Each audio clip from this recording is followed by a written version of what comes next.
Assalamualaikum warahmatullahi wabarakatuh. First of all, let us say thanks to Allah subhanahu wa ta'ala, who has been giving us mercy, guidance, happiness, and healthy, so we can attend and participate in this international conference on psychology with the themes Islamic Psychology and Mental Health Toward 5.0 Society. Secondly, may peace be upon our Prophet Muhammad sallallahu alaihi wasallam, who has guided us from the darkness into the lightness. Respectable Rector of Universitas Islam Negeri Ar-Raniry, Profesor Dr. Mujibur Rahman MAG. The Honorable, the Mayor of Banda Aceh, or the representative, the Honorable Dean of Psychology Faculty of Universitas Islam Negeri Ar-Raniry, Dr. Muslim MSI, and the personnel. Representative of faculty member of IIUCP Forum, representative of University Utara Malaysia, and our keynote speaker, Associate Professor Madya Dr. Muhammad Zawawi Abu Bakar, Dean of School of Applied Psychology, Social Work and Policy from University Utara Malaysia.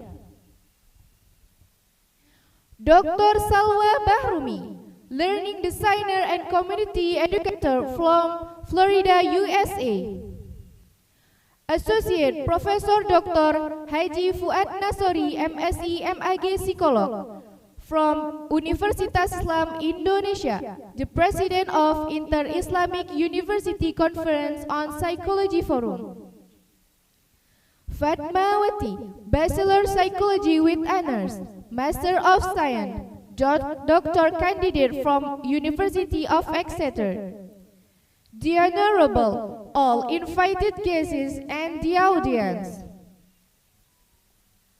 For the blessing of the event, let's start our agenda with reciting the Holy Quran by Mahda Al-Haq.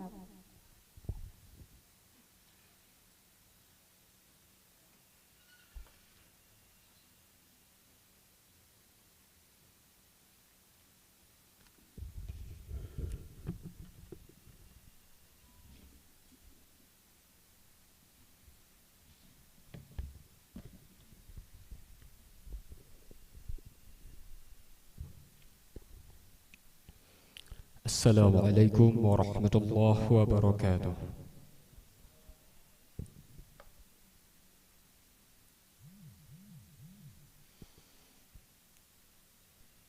A'udzu billahi minasy syaithanir rajim.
واعتصموا بحبل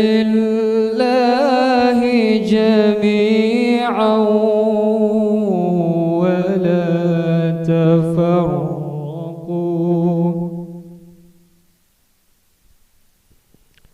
واذكروا نعمة الله عليكم إذ كنتم أعداء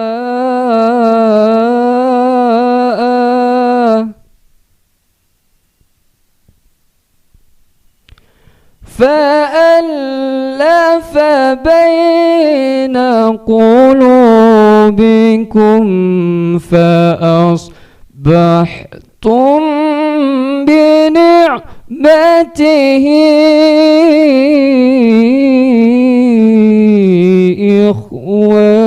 إخوانا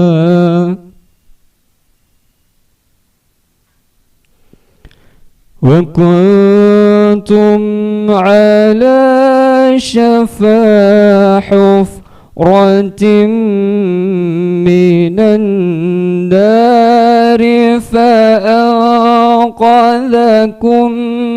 منها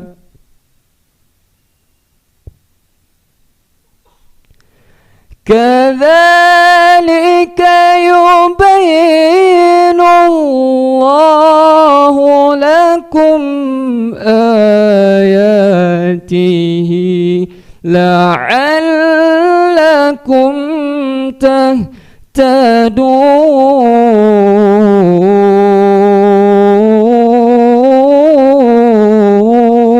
تهتدون كذلك يبين الله لكم آياته لعلكم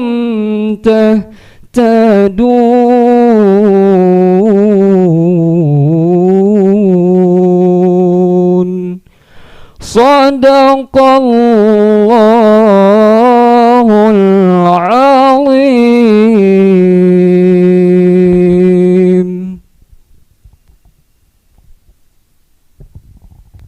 Next, Salawat Badar. Ladies and gentlemen, please kindly stand up.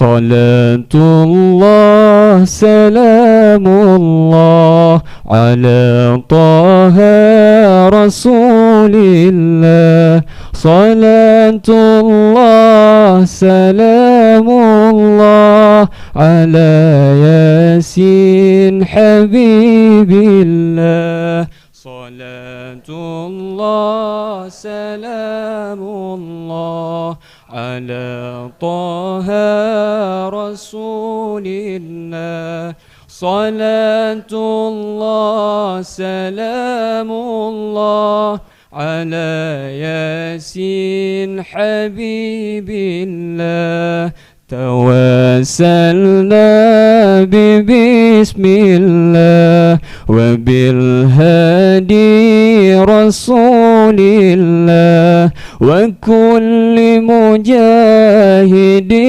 لله بأهل البدر يا الله وكل مجاهد لله بأهل البدر يا الله صلاة الله سلام الله على طه رسول الله صلاة الله سلام الله على ياسين حبيب الله إلهي سلم الأمة من الآفات والنقمة ومن الهم ومن الغمة بأهل البدر يا الله إلهي سلم الأمة من الآفات والنقمة ومن هم ومن غمة بأهل البدر يا الله صلاة الله سلام الله على طه رسول الله صلاة الله سلام الله على ياسين حبيب الله صلاة الله سلام الله على ياسين حبيب الله. السلام عليكم ورحمة الله وبركاته.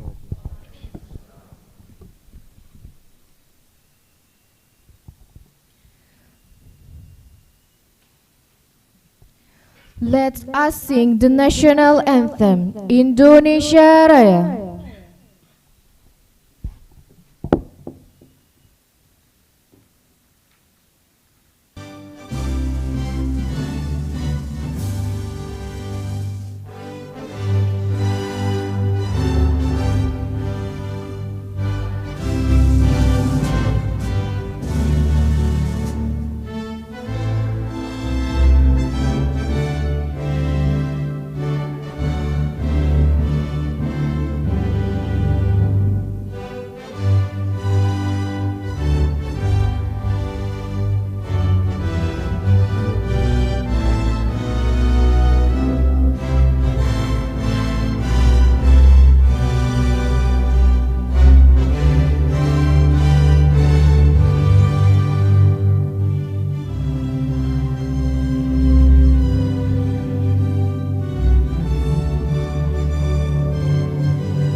Ladies and gentlemen, please kindly stand.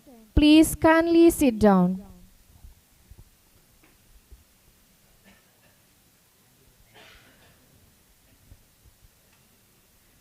Report from the Chief of Committee, Mrs. Ida Fitria.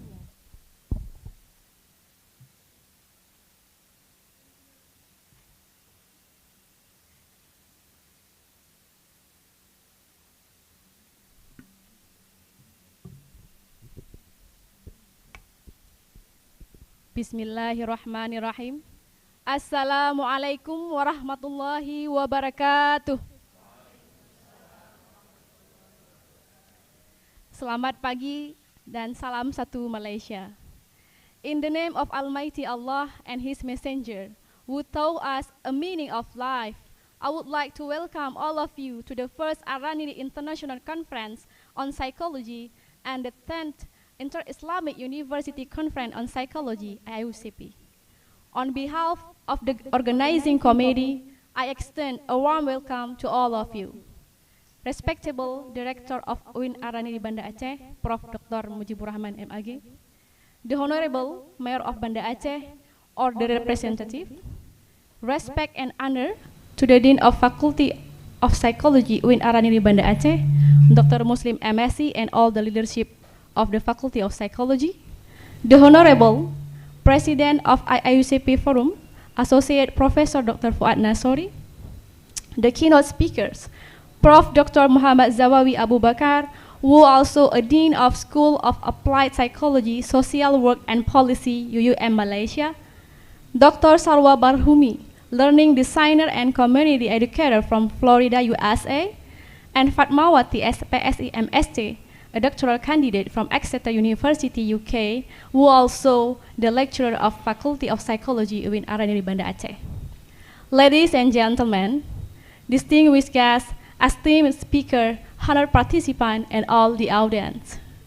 On behalf of Faculty of Psychology in Ar-Raniry, Banda Aceh, it is a great pleasure and excitement that I stand here before you today as a chairperson of to organizing committee for these conferences. This conference marked a significant milestone in our pursuit advancing knowledge and understanding in the field of psychology, particularly within the context of Islamic psychology and mental health. We are delighted to host this event in collaboration with Inter-Islamic University Conference on Psychology, IIUCP forums, an esteemed association comprising with Psychology Department and faculty from 20 of Islamic University in Indonesia, such as Universitas Islam Negeri Ar-Raniry, Banda Aceh, Universitas Islam Indonesia, Universitas Abdurrab, Universitas Muhammadiyah Kalimantan Timur, Universitas Islam Negeri Wali Songo Semarang, Universitas Islam Negeri Sunan Gunung Jati Bandung, Universitas Islam Riau, Universitas Islam Negeri Sunan Kalijaga Yogyakarta, Universitas Muhammadiyah Purwokerto, Universitas Muhammadiyah Sidoarjo, Universitas Muhammadiyah Banda Aceh, Universitas Islam Negeri Sultan Syarif Kasim Riau, Universitas Muhammadiyah Malang, Universitas Ahmad Dahlan Yogyakarta, Universitas Muhammadiyah Yogyakarta, Universitas Islam Sultan Agung, Institut Agama Islam Negeri Langsa, Universitas Islam Negeri Raden Fatah Palembang, Universitas Muhammadiyah Riau, and Universitas Islam Bandung. The theme of this conference is Islamic Psychology and Mental Health Toward 5.0 Society, highlights our shared commitment to exploring the interaction between Islamic principle and contemporary psychological practice. As we navigate the challenges and opportunities presented by ever-changing society, it is imperative that we address mental health issues through a lens that informed by Islamic values and ethics. We have curated a diverse and thought-provoking programs and encompasses a wide range of topics, research presentation, and interactive discussion. Our esteemed panels of speakers comprises with the scholar and expert in the field will provide a valuable insight and perspective that will undoubtedly enrich our understanding of Islamic psychology and mental health. There are 205 presenters and participants who have already registered for call paper session, comprises with 186 abstracts have already registered from more than 25 various universities in Indonesia, Malaysia, and Nigeria. Most of them are lecturers, researchers, therapists, psychologists, educational practitioners, and academicians. Furthermore, the hybrid nature of this conference allows us to transcend geographical boundaries and embrace the global nature of academic collaboration. Whether you are joining us physically at the Faculty of Psychology in Ar-Raniry, Banda Aceh, or participating virtually from different corners of the world, we are united in our sharing objective of advancing knowledge and fostering meaningful connection. Well, these conferences are going on smoothly because the support of great team. All committee members, a great support from IIUCP Forum, UIN Ar-Raniry, Banda Aceh, and UUM Malaysia. I would like to express my deepest gratitude to organizing committee, whose tireless effort and dedication have been instrumental in bringing this conference to fruition. This commitment and excellent attention to detail have ensured that we have a well-structured and engaging program that will undoubtedly leave a lasting impact of all participants. We can't reach this goal without a support and hard work of super team. Thanks for all committee members who have contributed their time, energy, and idea. I feel so proud as together we make it happen. To all the participants, I encourage you actively engage in the session, exchange the idea, and seize opportunity to forge a new collaboration. The success of this conference, including on your contribution and meaningful connection that you will establish during the gathering. In conclusion, I extend warmest welcome to each and every one of you. May this conference be enriching and transformative experience for you all, as we are collectively strive and enhance our understanding of Islamic psychology and contribute to betterment of mental health in our societies. Pat ranup yang hana mirah, pat penirah yang hana bajo, pat duto yang hana salah, menyahana baawai tintena bak dudo. Last but not least, I apologize for all mistakes that we have made during this conference. Enjoy your day and thank you. Assalamualaikum warahmatullahi wabarakatuh.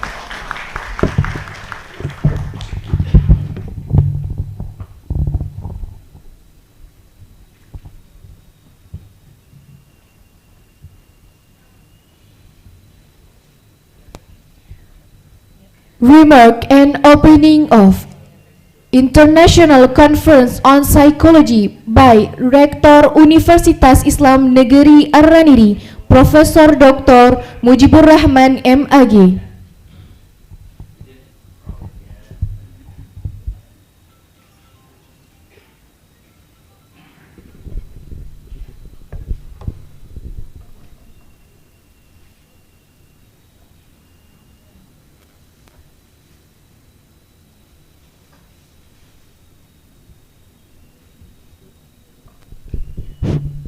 Bismillahirrahmanirrahim.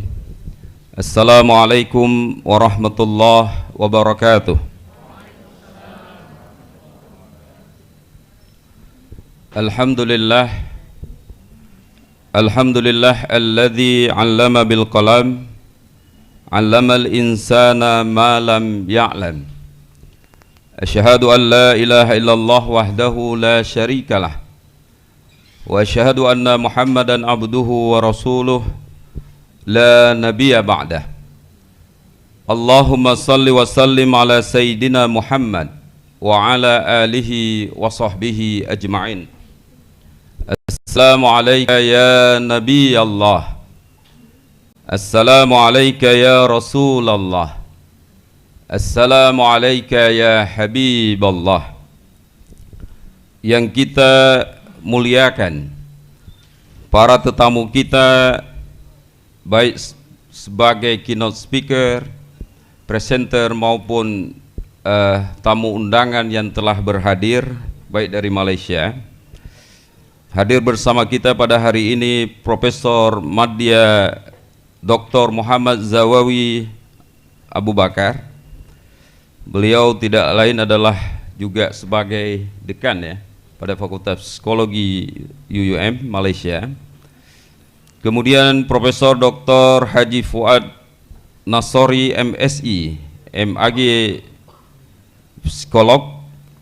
Beliau merupakan Presiden dari Inter-Islamic University Conference on Psychology, yang tidak lain adalah sebagai wadah dari pelaksanaan kegiatan konferensi pada kali ini dengan bermitra dengan Fakultas Psikologi UIN Ar-Raniry Banda Aceh. Kemudian juga sebagai keynote speaker Dr. Salwa Barhumi dari Florida, mungkin nantinya akan jogging bersama kita melalui daring. Kemudian juga nantinya kandidat doktor para dosen kita Ibu Fatmawati. Beliau juga sekarang lagi mengambil program PSD di Inggris, juga akan daring bersama kita sebagai keynote speaker. Kemudian Dekan Fakultas Psikologi Bapak Muslim Zainuddin beserta dengan seluruh jajaran kepimpinan di Fakultas Psikologi mulai dari wakil dekan, kabak TU-nya, kemudian ketua dan sekretaris prodi, para dosen, karyawan, panitia yang hari ini yang telah bekerja mungkin lebih dari 2 bulan yang lalu untuk mempersiapkan kegiatan seminar pada hari ini. Kemudian hadir juga di tengah kita Prof. Jamaluddin. Kemarin beliau juga mungkin sudah mengisi sebagai kuliah dosen tamu pada kuliah umum kita. Kemudian hadir di tengah kita dekan dari Fakultas FEBI, Fakultas Ekonomi dan Bisnis Islam. Hadirin hadirat Bapak Ibu, tuan dan puan-puan sekalian dan dimuliakan oleh Allah Subhanahu wa taala. Pada kesempatan ini izinkan kami atas nama pimpinan Universitas Islam Negeri Ar-Raniry mengucapkan selamat datang di kampus UIN Ar-Raniry, kampus energi kebangsaan sinergi membangun negeri. Ini moto yang kita kembangkan dalam pengembangan kampus UIN Ar-Raniry ke depan. Dengan sinergi membangun negeri ini, berbagai aktivitas Tridharma perguruan tinggi dalam konteks keberadaan pendidikan tinggi universitas dalam kerja-kerja akademiknya tidak lain adalah untuk menggapai atau untuk melakukan pengkhidmatan dan menuju kemaslahatan pada pengabdian di tengah-tengah kehidupan masyarakat, baik dalam konteks pendidikan, penyelidikan maupun pengabdian yang kita berikan tidak lain adalah untuk kepentingan dan kemaslahatan bagi masyarakat itu sendiri. Makanya dalam konteks hari ini ketika seminar yang dilaksanakan oleh Fakultas Psikologi, ini sebagai seminar yang pertama, Ar-Raniry International Conference on Psychology, yang dipandu katakanlah yang diberikan kesempatan sebagaimana saya sampaikan tadi oleh Presiden Inter-Islamic University Conference on Psychology. Ini yang sudah ke-10 ya, Prof ya. Ya. Jadi mungkin pada tahun depan itu akan dilaksanakan di tempat lain, di universitas lain yang ke-11 dan sebagainya. Jadi kita bersyukur pada tahun ini dapat dilaksanakan di Banda Aceh, di Fakultas Psikologi UIN Ar-Raniry. Pada momen perhelatan akademik ini, pada konferensi internasional ini, kita berharap ada beberapa capaian yang ingin dituju dalam konferensi ini.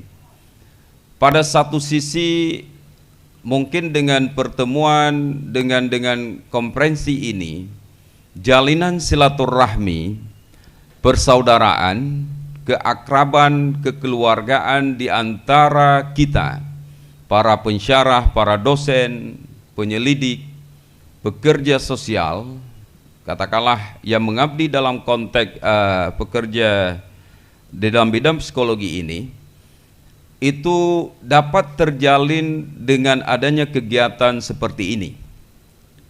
Jadi ini hikmah dalam sebuah wadah perhelatan akademik semacam ini hikmah yang pertama. Mudah-mudahan dengan saling kita mengenal, bersilaturahmi, ini ke depan nantinya semakin erat hubungan kemitraan dan kerjasama yang bisa kita laksanakan. Kemudian yang kedua, dalam konferensi ini berbagai tema. Pada hari ini dikaitkan dengan psikologi dan kesehatan mental dalam menyongsong katakanlah percaturan 5.0 dalam perkembangan masyarakat modern hari ini. Itu banyak persoalan di tengah-tengah kehidupan kita yang perlu kita cermati dan kita beri atensi besar dalam konteks akademik untuk kita menyelesaikan persoalan-persoalan tersebut. Contoh misalnya, case yang terjadi hari ini di Aceh secara khas, banyak generasi muda kita hari ini terkadang mereka terjerumus dalam kegiatan narkoba. Misal anak usia pelajar sekolah, mahasiswa, masyarakat generasi muda itu banyak yang terlibat dalam narkoba, sehingga kesehatan mental mereka itu terganggu, dan mereka ini adalah bukan pelaku tapi korban. Ya, beda kita memperlakukan mereka sebagai pelaku dengan korban. Tapi kebanyakan generasi muda kita ini adalah korban dari sebuah siasat jahat. Karena kami melihat begini, salah satu kenapa faktor begitu pesatnya perkembangan narkoba di Aceh. Narkoba ini dalam artian begini, di Aceh ini kita punya potensi tanaman ganja yang sudah dari nenek moyang kita itu tumbuh berkembang di Aceh, namun tidak dikonsumsi untuk narkobanya. Paling ganja di Aceh itu biji ganja itu menjadi rempah untuk masak, dan itu tidak memabukkan. Dalam batas tertentu dia merenyahkan daging dan sebagainya. Namun hari ini narkoba yang masuk ke Aceh itu adalah berbagai jenis obat terlarang lainnya yang diproduk dari luar, kemudian dibawa ke Aceh. Saya pada sisi ketika melihat ini, analisis saya ini mungkin salah. Ini salah satu target yang dilakukan oleh orang secara sistematis untuk menggagalkan syariat Islam. Ya, secara legal formal syariat Islam di Aceh itu tidak bisa dicabut. Karena itu harus mencabut undang-undang. Mencabut undang-undang itu taruhannya itu adalah nyawa. Orang Aceh ketika syariat Islam dicabut, dia siap berperang kembali. Dan orang pahami itu, tidak mungkin itu dicabut. Tetapi kemudian yang dilakukan adalah bagaimana implementasi syariat Islam di Aceh ini tidak berjalan dengan baik. Salah satunya adalah secara sistematis mereka melakukan narkoba, impor narkoba ke Aceh ini luar biasa. Ya, apa tujuannya? Merusak generasi Aceh ke depan. Suatu saat nantinya misalnya begini, dan itu kiamat kalau itu terjadi. Suatu saat di Aceh ini kalau narkoba terus berkembang, suatu saat kepala desa, kalau bahasa Aceh itu kecik, bahasa Melayu itu apa Pak Prof Nawawi? Kepala desa, ketua kampung, imam masjid, imam menasah misalnya kan, kemudian camat, kepala dinas, bupati, kemudian Datuk Bandar, kemudian kalau di Malaysia itu gubernur itu apa? Menteri besar. Nah, misalnya jabatan-jabatan seperti ini, suatu saat di Aceh semuanya dipegang oleh orang-orang yang bekas narkoba, misal. Ya. Kalau itu terjadi suatu saat, selesai. Tidak perlu ada syariat Islam di sini. Karena semua bekas narkoba. Ini sistematis, ini isu. Kita melihat ini seakan-akan berjalan seperti biasa. Tidak, ini diprogram, direncanakan oleh orang secara sistematis. Dalam tanda petik orang mengatakan kita nggak usah membicarakan syariat Islam dicabut dari Aceh, tapi kita merusak bagaimana syariat Islam itu tidak berjalan di Aceh dengan baik. Salah satu narkoba. Jadi korban narkoba ini perlu didekati, dibina dan sebagainya melalui pendekatan psikologi. Makanya saya membayangkan nantinya setelah seminar ini, itu hasilnya bukan hanya sekedar dipublish di berbagai jurnal bereputasi. Jadi alhamdulillah ini sebagai informasi, Ar-Raniry hari ini memiliki 3 jurnal Scopus, ya, 3 Scopus bereputasi internasional. Ada yang Q1 dengan indeks 3, poin sekian. Ada 2 lagi itu yang proses terindeks. Jadi kita ada 3 Scopus kita, sehingga dalam setahun terakhir itu di posisi 2021 kemarin, wibometrik kita itu ranking Ar-Raniry itu berada di 20 besar universitas yang ada di Indonesia. Kemudian dengan berbagai kerja keras kita, pada tahun 2023 kemarin, wibometrik kita itu Ar-Raniry berada pada ranking keempat di kalangan universitas Islam yang ada di Indonesia. Itu terus naik karena berbagai karya, katakanlah salah satunya dengan adanya jurnal Scopus ini, berbagai publikasi karya dosen kita itu nantinya terindeks dalam web Ar-Raniry. Itu salah satu yang menyebabkan ini kita terus akan naik. Jadi bukan hanya nantinya selesai di publish di jurnal-jurnal ini, kita juga berharap ke depan para dosen kita yang tergabung dalam member psikologi ini, saya pikir dalam konferensi internasional ini, setelah katakanlah jurnalnya keluar, kemudian terus melakukan penelitian bersama.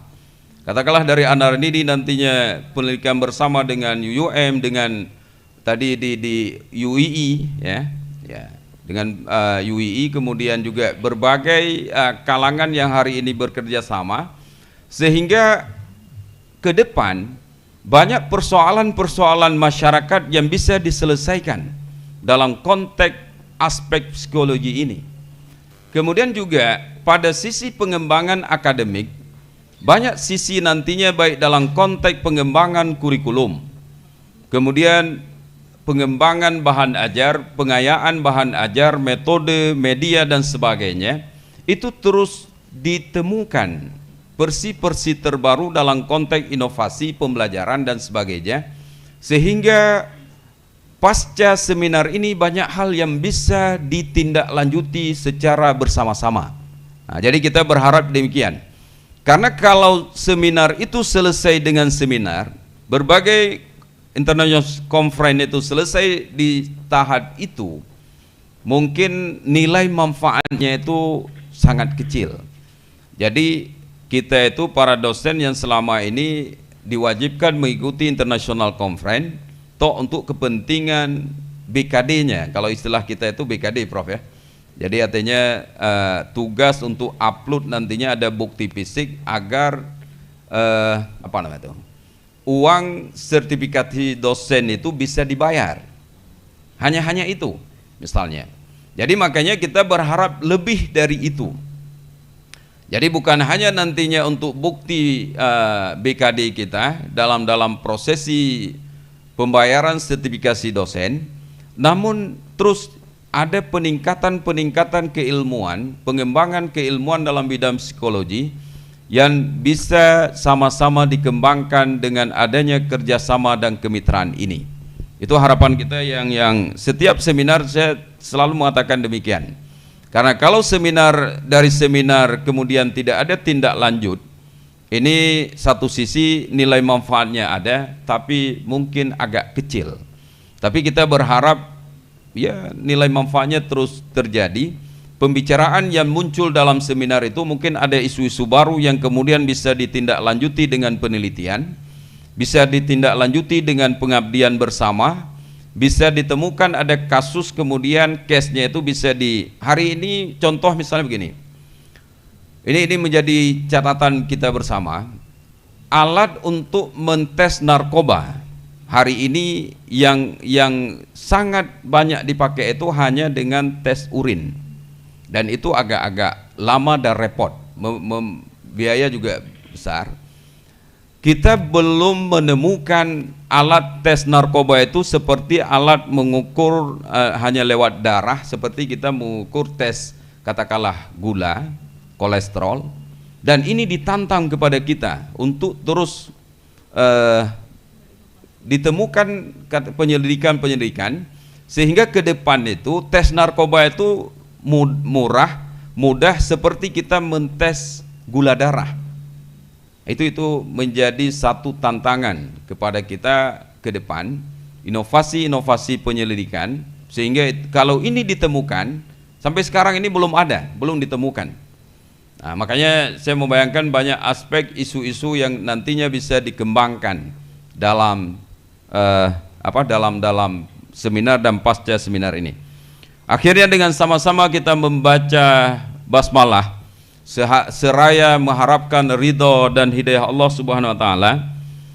Islamic Psychology and seminar Ar-Raniry International Conference on Psychology, kemudian dengan tema Islamic Psychology and Mental Health Toward 5.0 Society, dengan resmi kita buka.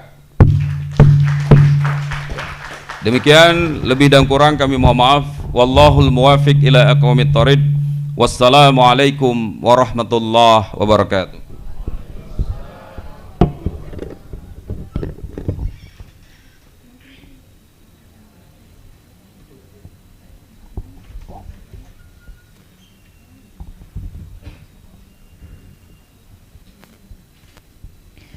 Ladies and gentlemen, please, before we continue the agenda, let us hear together the speech from President of Inter-Islamic University Conference on Psychology Forum, Associate Professor Dr. Haji Fuad Nasori, MSI, MAG Psikolog.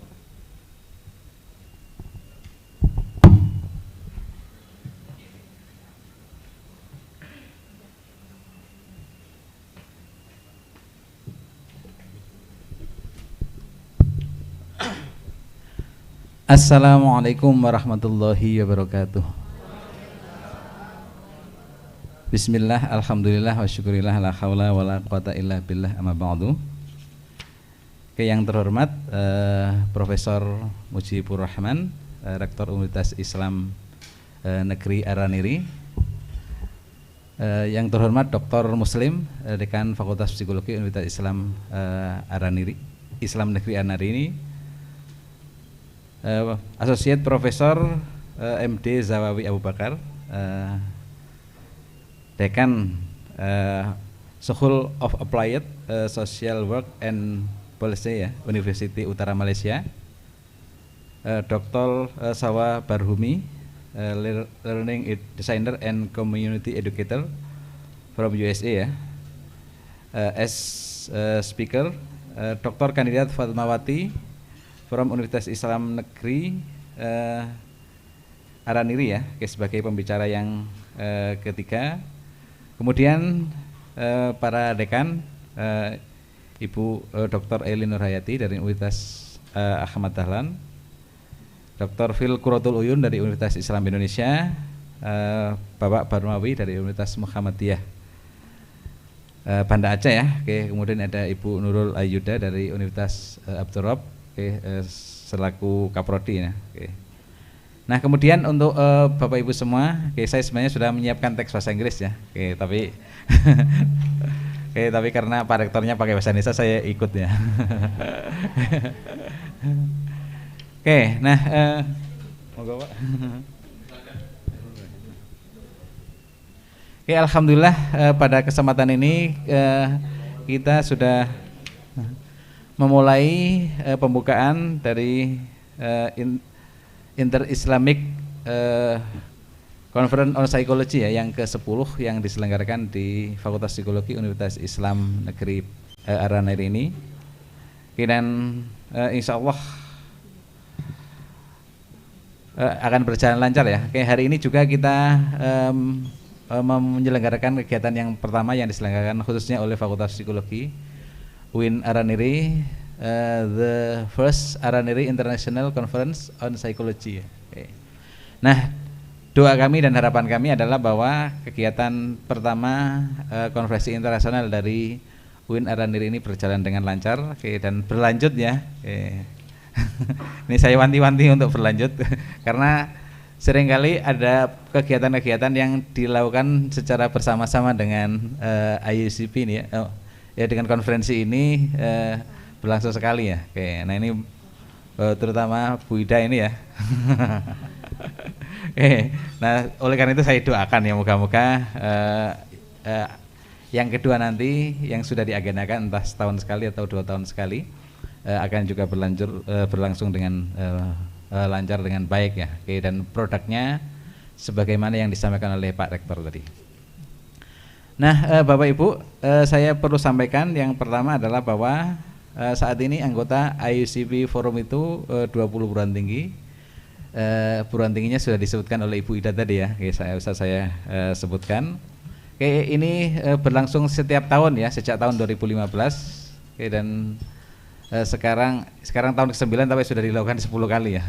Oke, karena pada tahun 2015 itu dilakukan di awal tahun dan di akhir tahun ya. Oke, mengapa di awal tahun? Karena tahun sebelumnya itu enggak berhasil dilakukan sehingga dilakukan pertama kali awal tahun 2015 ya di Universitas Islam Indonesia. Oke, nah alhamdulillah tiap tahun bisa terselenggara dengan baik dan paper-paper yang masuk juga banyak ya. Oke. Nah tentu aja tujuannya tadi samping bersilaturahmi di antara para dosen, para tendi, para pimpinan ya dari anggota IIUCP Forum ini.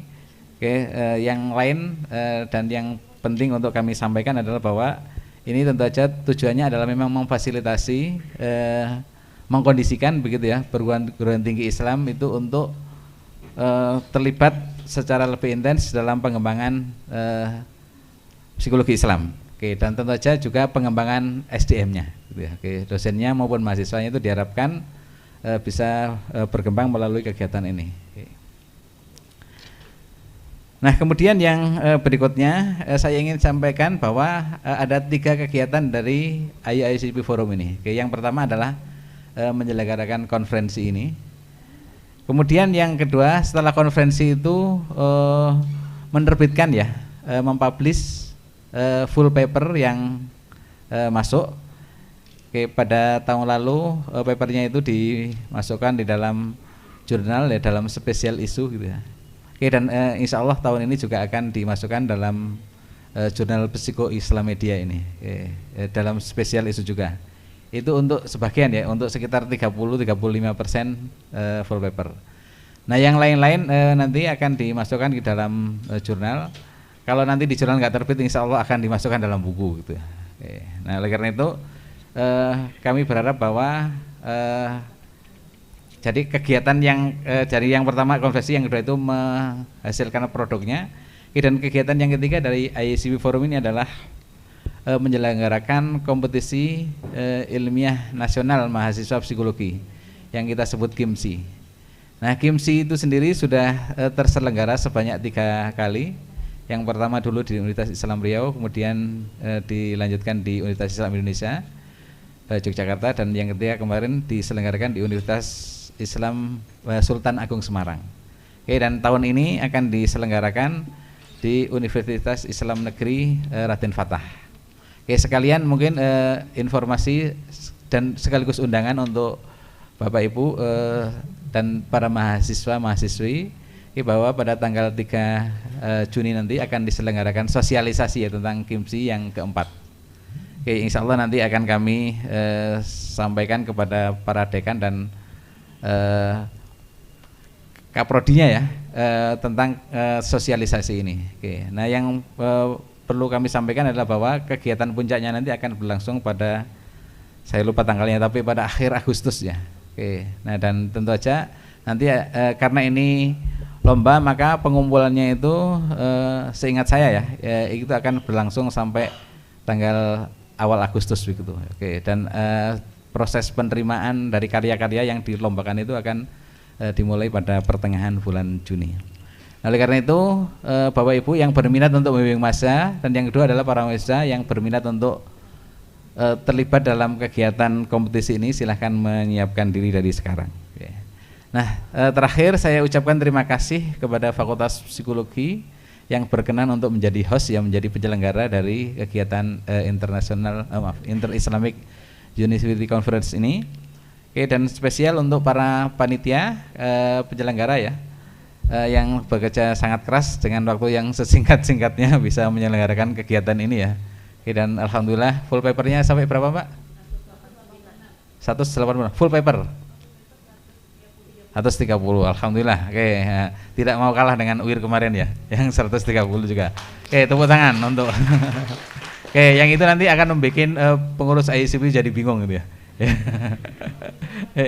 Karena yang mengurus makalah yang banyak seperti itu ternyata tidak gampang ya. Oke. Terima kasih juga untuk para dekan-dekan ya, para kaprodi yang telah mengkondisikan para dosen, para mahasiswanya untuk mengirimkan makalahnya dan presentasi pada kesempatan ini. Kemudian tentu saja kami juga ucapan terima kasih kepada pengurus IIUCP Forum ya. Oke. Di sini ada para dewan pengarah, ada Ibu Eli Nurhayati ya, ada Ibu Uyun, Pak Agus Abdurrahman, tapi sekarang masih dalam perjalanan dari Sabang ke sini ya. Itu adalah para dewan pengarah, dan kemudian para pengelolanya, saya kebetulan ketuanya, dan Pak Januar Arif, Dekan Fakultas Psikologi UIR itu adalah sekretarisnya, karena beliau sakit nggak bisa hadir di sini ya. Kemudian ada bendaharanya Ibu Dewi Sartika, Dekan Fakultas Psikologi Unisba Bandung. Juga yang lain-lain, pengurus yang lain, Bapak Ruseno Arjangi dari Unisula, kemudian Ibu Latifatul Laili dari UII, Ibu Nita Trimulyangsih dari UII, Pak Muhammad Uyun dari UIN Raden Fatah, dan Pak Bambang Kamajaya dari UIR ya. Oke, saya ucapkan terima kasih, dan itu aja terima kasih yang paling besar, paling banyak saya sampaikan kepada para presenter ya, para speaker dan presenter pada kesempatan ini yang insya Allah akan banyak membagi ilmunya pada kita. Semoga Allah membalas kebaikan dari para presenter, para speaker, dan para hadirin semuanya. Oke, tentu saja terima kasih yang sangat penting juga adalah terima kasih kepada Bapak Rektor ya, yang luar biasa. Oke, saya tadi malam ikut pertemuan dengan Pak Rektor, dan cerita Pak Rektor sangat menginspirasi. Terima kasih Pak. Oke, dan terakhir mohon maaf apabila ada yang tidak berkenan. Semoga acara ini bisa berlangsung dengan baik dalam ridho Allah Subhanahu wa taala. Oke, amin ya rabbal alamin. Mohon maaf. Assalamualaikum warahmatullahi wabarakatuh.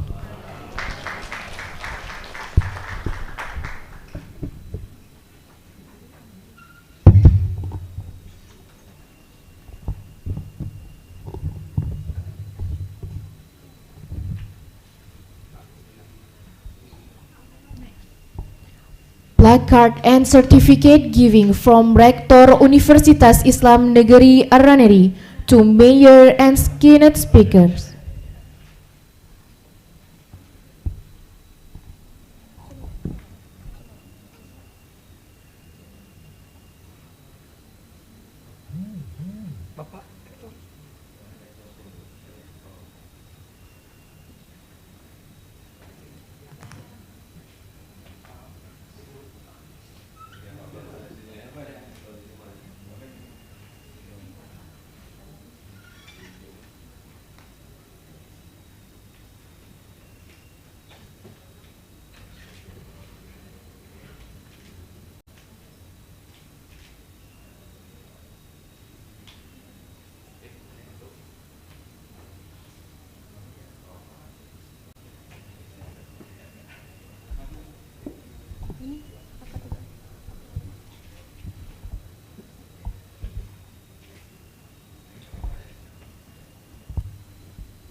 and also souvenir giving by Dean of Universitas Utara Malaysia to the Dean of Psychology UIN Ar-Raniry.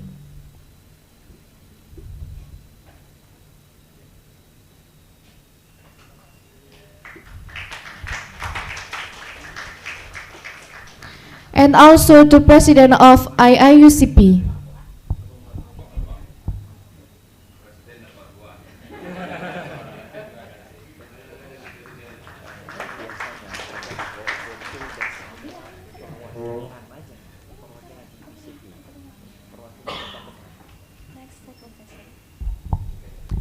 Next photo session.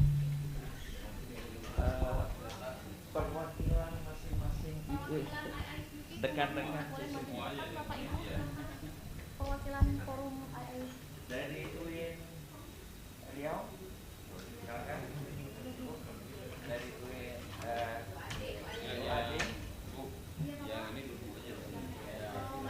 ambil kursi aja ya Pak ya. Semua perwakilan Kaprodi yang tadi. Mohon Ibu Bapak Kaprodi dan forum II. Dibaca perwakilan tadi. Sama Ibu ambil aja. Enggak di kertas kita diambil. Di kertas kita di.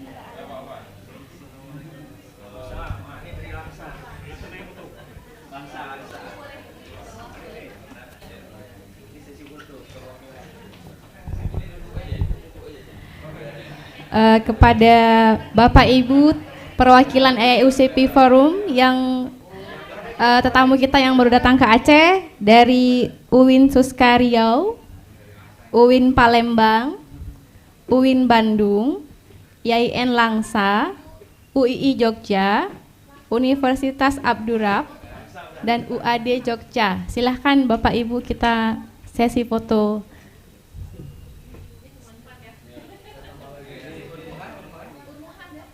Yang dari Unmuha, Bapak Ibu ada?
The last agenda, doa by Abdurrahman Halim.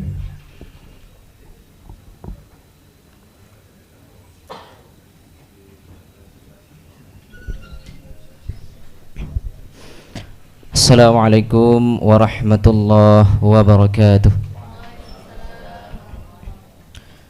Na'udzu billahi minasy syaithanir rajim. Bismillahirrahmanirrahim. Alhamdulillahi rabbil alamin. Hamdan yuwafi ni'amahu wa yukafi'u mazidah. Ya Rabbana lakal hamdu kama yanbaghi li jalali wajhikal karimi wa 'azimi sultanik. اللهم صل على سيدنا محمد وعلى آله وصحبه وبارك وسلم. اللهم اغفر لنا ذنوبنا ولوالدينا وارحمهم كما ربونا صغارا، ولجميع المسلمين والمسلمات والمؤمنين والمؤمنات الأحياء منهم والأموات برحمتك يا أرحم الراحمين. اللهم إنا نسألك سلامة في الدين وعافية في الجسد وزيادة في العلم وبركة في الرزق وتوبة قبل الموت ورحمة عند الموت ومغفرة بعد الموت. اللهم هون علينا في سكرات الموت والنجاة من النار والعفو عند الحساب. اللهم اجعل جمعنا هذا جمعا مرحوما وتفرقنا من بعده تفرقا معصوما. ربنا آتنا في الدنيا حسنة وفي الآخرة حسنة وقنا عذاب النار. وصل اللهم بجلالك وجمالك على سيدنا محمد وعلى آله وصحبه أجمعين، وارزقنا كمال المتابعة له ظاهرا وباطنا يا أرحم الراحمين. بفضل سبحان ربك رب العزة عما يصفون، وسلام على المرسلين، والحمد لله رب العالمين. السلام عليكم ورحمة الله وبركاته.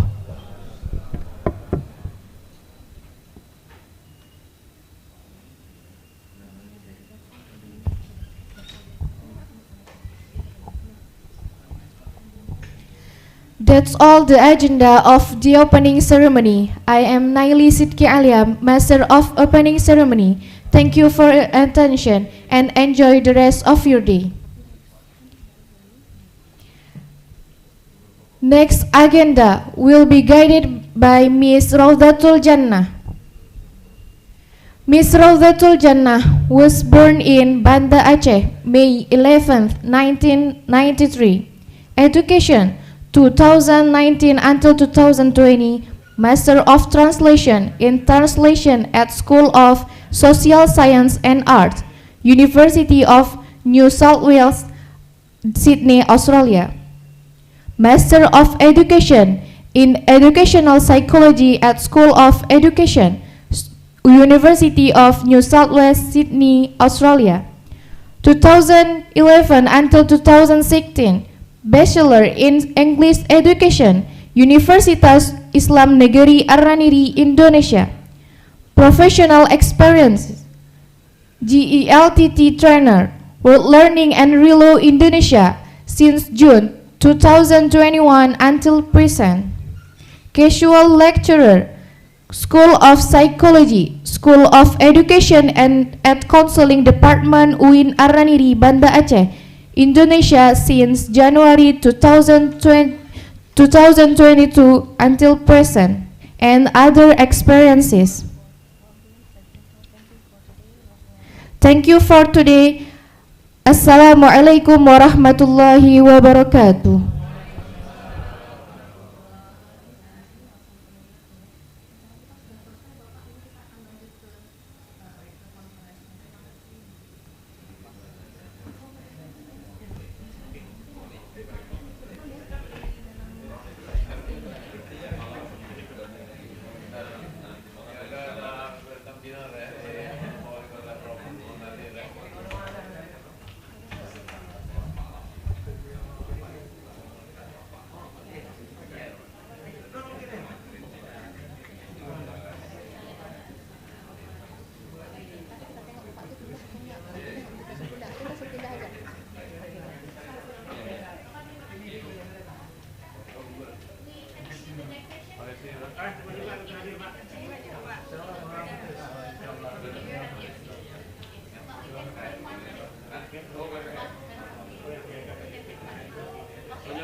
Di mana bapaknya mau duduk? Nanti. Oke. Oh ya, ini orangnya. Banyak ada dengan berbagai macam dengan kuat.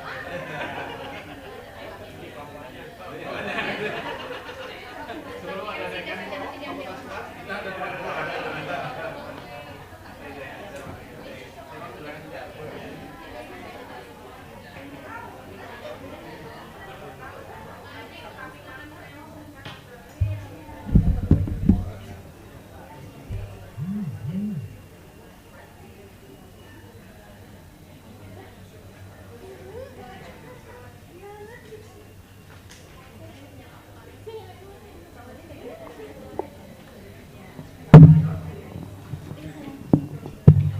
Tes 1 2.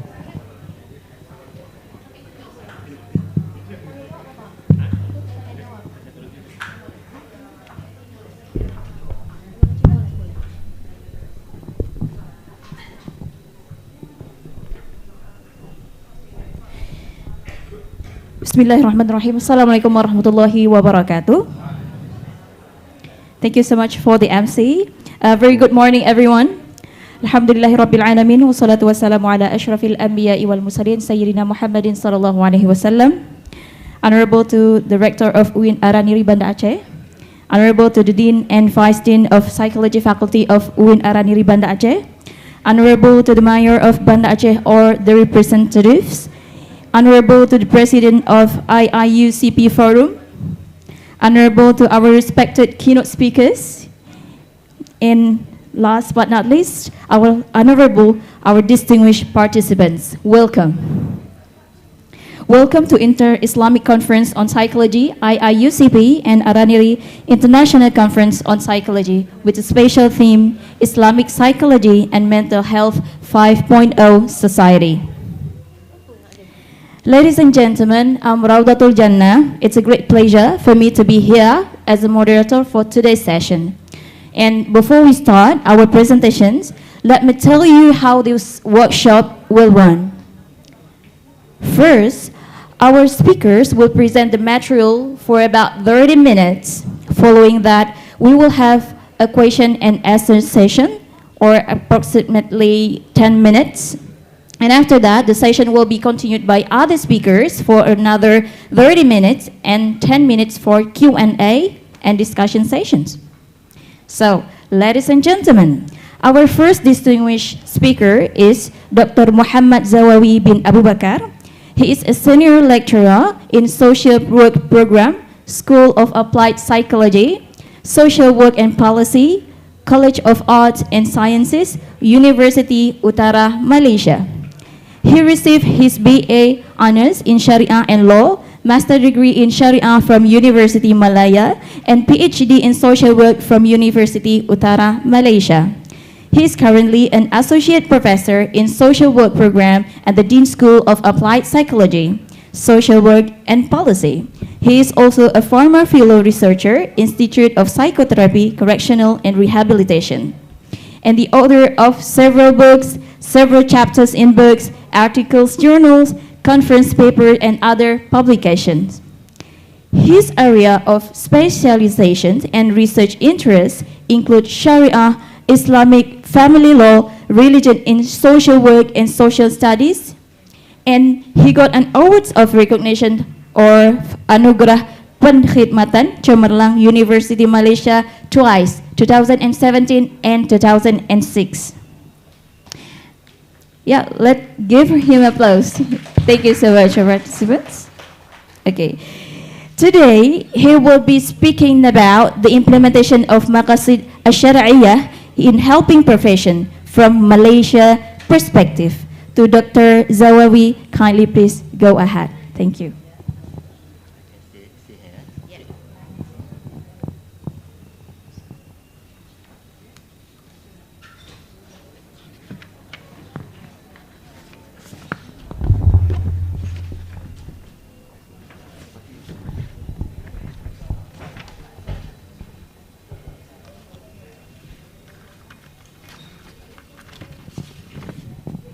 Yes, thanks to the moderator. Okay, Bismillahirrahmanirrahim. Assalamualaikum warahmatullahi wabarakatuh. And very good morning to all. Okay, yang berusaha Profesor Fuad Nazari, Presiden IIUCP Forum, and all deans, all professors, presenter, and all students.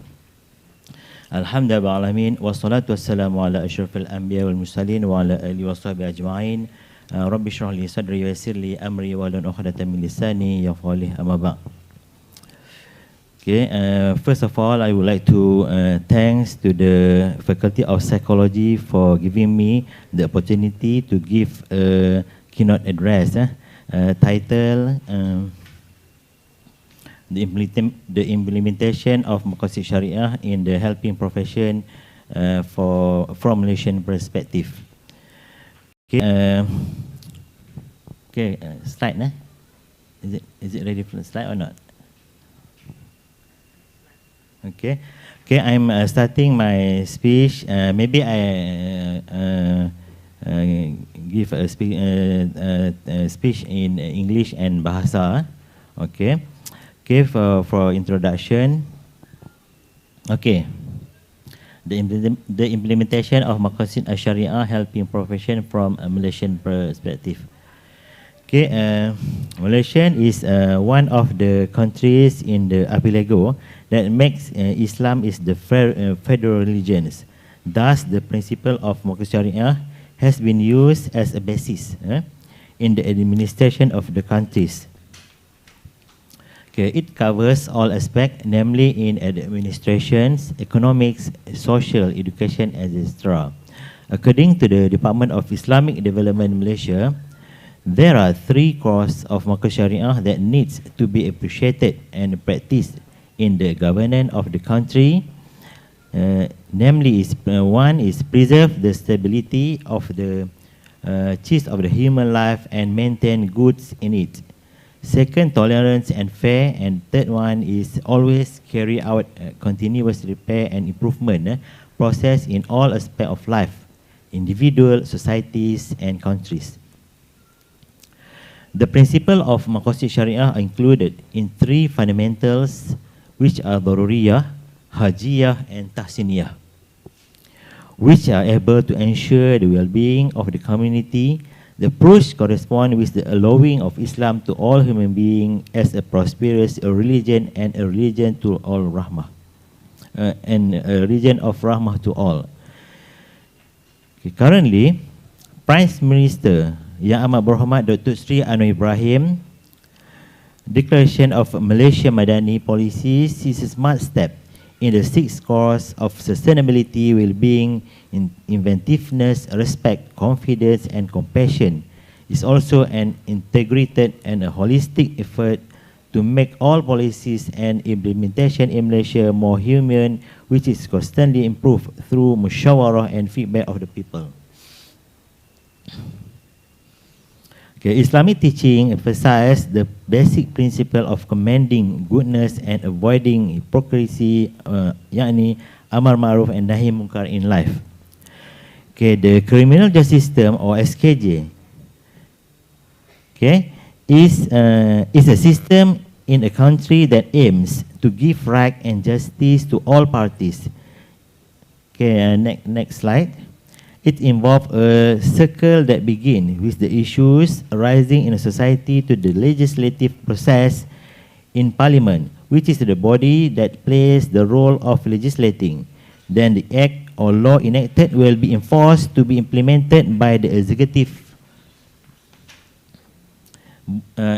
body through various ministries and enforcement agencies such as the Royal Malaysian Police or PDRM, based on the jurisdiction allocated, and most of the enforcement agencies are in the Ministry of Home Affairs.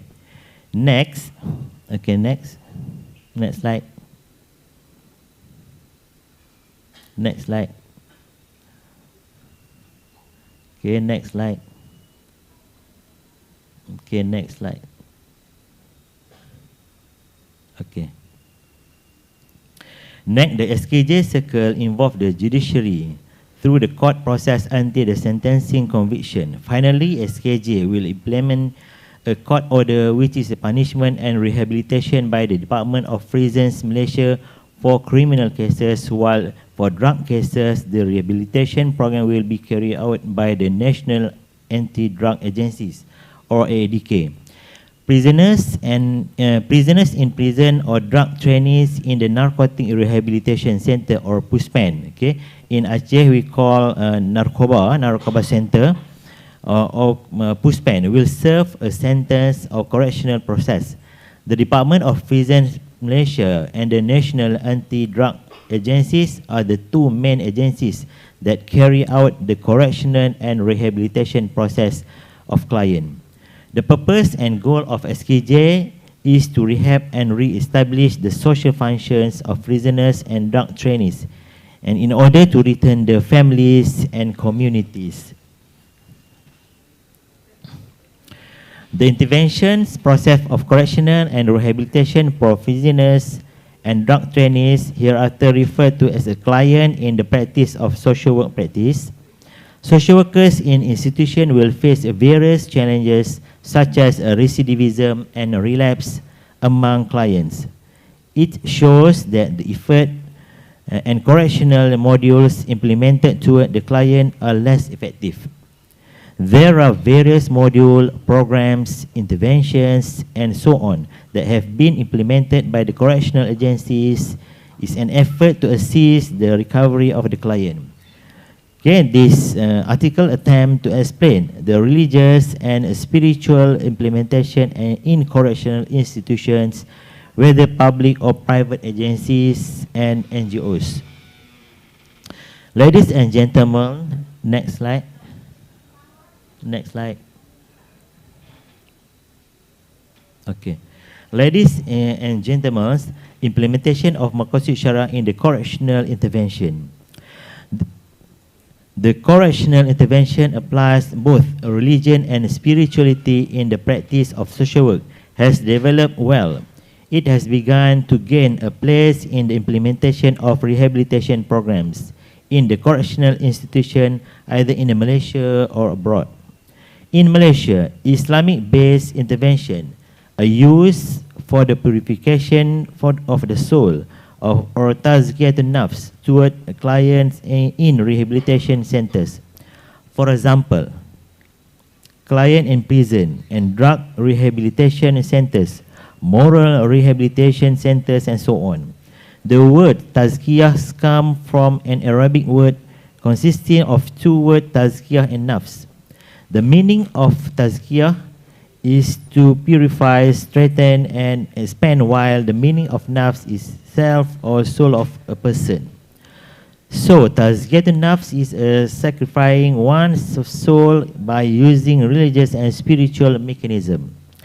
The evidence from the Quran regarding the matter, which is, He is the one who raised for the illiterated people messengers from among themselves, reciting to them his revelation, purifying them, and teaching them the book.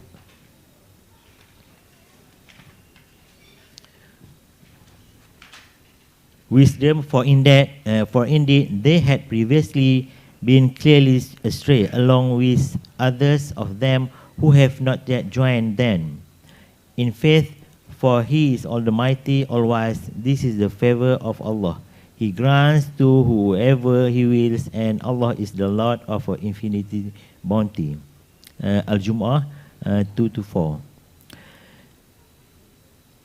Okay, Tazkiyatun Nafs, based on Surah Al-Jumu'ah verse 2-4, is the act of purifying out the soul and adorning the soul of praiseworthy morals.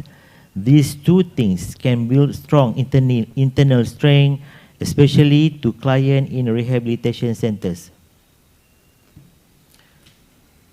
This is because Tazkiyatun Nafs aim to return human to human nature, which is to maintain the relationship with the Creator and the relationship between the Hablum min Allah and Hablum min Nas. Spiritual recovery can transform a person through his or her faith piety, noble morals, and command by Islam. I'm quote Kamal Abdul Hamid and friends, 2014. Okay. The Holy Quran is not only a revelation of the Prophet Muhammad sallallahu alaihi wasallam, but the nature of the Quran itself as a book that gives guidance and guidance to those who read and practice it. The Quran also has medicinal properties of shifa or shifa to the people who practice it. Several evidence of the Quran regarding the above are stated such as, next slide. Next slide.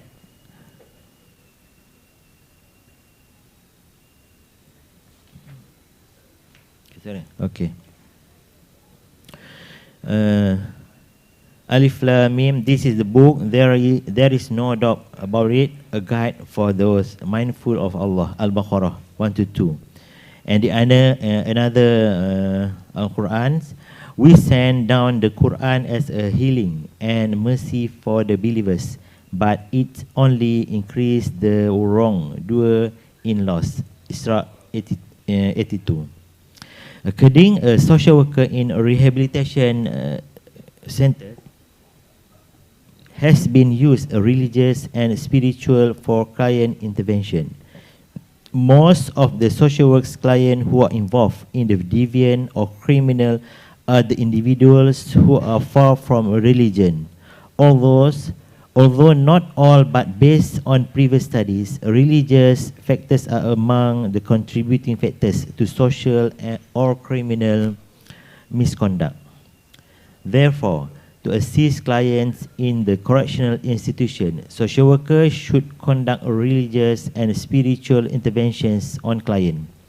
This intervention aims to assist for those clients that are among the causes of clients being caught up in crime. In addition, religious and spiritual can also be as a tool to build up the client's identity or self-resilience internally and externally. It is intended to be a bulwark to overcome challenges when they flee the correctional institution. Again, Jamaluddin Mustafa and Kamal Abdul Hamid, 2017, in the study suggested that a religious and spiritual approach be implemented in assisting social work clients in correctional settings. Through it will be able to overcome the issues of recidivism and relapse that are often raised by the community and provide poor perspective on the effectiveness of rehabilitation programs. Al-Daruriyah is one of the main principles of the three Maqasid Sharia, which are Hajiyah and Tahsiniyah. These principles involve matters that are at a very necessary level of upholding the importance of the religion and the interests of the world. Other commonly used term is to denote Daruriyah. Among them are Al-Hajjah Al-Asliyah, means basic needs, according to the jurist Al-Hanafiyah, Madhab Hanafi, and the limit of a ghina, level of wealth, Al-Fanjari 2010.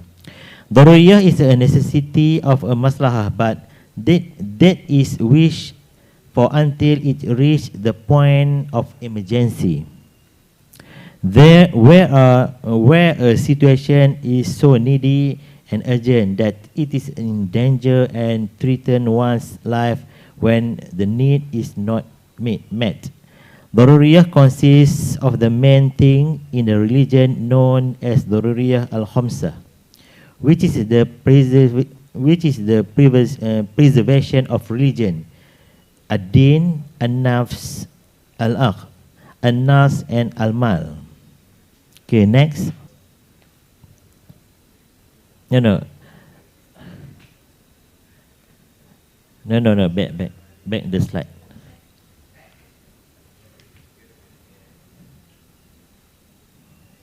Okay. Okay, the thing of the Daruriyah al-Khams are very important in life because its absence will cause great damage to human life in this world and the hereafter.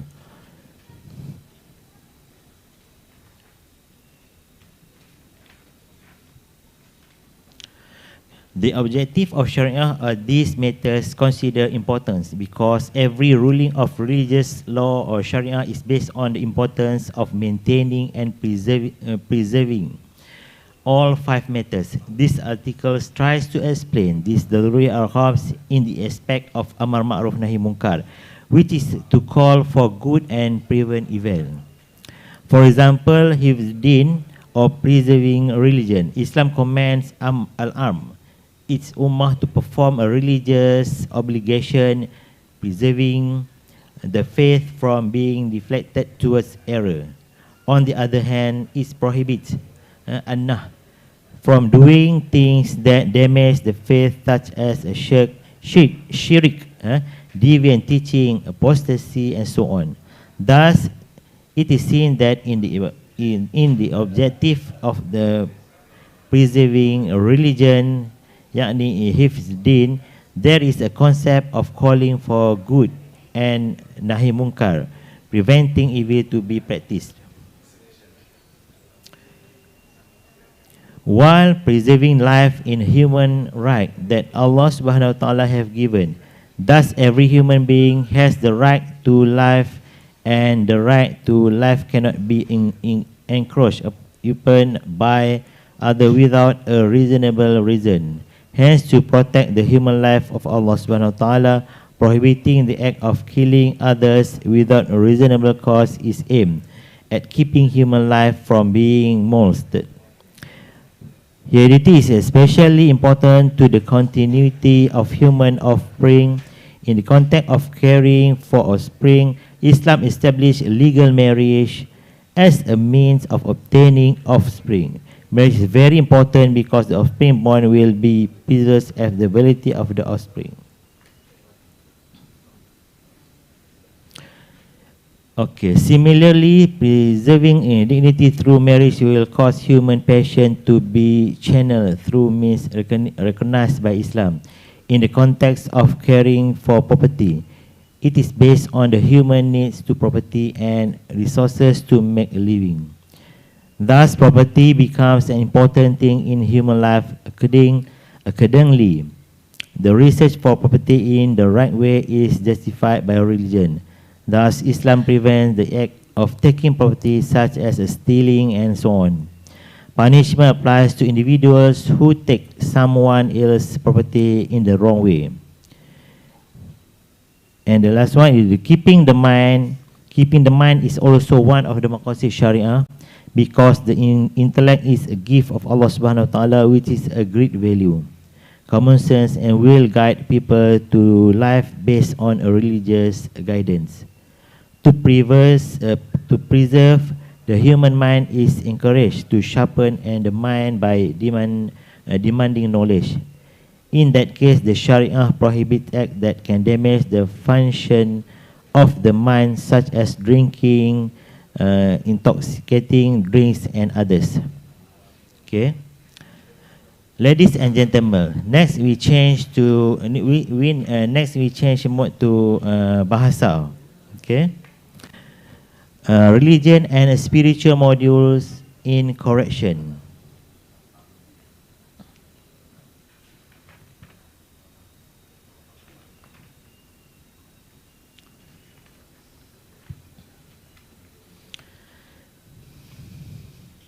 Okay, agensi correctional di Malaysia telah mengimplementasikan agama dan spiritual dalam pemulihan klien.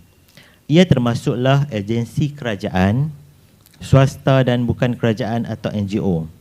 Rehabilitasi dan correctional klien, kerja sosial terhadap klien dilakukan sama ada dalam institusi atau di luar institusi. Okay, jadi perkongsian saya pada keynote speaker ini, selain daripada teori dan juga secara literasi, ia juga perkongsian dari segi pengalaman saya dalam melakukan penelitian lah, penelitian yang mana saya akan kongsikan di 4 institusi. Okey, rehabilitasi dan correctional klien kerja sosial terhadap klien dilakukan sama ada dalam institusi dan di luar institusi. Walau bagaimanapun, objektif dan matlamat setiap institusi adalah sama, iaitu membantu pemulihan dan juga rawatan klien serta correctional klien ke arah kehidupan yang positif apabila mereka kembali ke dalam masyarakat kelak.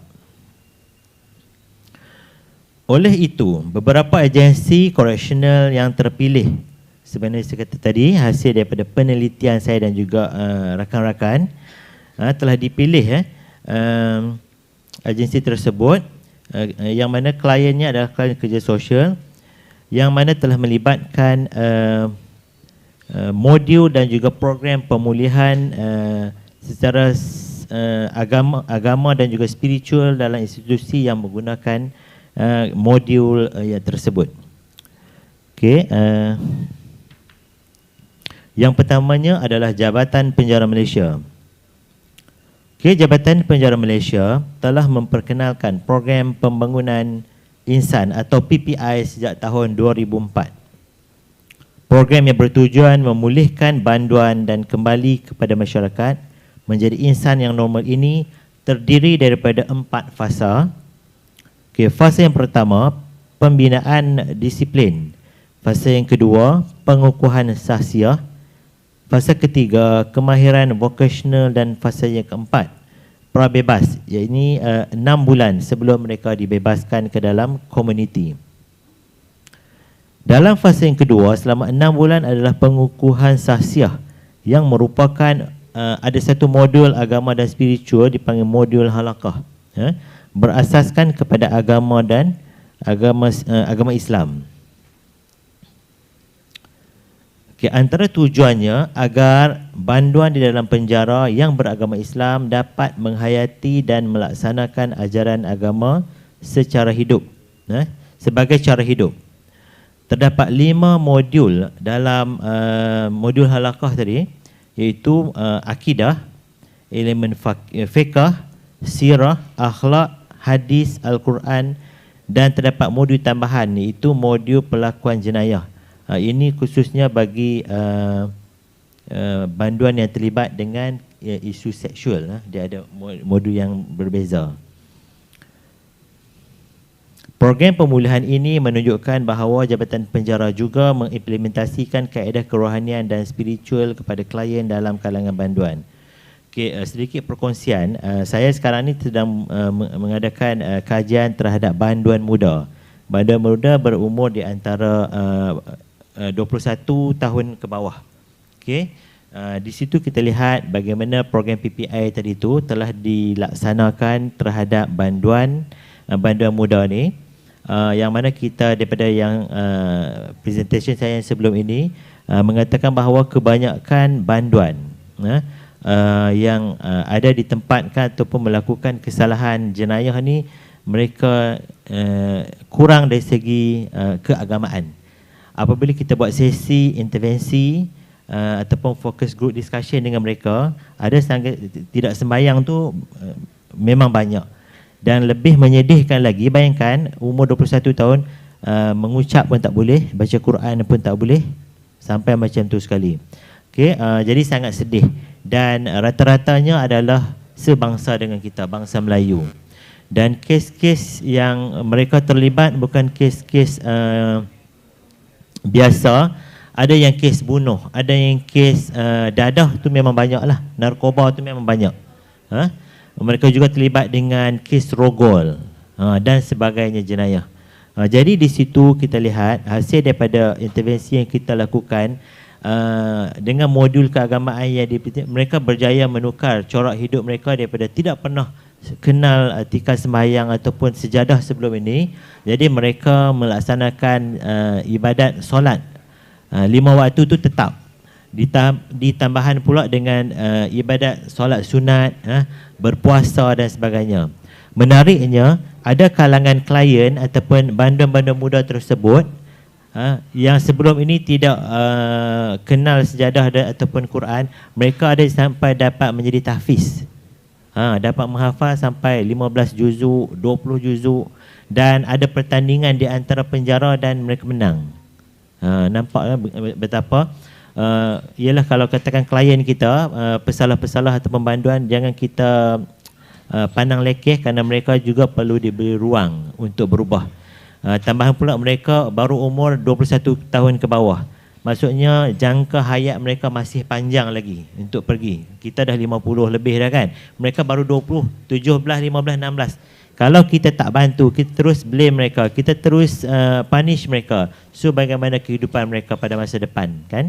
Bayangkan mereka dipenjarakan mungkin 3 tahun, 5 tahun. So mereka masuk dalam komuniti. Kalau kita tak pulihkan mereka secara internally ataupun externally, so mereka akan mengganggu dalam komuniti kan, mencuri, narkoba dan sebagainya. So kita kena pulih menjadi tanggungjawab kita, especially sebagai dalam ni banyak psikologis kan, psikologi, social worker, pegawai penjara dan sebagainya.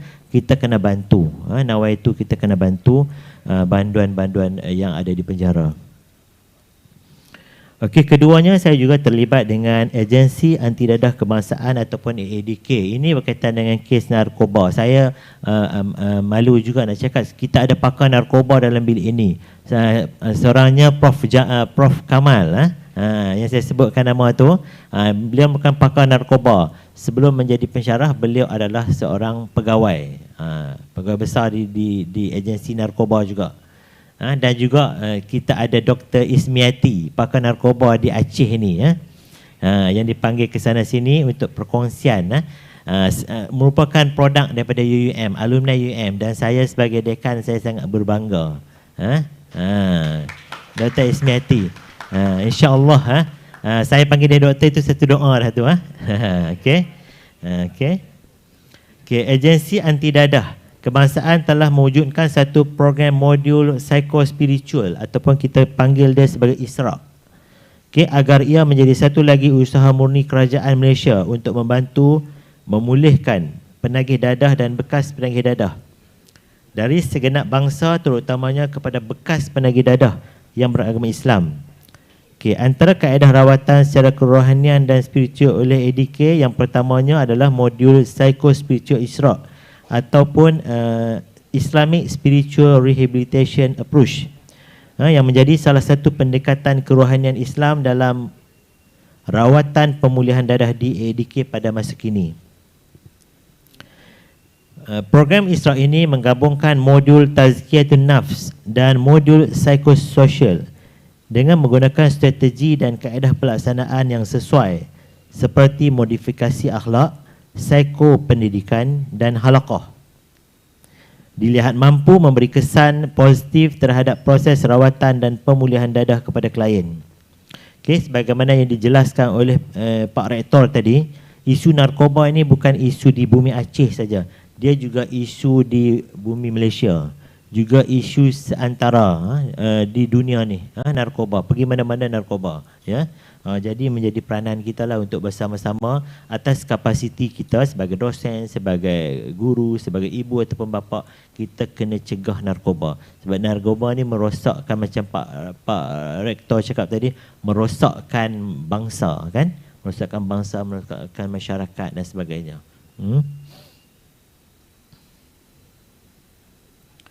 Pilot projek ISRAQ ini telah dijalankan di Pusat Pemulihan CCRC Sungai Ruan, Pahang. Dan namun demikian, program ISRAQ di Pusat Pemulihan Kampung Selamat kemudian diteruskan pula di Pusat Pemulihan Kampung Selamat, Pusat Pemulihan Dadah di Pulau Pinang. Dan hasil temu bual penyidik dengan informan, beliau sangat percaya bahawa program ISRAQ ini dapat diangkat menjadi satu elemen pemulihan untuk klien dadah, kerana program ini lebih kepada proses pertautan di antara ataupun proses gabungan di antara elemen kerohanian dan juga secara fizikal. Pengalaman saya, kita turun di setiap negeri, Malaysia ada 14 negeri, di setiap negeri ada pusat pemulihan narkoba. So saya dapat beza, memanglah dia punya modul yang standard sama, tapi ada sesetengah puspen, pusat pemulihan narkoba tu dia implement yang spiritual dan juga religion, dan kita dapat bezakan. Saya sebagai penyidik saya dapat bezakan. Bila saya pergi ke pusat pemulihan narkoba yang implement yang kerohanian, kita nampak penagih-penagih dadah tu nampak bersih, nampak suci. Dia orang pakai pakaian putih semua, berkopiah, nampak kemas. Dan kalau dia orang duduk dalam bilik ni tak bau. Kan dadah tu dia akan menghasilkan satu bau kan. Okey. Tapi bagi yang tidak mengamalkan implementasi yang spiritual, kita duduk dalam bilik ni pun kita dah kena pakai mask. Sesak nafas kita, dia punya bau peluh dia tu. Memang dia ada kimia, bahan kimia kan. Okay, kalau you all pernah berdepan dengan penagih dadah, memang dia ada satu bau yang lain. Dan dari segi pemandangan kita pun kita nampak yang Islamic spiritual ni nampak bersih, nampak clean, nampak ni lah, nampak kepulihannya tu ada. Itu secara pandangan mata kan. Okay, dan kita juga buat kajian, kita bagi questionnaire dan hasil daripada result tu memang responden yang ikuti proses rehabilitation secara ikhlas internally, dia rasa diri dia tu ada perubahan. Sebab dadah ni dia ada ketagihan tu dan dia boleh datang pada bila masa. So saya tanya responden juga macam mana bila datang ketagihan pada masa tu. So cara dia tangani adalah dengan dia menukarkan ketagihan tu kepada zikir. Dia berzikir so dia twistkan kepada ingat kepada cinta kepada dadah tu, rindu kepada dadah tu. Rindu kepada dadah tu tukar kepada zikirullah. Itu salah satu kaedah spiritual. Sikit lagi nak habis dah. Okay, dan keduanya modul dipanggil modul tazkiyah. Modul yang dibina oleh AADK di negeri Kedah pada tahun 2017. Okay, modul ini dikenakan terhadap orang yang dalam pengawasan ataupun ODP oleh AADK. Ini pun penelitian saya dan juga rakan-rakan saya termasuklah Prof Jamal. Modul ini dilihat menggunakan penghayatan dan amalan dalam aspek keagamaan. Sememangnya mempunyai hubungan secara langsung dalam kehidupan setiap individu. Okay. Sama juga tadilah menggunakan modul keagamaan. Okey, yang ketiganya adalah Pondok Remaja Inabah 1. Dia ada 3 tempat di Malaysia. Dia ada di Kuala Nerang, dia ada di Terengganu dan juga ada di Sabah. Pondok Inabah ini diterajui oleh Pak Guru Haji Zuki Asyuja bin Syafi'i sejak tahun 1980. Lagi saya dimaklumkan bahawa beliau telah baru saja meninggal dunia. Jadi mungkin saya boleh ambil kesempatan ni kita sedekahkan Al-Fatihah kepada arwah Pak Guru ni. Al-Fatihah. Bismillahirrahmanirrahim. Ihdinas siratal mustaqim. Amin ya rabbal alamin. Dan alhamdulillah saya sempat juga berjumpa dengan Pak Guru sekali dalam penelitian saya, dan memang walaupun beliau uzur agak berumur, tapi niat dan semangat beliau kita patut contohilah, khususnya dalam memerangi narkoba tu, ya. Okey, tempatnya ada di Kampung Paya, Mukim Padang Temak, Kuala Nerang pada tahun 1996. Okey, untuk makluman, kaedah kerohanian Islam yang digunakan dalam Pondok Remaja Inabah ialah menggunakan kaedah tarikat Qadiriyah, Naqsyabandiyah. Okey, antara 3 kaedah rawatan seperti mandi, solat, zikir. Konsep pembinaan diri melalui jasmani dan rohani ditekankan kepada klien.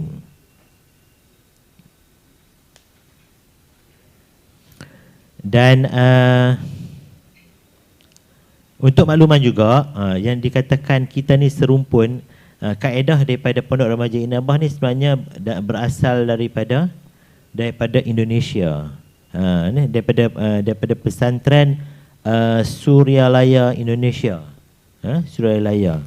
Itu Malaysia Indonesia, kaedah yang digunakan. Boleh kalau katakan kita nanti bila ada rombongan UIN, kita boleh pergi buat lawatan untuk melihat kaedah narkoba, yang mana dia juga mengimplementasikan kaedah moden dan juga spiritual traditional ni. Yang di tempat itu juga ada bilik detox, yang mana penagih yang baru ditempatkan akan ditempatkan, diasingkan. Dia panggil detox room tu, ya. Dan yang keempatnya adalah Pusat Pemulihan Nur Al-Barakah Sufi.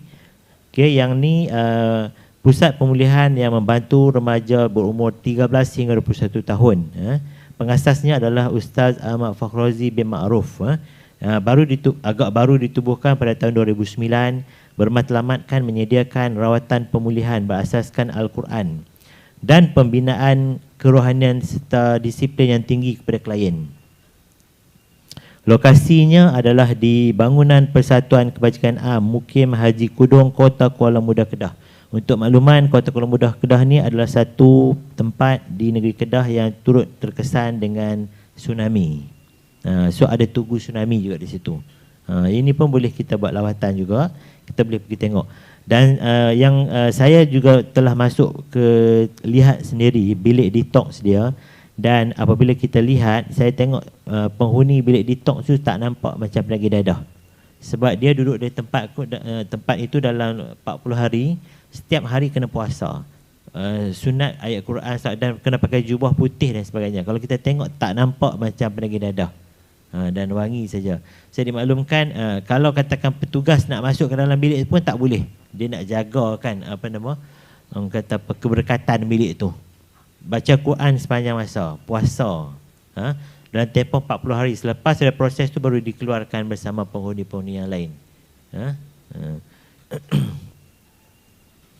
Semua pelatih yang baru dimasukkan akan dimandikan dan dibersihkan menggunakan kaedah Ashifa yang akan dilakukan oleh ustaz sendiri. Seterusnya mereka akan melakukan proses suluk. Ini di bilik detox tadi tu, membawa masuk mengasihkan diri dalam sebuah bilik yang dinamakan bilik suluk. Dalam bilik suluk ini pelatih akan diletakkan bersama 8 hingga 10 orang rakan yang lain. Selama pelatih berada di bilik suluk ini akan menjalani rawatan kerohanian seperti berpuasa, membaca Al-Quran, kelas asas agama, qiyamul lail, tahajud, zikir munajat, riadah dan sebagainya selama 44 hari. Terdapat beberapa kaedah rawatan kerohanian dan perubatan alternatif bagi penagihan dadah sepanjang tempoh 24 bulan pelatih di dalam pusat tersebut. Menariknya, pusat Nur Al-Barakah ni, ustaz akan memberi pelatih tu minum air tanah. Tanah tu bukan tanah biasa. Tanah tu dia ambil tanah liat daripada negara Arab. So dia bancuh air tu, dia eningkan. So yang air yang jernih tu ambil diberi minum. Saya tanya kenapa minum air tu kan? Saya ingatkan air yang coklat tu kan, bukan air yang dah jernih dah. So dia dah mendap dah, so minum. Sebab dia punya analoginya, kita kalau kata pegang benda yang najis mukhalladhah, kita perlu bersuci dengan air tanah.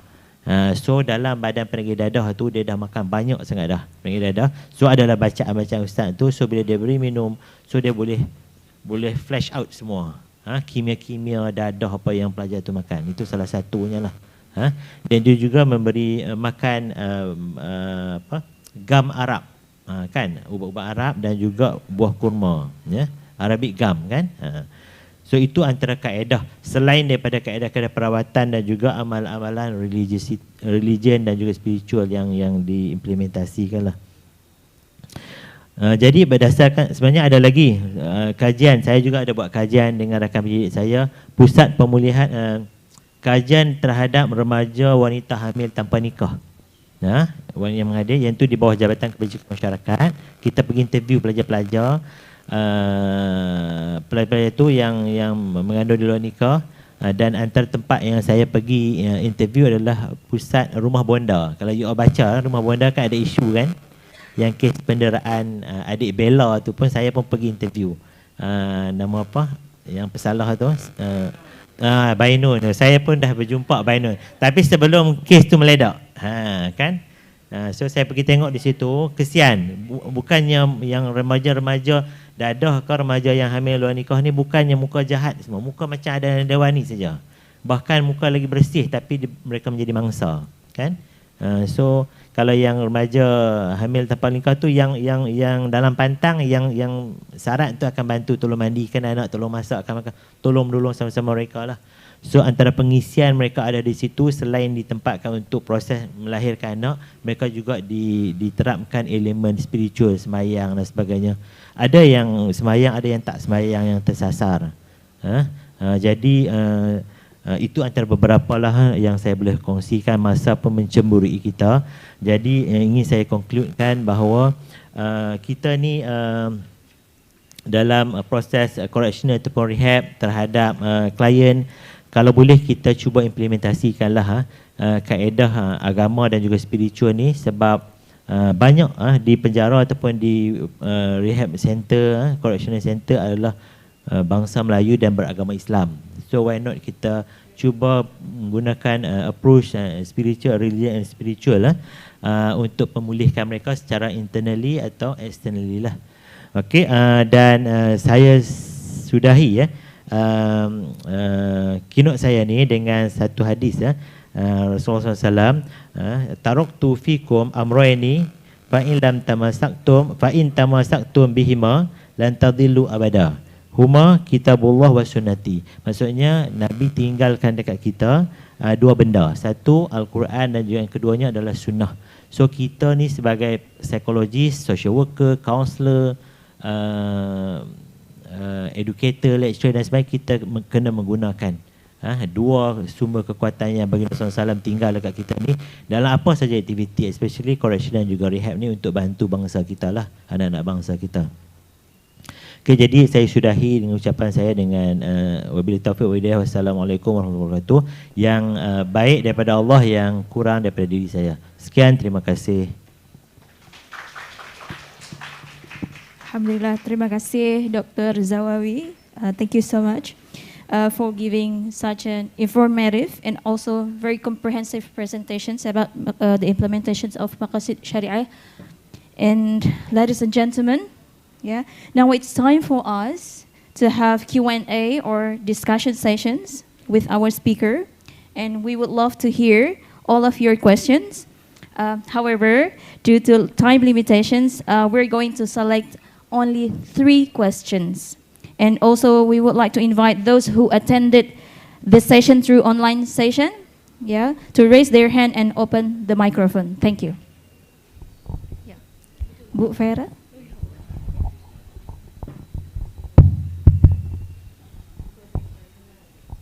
Okay, first question, Ibu Vera. Yeah, time is yours. Baik, bismillahirrahmanirrahim. Assalamualaikum warahmatullahi wabarakatuh. Thank you very much for the opportunity. I would like to ask about, maybe I will introduce myself first. My name is Vera Nova. I'm the lecturer of Universitas Islam Negeri Ar-Raniry Banda Aceh in psychology of Faculty of Psychology. It's really interesting because me and my partner in here, we are really concerned for the narkoba issue or dadah we also part of the non-government organization atau LSM bahasa Indonesianya, IKAN, Inspirasi Keluarga Anti Narkoba. So we also join in some kind of non-government organization in helping also the penyintas narkoba, if we can say like that, survivor of narkoba or dadah. So my question is, you already share about the method or intervention that we can do for this victim, we can say like that, or survivor. We also need to have your experience, maybe please give us example about the intervention for the non-Muslim, because it's also difficulties for us, especially in Aceh. Sometimes we have like a survivor or a victim from non-Muslim religion or Christian from Medan and something like that. Sometimes the program that we already design is not fit with them because we don't have the same religion. And also if we do like psychological method, the general psychological method, sometimes it's not really effective because there is no spiritual issues or spiritual method that proved by many researchers is effective to do healing for the survivor or the victim of narkoba. Maybe my question is, do you have any experience? Please share with us so we can maybe adapt or something like that in the case that we already face in our work with the non-government organization. Thank you very much.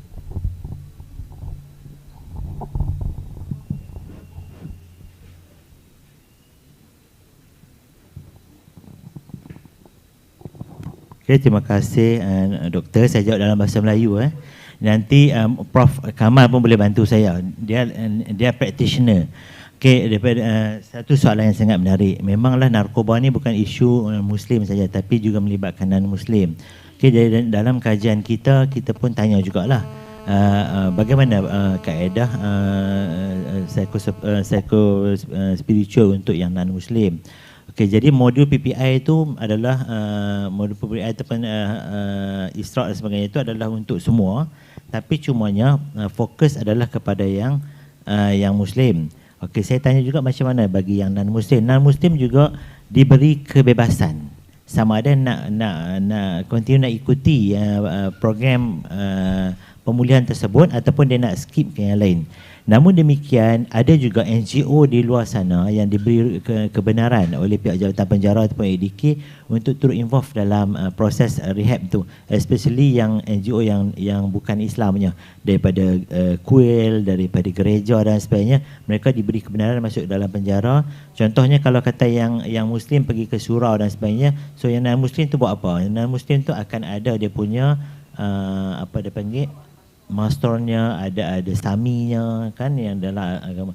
Dan untuk yang secara umum macam ceramah agama, motivasi dan sebagainya yang tak melibatkan zikir, solat dan sebagainya, dia orang akan ikuti sama-sama. Dan tak banyak, tapi ada sedikit satu dua juga yang tergerak hati untuk mendekati agama Islam. Yang tu yang menariknya lah. Dan nanti Prof Kamal boleh tambah sikit lah. Boleh tu. Yang tu pengarah ADK tu. Okey. Dan apa nama satu lagi berkaitan apa, dah menjawab kah? Dah menjawab dah? Ya. Tapi proses pemulihan tu, bila saya tengok yang saya pergi ke ADK yang implement yang kaedah Islamik dan spiritual tu, yang non-Muslim pun pakai sama juga. Dia pun pakai kopiah juga. So nampak bersih, nampak sama aja.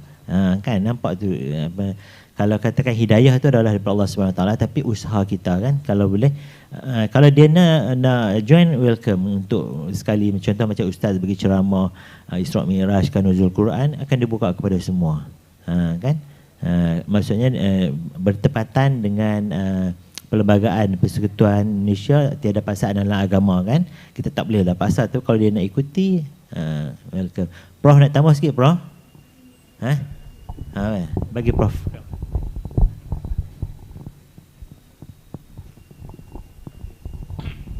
Bismillahirrahmanirrahim. Assalamualaikum warahmatullahi wabarakatuh. InsyaAllah saya boleh berkongsi sikit pengalaman yang saya ada dulu. Dia dalam di sana kita ada pusat pemulihan. Di sini ada. Di sana dipanggil puspen. Dulu dipanggil pusat serenti, sekarang diubah kepada puspen. Kemudian dia ada standard punya pemulihan lah kan. Pagi-pagi pukul 5 dia dah bangun, kemudian mandi dan sembahyang solat dan sebagainya. Kemudian dia kena ikuti berkawat. Berkawat untuk keluarkan peluh dalam 1 jam. Selepas tu dia pergi sarapan dan dia masuk ke bengkel masing-masing. Kalau bengkel lah, bengkel jahitan, skill activity. Kemudian sampailah pukul 10, rehat, minum dan sebagainya. Pukul 2 dia masuk balik kan, bengkel sampai pukul 4. Okey, itu normal, aktiviti normal. Kemudian kalau yang spiritual tadi, dia macam Pak Zawi cakap tadi, dia pun standard juga. Kalau macam non-Muslim, memang kita jemput guru-guru agama, NGO datang ke pusat untuk share, untuk bagi dia punya aktiviti lah, ya. Dan sebenarnya pemulihan ni nak mula pemulihan tu senang sangat. Senang sangat. Cuma mereka ini tak nak. Dia tak nak dipulihkan, itu je. Kalau di pusat Zaranti sana, puspen ni, bila dia masuk je, selama 14 hari dikurung dikurung dalam satu kawasan berpagar dan diletakkan kolah untuk dimandikan. Dia mandi sendiri selama 14 hari, siang malam mandi. mandi. Sebabnya badan dia panas, dia keluarkan panas tu, kan? Jadi selepas 2 minggu dia memang segar, dia memang sihat, tak ada masalah langsung. Itulah bila di tempat kawasan tu memang kawasan larangan, siapa pun tak boleh masuk. Cuma dia punya pegawai aja. Okey. Jadi itu dah kadang-kadang orang yang luar dia komplain. Dia kata kenapalah baju tak pakai, seluar tak pakai semua kan. Ni dalam tu. Siapa suruh pergi tengok. Tak siapa suruh kan. Jadi itu memang kawasan larangan. Mungkin kadang-kadang terdengar cerita kan. Orang cerita macam tu lah yang tak elok kan. Sebenarnya naked lah. Sebab dia orang seluar basah lagi, jemur kering basah kan. Sebab dia bukan dah biol lah. Masa baru masuk kan. Fikiran belum lagi stabil, selaru kan. Jadi selepas 2 minggu insya-Allah, alhamdulillah kan, barulah dimasukkan ke aktiviti-aktiviti yang masing-masing lah. Jadi itu yang baru masuk, kemudian aktiviti. Selepas tu tadi macam Pak Zawi cakap, memang ramai peluk Islam.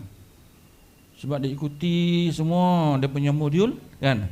Fasa demi fasa, lebih kurang ada 6 fasa. Jadi setiap fasa tu dia ikuti dan akhirnya memang ada tergerak untuk peluk Islam. Di mu'alaf. Cuma selepas dia keluar. Jadi saya rasa di pusat Puspen ni dalam masa 2 tahun tidak ada masalah. Dia tidak ambil apa sebentar narkoba tak ambil. Cuma yang nakal tu ada. Bila kita buat aktiviti luar, projek di luar, dia dapatkan bekalan tu daripada rakan di luar, dia masukkan dalam mesin motong kayu, sembaga. Jadi siapa pun tak tahu. Dia tahu dah, dia buka mesin tu, masuk dalam, dia buka, ada lah dalam tu. Ataupun dia masukkan dalam plastik, kan? Dia ikat dalam belon, dia telan, kan? Jadi torpedo. Jadi setiap kali dia pulang daripada aktiviti luar, dia mesti jalan itik. Diarahkan supaya jalan itik. Tahu jalan itik macam mana? Nanti dia keluar. Itulah baru dapat keluarkan benda tu. Kalau tak jalan itik tak keluar. Sehinggalah dia buang air. Jadi kita tahu setiap pergerakan dia, memang kita tahu dia dah jadi gelisah kan. Jadi ini mesti something wrong. Dia masuk ini atau masuk belakang juga. Dah yang dalam punggung. Semua punggung. Tak ada. Tu yang lain lah. Baik, kemudian satu lagi, macam aktiviti yang spiritual yang lain, sebab kita nak relatekan dengan spiritual ni. Tadi macam di Inabah tadi, mula-mula di Inabah tu, mula-mula sampai Pak Zuki tadi, selain dia bagi air tanah, dia bagi minum air kelapa, santan kelapa yang telah dijampi. Dia akan muntah semua. Muntah ni sampai lembek. Tak nak. Jadi selepas tu baru dia beri rawatan. Dia muntah habis semua, baru dia beri rawatan. Dan saya sendiri pernah bawa student saya lah, pergi mengurut badannya kan, sebab dia patah tangan. Saya bawa kepada tradisional punya bomoh lah kan. Dia di badan dia keluar di macam color lampu. Rupanya dia sekali narkoba tu, dia tumbuk lampu Kalimantan, kaca tu kan, sekali dengan ubat nyamuk, sekali dengan lampu, sekali dengan apa ni, dicampurkan dengan Coca-Cola kan. Jadi ada perasa. Jadi sedap. Rupanya dia dah masuk dalam badan. Lepas tu bila diurutkan tangan Pak Guru tu, dia luka. Ni dia keluar dekat peluh. Itu yang Roma tu, dia keluarkan kaca tu. Maknanya dia orang ni memang very kreatif lah kan. Sehingga akan merosak diri sendirilah. Okey. Itu yang sebab tu dia panas. Badan dia panas. Dia mengambil narkoba ni. Kemudian sikit lagi, narkoba sekarang ni dah jadi chemical base. Dia bukan lagi pure original. Chemical base, tu yang jadi macam-macam jadi tu. Kalau pure campur dengan ganja, daun ganja, pure tak ada masalah. Sebab candu yang dihisap oleh opium China dulu kan, dia mengambil masa selama 30 tahun untuk ketagih. Dadah ni dalam masa seminit boleh ketagih. Itu bedanya. Jadi serbuk ni hanya 1 minit je boleh ketagih. Sedangkan opium tadi 30 years baru dia jadi ketagih. Sebab itulah sekarang ni chemical. Bila chemical dia dah rosak badan. Dia absorb dalam badan cepat kan. Dia akan ketagih. Okey, itu saya. Terima kasih. Terima kasih Prof. Sekarang ni banyak dadah sintetik. Saya rasa di Aceh pun sama kan? Ada soalan lain? Okay. Apparently, we still have lots of questions or topic to be discussed. As we see it from your responses. However, due to time limitations, we need to end our discussion for our first session because we need to step on to the next presentations by our second speakers. To Bapak Dr. Zawawi, thank you so much for your presentations. Now we will move on to Ibu Fatmawati, Dr. Candidate Fatmawati. Okay. Thank you so much.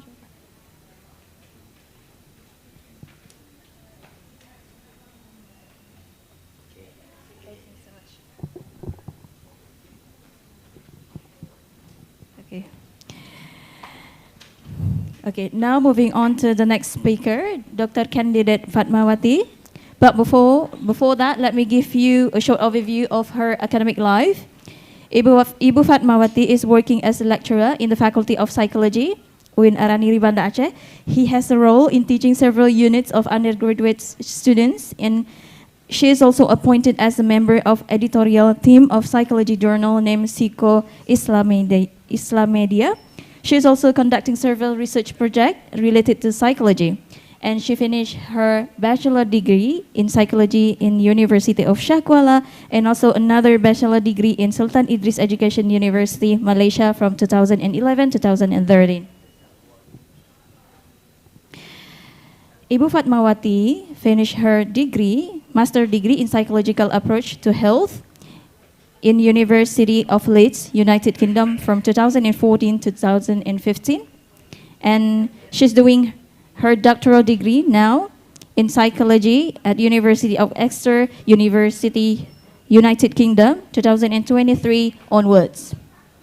Ibu Fatmawati has also published more than 20 journal articles in national and international scope and has attended more than 10 conferences in national and international scope as a speaker. Also, she has written 5 books related to psychology and published by national publisher. So today, she will be speaking to us on parental attachment and psychological well-being. Ibu Fatmawati, time is yours.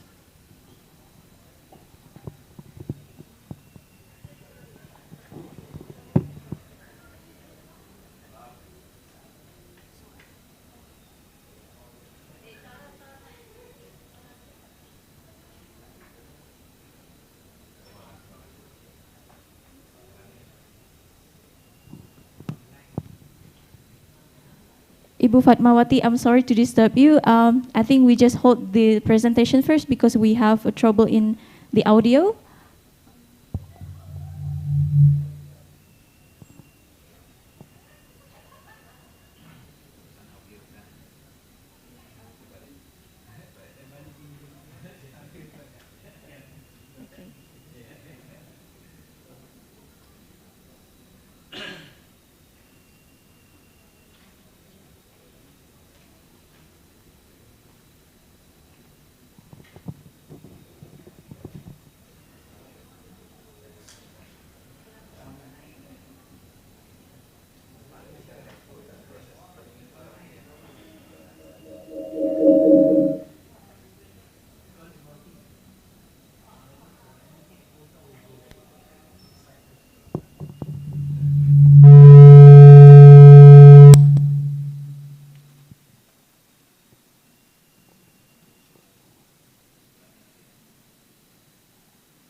Ibu Fatmawati. Okay, I'm sorry to interrupt. Let's just hold our presentation for a few minutes because we still have trouble in the audio.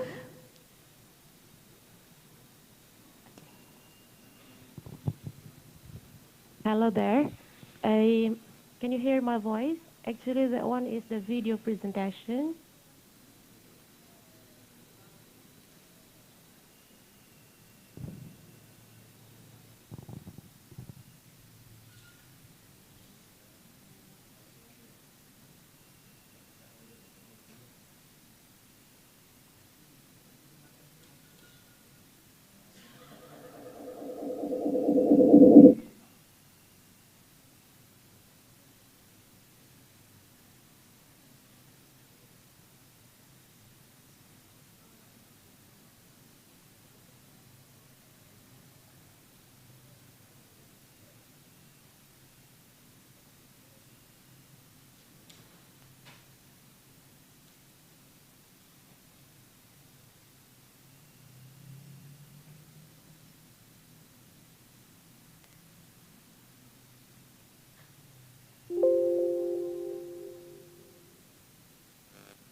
Halo, Assalamualaikum. Waalaikumsalam warahmatullahi wabarakatuh. Right, so I think that's a trouble there. So yeah, it is better for me to present live or just share my video presentation.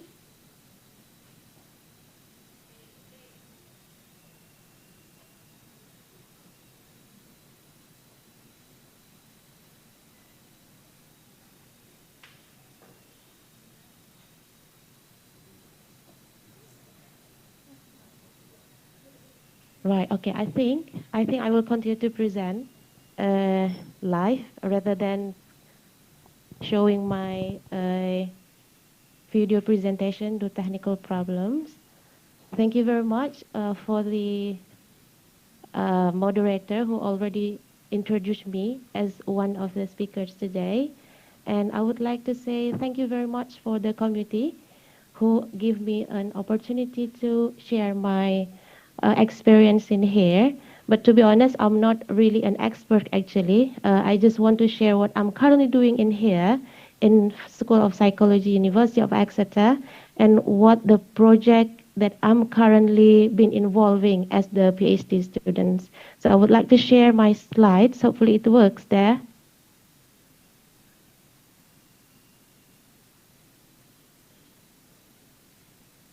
Is that appear there?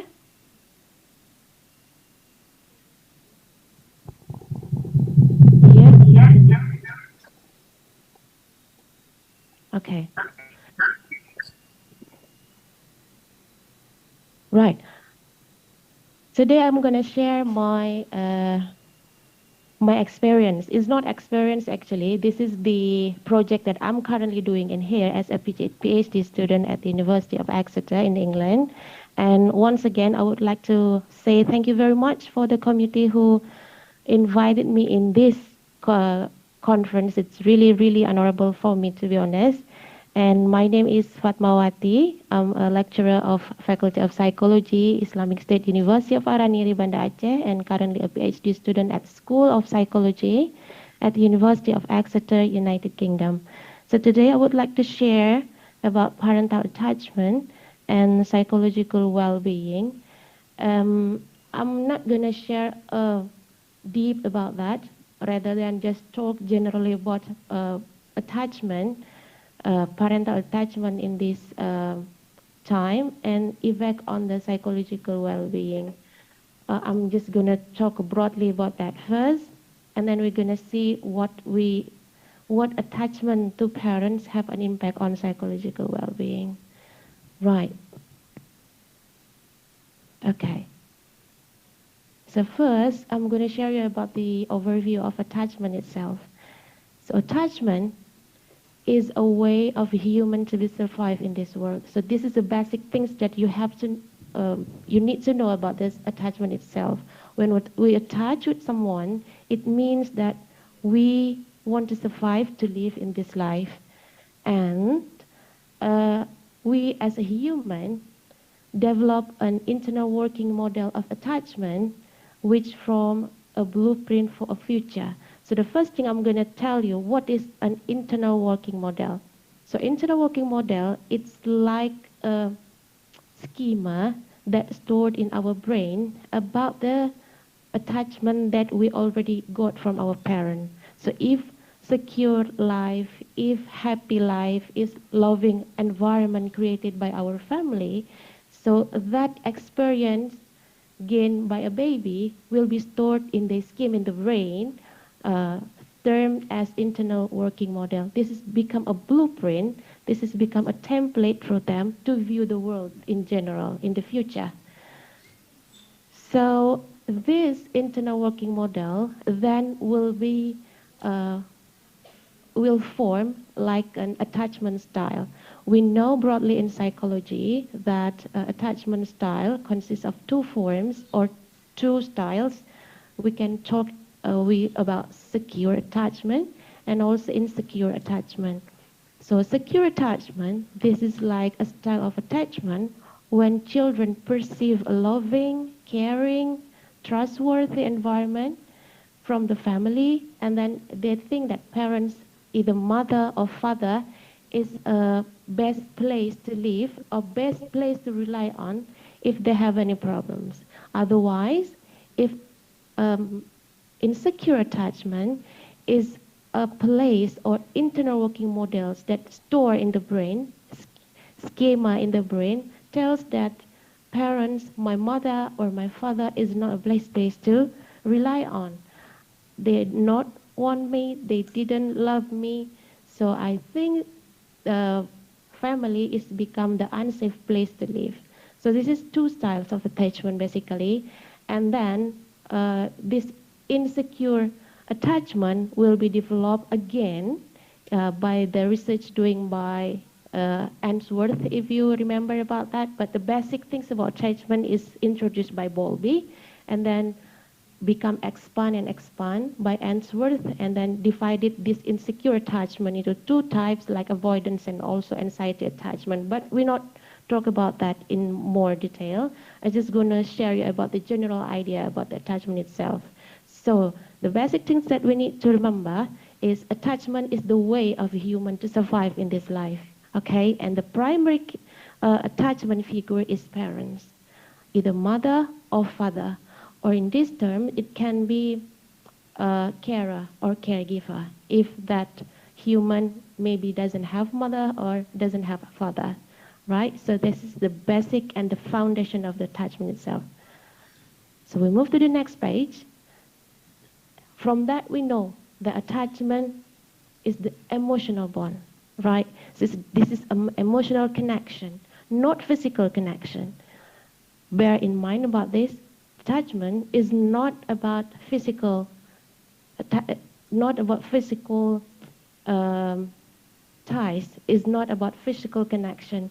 You have to be emotional connect to your children. Okay, so this is how this emotional interaction can be developed. This can be developed through your interaction with your children. you can be physically there, but you have to be emotional there with them. So this experience will impact the children in building later relationship with other people. As we know before, previously I've mentioned about internal working models. If the children represent their father, their mother as a secure, as a best place, they will have a foundation, they will have a basic foundation that attachment with other people will be the same with the attachment that I already have with mother and the father. Because attachment is like a hierarchical, like a foundation, the base one, and then next step into the higher step. So after mother, father, or primary caregiver, it moves into siblings, it moves into friends, it moves into teacher, and then move into partner, either wife or husband in the future. So the basic things, if the foundation of attachment secure, developed by father and mother in family, so then another attachment figure will be secure as well. Right. Okay, this is the previous one. I'm gonna wait. Okay, I'm gonna give you a simple illustration about attachment cells. So the first thing, let's think about when we grow a plant, when we grow a vegetables or a plant, a flower. The things that we need to do first is to prepare the ground, isn't it? We prepare the ground, we give the soil, and then choose the best place to live for the plants that we plan to grow, right? So this is this illustration, a very simple illustration actually. And then we plan to plant the seed then. We choose the best spot, and then we give the soil, put the seed under the sun, in order to grow better. And then what the next? Feed them. Give the water, give the soil. This is a very simple illustration that I want to relate with the attachment itself. So things, before we have a children, we need to prepare ourselves first. This is a very important thing because when we plan, when we want to be a parent, we need to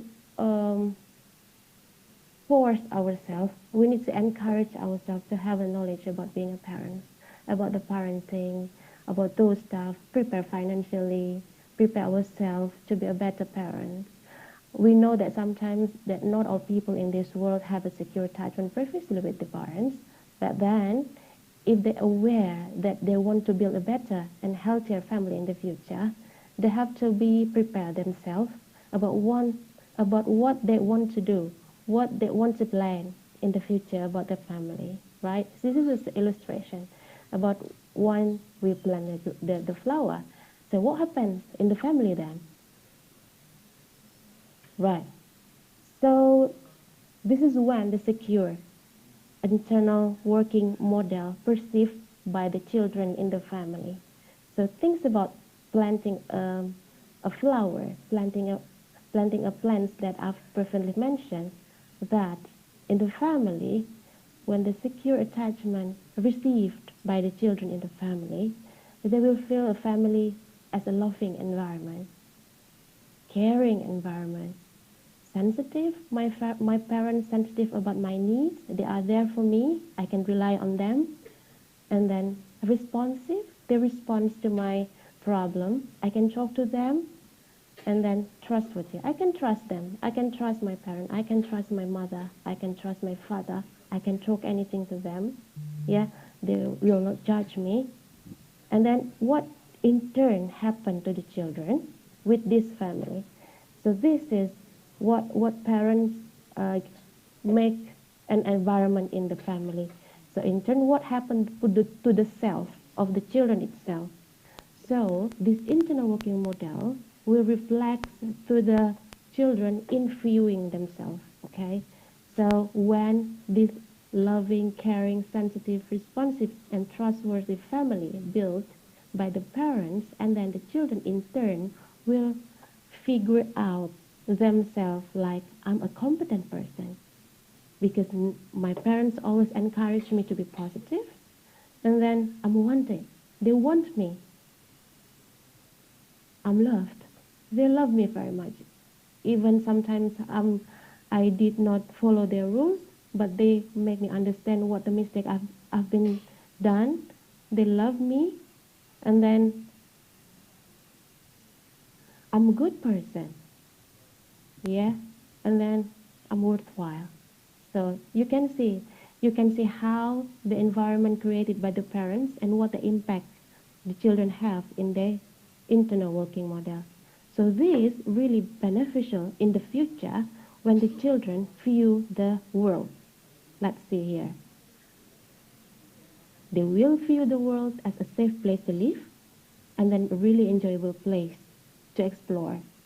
So this is the impact of secure attachment given by the parents in the family. Children will figure out themselves a loving person, and in turn, they will see the world as a safe place. So what happened conversely then? Okay. This is insecure. Insecure internal working model. If this represents in the family, yeah, children always clingy like this. You can see parent is not attentive, and then they can't be trusted, hurtful, always bully me, say that I'm wrong, I'm not a good child, unresponsive, they are not there for me. If I need something, they are not there for me. If I want to talk about my problem, they never listen to me. Otherwise, they always judge me. Yeah? And then what the child feels about that? They feel themselves, I'm helpless. No one helped me. So who can I rely on if I have a problem? I'm a bad person because my parents always tell me that I'm a bad boy, for example. And then they don't want me. I'm unwanted. I'm unloved. I'm neglected. That's the things that the children think about themselves when they feel insecure attachment from their parents. And then unbelievable. Who can I believe in this world? No one believes me. Yeah, they always say bad to me. So in turn, in the future, these children will figure out the world like this. So this world is painful. It is not a safe place to live, and it is not worth to live in this world. So this is impact the first from the family. I think it's really related with the previous presentation that we talked about substance abuse previously. Maybe that those problems, if we want to take back to this child's experience in the family, maybe something wrong happened in the family. Yeah, so this is what insecure attachment caused to the children. Okay, so this is the impact of the insecure attachment. So how we relate this to the psychological well-being? Psychological well-being, actually, this is just a broad term about this. But for myself, currently I'm looking at depressive symptoms, how parental attachment, mother attachment and also father attachment can be related to the depressive symptoms. So when the children have poor attachment or maladaptive attachment with parents, they will have high level of depression. And this can be derived from the problem, from the attachment problem from the family. So they will have an experience that I was treated badly by my parents. They treat me really bad. They abuse me, they bully me, they neglect me.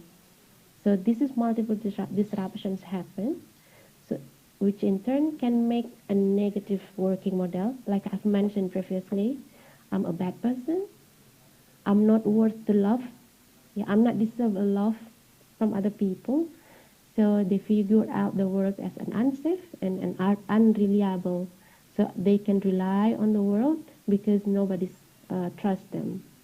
And it can be a behavioral problem in the future because they treat badly by their parents, they will act badly to other people. So they will be more aggressive, can be oppositional or dishonest. Okay, they can attract. This is actually really depends on the style of insecure attachment perceived by the children, because I've mentioned that insecure attachment can be divided into two broad categories. The first one is an anxiety attachment, or the others is avoidant attachment. If the children perceive like this insecure attachment, they will be more aggressive in order to attract other people's attention. So, for example, if parents are unresponsive about their needs, and then they will become more aggressive, crying, tantrum, clingy, cranky, things like that, in order to attract the attention from the parents. So this is what happens. They will have a behavioral problem, and then they also have a negative responses to other people. I will treat other people badly because I was treated badly by my parents, either parents or teachers or even peers.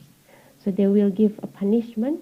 They show rejection that reinforced by IWM. IWM is internal working model. So the internal working model that already stored in the brain, that already stored in our cognitive, it will be reinforce our behavior with other people in the environment. So this is the impact of the insecure attachment. It's really vary, actually, depend on what style of insecure attachment of the children perceived from the parents. And then let's think about this. Right, so I've mentioned that insecure attachment, this can lead to childhood trauma perceived by the children from the family, from the parents in particular, and because they feel like poor attachment, less bonding with the parents, less emotional bonding with the parents. So sometimes it might be that these children will display like independent behavior. Why this happen? Because sometimes he just want to protect himself. I'm not gonna let myself to be hurt by other people again. So I will be independent person. I will rely on myself rather than with other people. I just want to be safe. I don't want to let myself to be pain anymore. This is sometimes happen to people who have poor attachment, but this is again really depend on the style of insecure attachment someone perceives. And then this trauma will impact on the brain development. Okay, this is we talk about biological things, because schema is really adjustable, depends on the experience we have in the past.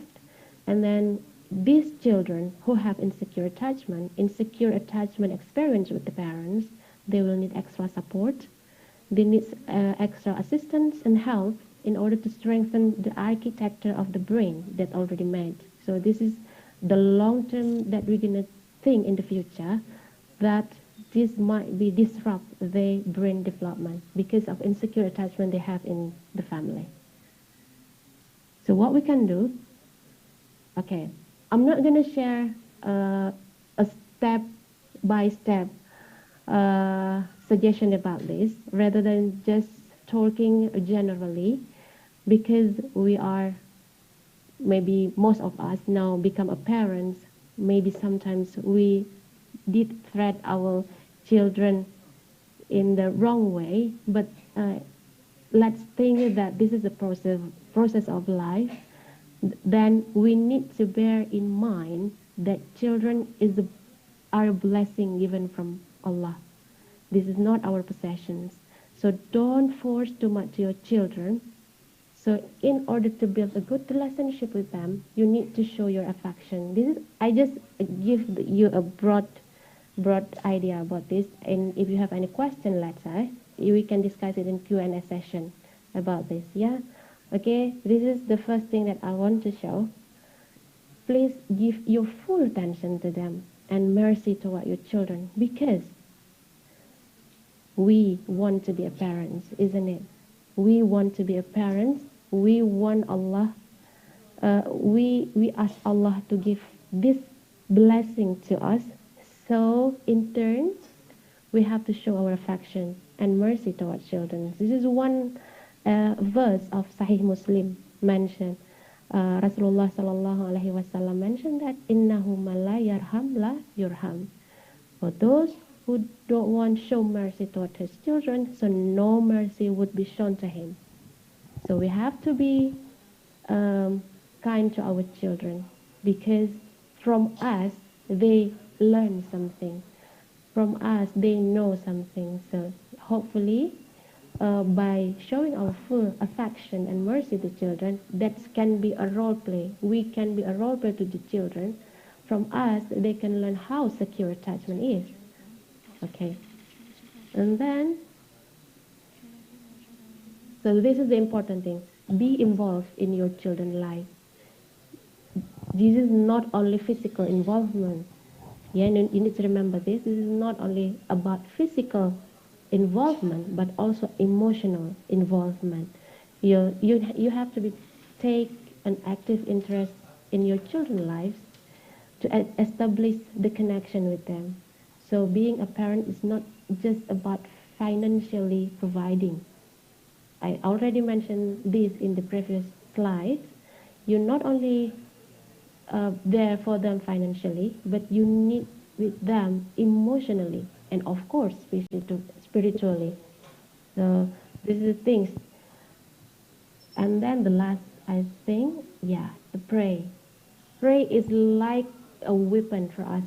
Even we already did the best for our children, but sometimes they might show negative behavior. So things that we can do, we rely everything on Allah, because Allah give this child to me, because Allah send this blessing to me. So I will rely everything on Him. So praying is the best and the most powerful ways to protect our children. So they can be a kind person, a successful individuals in the future. We already did our best as parents. We already care them, give a full emotional, psychological, spiritual, everything we already give to our children. This is the way of us as a parent to show gratitude to Allah, because we ask this blessing. Not children ask to be born, but we want to give birth to the children. So in this case, we have a responsibility to raise our children in a good way based on what Allah and Rasulullah said, based on what Allah has give us the guide for this. So we can follow this, but then we cannot expect everything gonna be the best at the last. But pray is give you like a powerful ways. Pray give you like a satisfaction that you already did the best anyway. You already give the best for your children. Let Allah plan the rest for them. Okay. So this is just a broad idea, to be honest, and we can discuss this further if you want in the Q&A session. So yeah, that's it. Thank you very much for your attention. Wassalamualaikum warahmatullahi wabarakatuh. Waalaikumsalam warahmatullahi wabarakatuh. Yeah. Thank you very much. Okay, thank you so much for Ibu Fatmawati for giving such an inspiring insight for us all here. So ladies and gentlemen, now it's time for us to have Q&A sessions. And also I would like to invite those who attended the session through online from Zoom to raise their hand and to open the microphone. Thank you. Yeah, please, Bapak.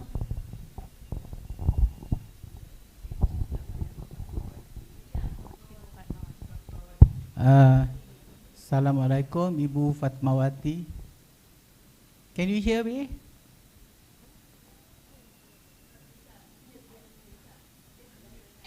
Please unmute yourself. Okay, can you please unmute yourself, Ibu Fatmawati? I already unmute myself anyway. Okay, I can hear you. I can hear you clearly, loud and clear. Right. You sound like a commentator on TV. Okay. Oh, really? Okay. My name is Pak Angku. My full name is Ku Yusof. I'm from Malaysia. I'm a counselor, retired counselor. pensioner yang counselor yang pensionan. Okay, what do you call that? Okay, very senior. I'm 67 years old this year. Okay, I can be your father actually. Okay, whatever it is, I let go of that. Okay, have you heard of Theraplay? Theraplay? Theraplay. Theraplay. Therapy and play. Theraplay. Oh, Theraplay. Yeah. Have you heard of it from America and all that? It's very good for attachment disorders. Really, yeah. Very good for that. For you, if you want to do S3, PhD and all, I mean, you should learn up Theraplay. Because I've used it. In 2018, I was in Lombok helping out the earthquake victims and all that. So I have a group of children in front of me, and I just play game with that, like cotton, like a crumpled small piece of what they call newspaper, koran, newspaper, and I started blowing. I blow into that, they blow into me. Then they start laughing and all, they start opening up with me and all that. They talk to me nicely and all that. When I ask them, gimana tu? Kamu takut? Takut pak. Okay, gimana mau? Jadi saya ajarkan dia. Once they are attached already to me, so I taught them how to do breathing exercise. Butterfly hug. Have you heard of it? Butterfly hug. Yeah. That will reduce down the children and all. And then I use, but starting I use Theraplay first. Right. Okay, and then after that I use what you call the puppets, 2 puppets, puppet show, this one and all that, then I teach, I do it in the 3rd person, Oh, this puppet, you can hear the earth shaking and all that, what would you do? So ask the other puppet. But so I mimic the other puppet. Oh, I got to go and search home and all that. I do hit counts. How many are out of the house and everybody safe and all that. How many in your house? So this one, oh, I got 6. Kakeknya, neneknya semua 6 orang. Sudah ada di luar? Ada. Okay. Kalau tidak gimana? So that's how I teach them. But must do the attachment first. Once they attach to you, because saya ngomongnya bahasa Malaysia lain kan, di sana bahasa Sasak, bahasa Indonesia and all that. Once they attach to me, they so open up. Thank you. Those are my sharing with you. Okay? Thank you. Yeah, thank you very much. Thank you very much for sharing me your experience anyway. Yeah, the attachment things is really, really important because that is a foundation. And what you've done based on your experience is really, really acknowledged by the literature as well. When someone already attached with other people, they will show anything. They will give anything. Yeah. And for the children, the play therapy is really help them because we involve in their life, isn't it? We involve on how they live in daily life, and then give us like a place to come into their life, so they will be attached more.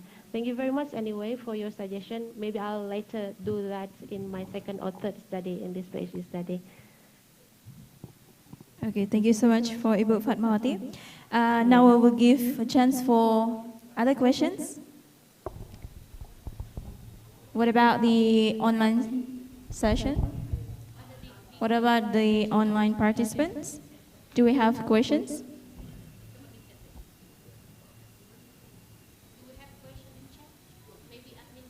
Okay, please, maybe admin can check our chat box whether we have question for Ibu Fatmawati. We have one question from the online. Can I? Okay. Yeah, please. We have one question from online dari Asesor Usfur Rida to everyone. Salam izin bertanya. Ketika anak dibesarkan dalam kondisi insecure attachment, bagaimana pengaruhnya dalam membentuk inner child di usia dewasa? Sebelumnya, boleh sedikit disampaikan perspektif Bu Fatma tentang istilah inner child dalam konteks insecure attachment. Thank you. Alright. Thank you. Apakah bisa difahami Bu Fatma? Yeah. Okay. Yeah, I got the question. Yeah. Thank you very much for the question from my colleague. I think this is one of my colleagues in Faculty of Psychology in Ar-Raniry.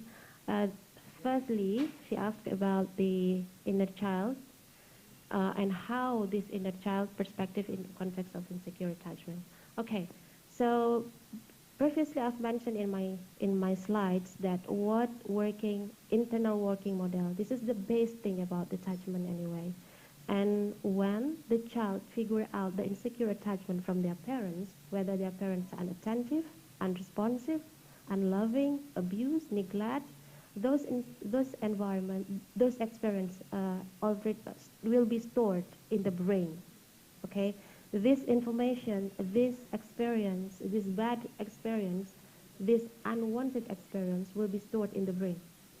In this brain, we will make like a schema we call it in cognitive psychology. So this in turn will represent ourselves as a whole, self-concept. Let's say we'll build our self-esteem, and will show how we interact with other people, will show how we perceive the wider environment in the future. So for those who have the insecure attachment, they will have insecure internal working model. This is quite related with inner child, because they have something like unfinished business from the unwanted experience they perceive from the family in the past. So will be stored in the brain and then represent in their self. And then in the future, when they react with other people, when they behave with other people, they will show insecure attachment. I'm going to share you about the broad idea about insecure attachment first. This is actually divided into two forms. So the first one is anxiety attachment. The second one is avoidant attachment. For those people who have avoidant attachment, this is one type of insecure attachment actually. They will show like they don't want to stay longer with other people. This person will have like no intimate relationship with other people. If she or he already have a partner, they don't want to talk a lot with the partner or even have a friend. They leave their friend when already get the connection with the friends. In one stage, these people will leave their friends. Well, while this friend will feel like, why she leave me, why he leave me suddenly without any information. This is what avoidance type of attachment. So you can imagine this person when we already attached with this person and then suddenly he leave me. What happened? She leave me. What happened with me? Am I doing wrong? Conversely, happen to people with anxiety attachment. They will rely dependently on you. They will begging for love. They ask you, they attach with you, but in maladaptive way. They really want with you every day. If she or he didn't text you, what happened with him? Be a very, very what we call this very maladaptive. Yeah, really maladaptive relationship. They always want to know everything about you, like possessive person. This is what anxiety attachment perceive, because in the family they cannot get the love from their parents, so they seek another love for other people, but then they will really feel anxious or really afraid if this love being lost. Now, this is two types of general insecure attachment. So I think if we relate this with the inner child, it's every people have different view or different way on how they view their inner child. We can reflect back to the previous experience that we have in the family in the past, whether we have whether insecure avoidant types or insecure anxiety types. Okay, when we see this clearly, and then we can help these people to give, to reconstruct the scheme that already stored in the brain, the negative one into the positive one. So I think, yeah, previously I've mentioned a link actually in this slide on how to distinguish between avoidance and anxiety attachment clearly, but then I will share to the committee if in case you want to see how to differentiate or to distinguish between these two type of insecure attachment. Hopefully it can answer the question, though. Yeah. Okay, thank you so much, Ibu Fatmawati, for your inspiring answers. Perhaps we do have enormous questions, but because we have time limit for these sessions, we need to end our discussion and we should move on to the next speakers. Yeah. Thank you so much, Ibu Fatmawati, for your time. I know it's in UK. What time in UK now? 5:43 a.m. in the morning. Oh my goodness. Thank you so much for making time for us here. Thank you so much. So many times. Yeah. Okay. Salam dari Pak Dekan, Bu. Waalaikumsalam warahmatullah. Thank you so much for inviting me to this conference anyway. It's really honorable for me to be here. Thank you so much, Ibu Fatmawati. You can stay with us or you may leave the room. Thank you so much. Yeah. Okay, shall we continue? Okay.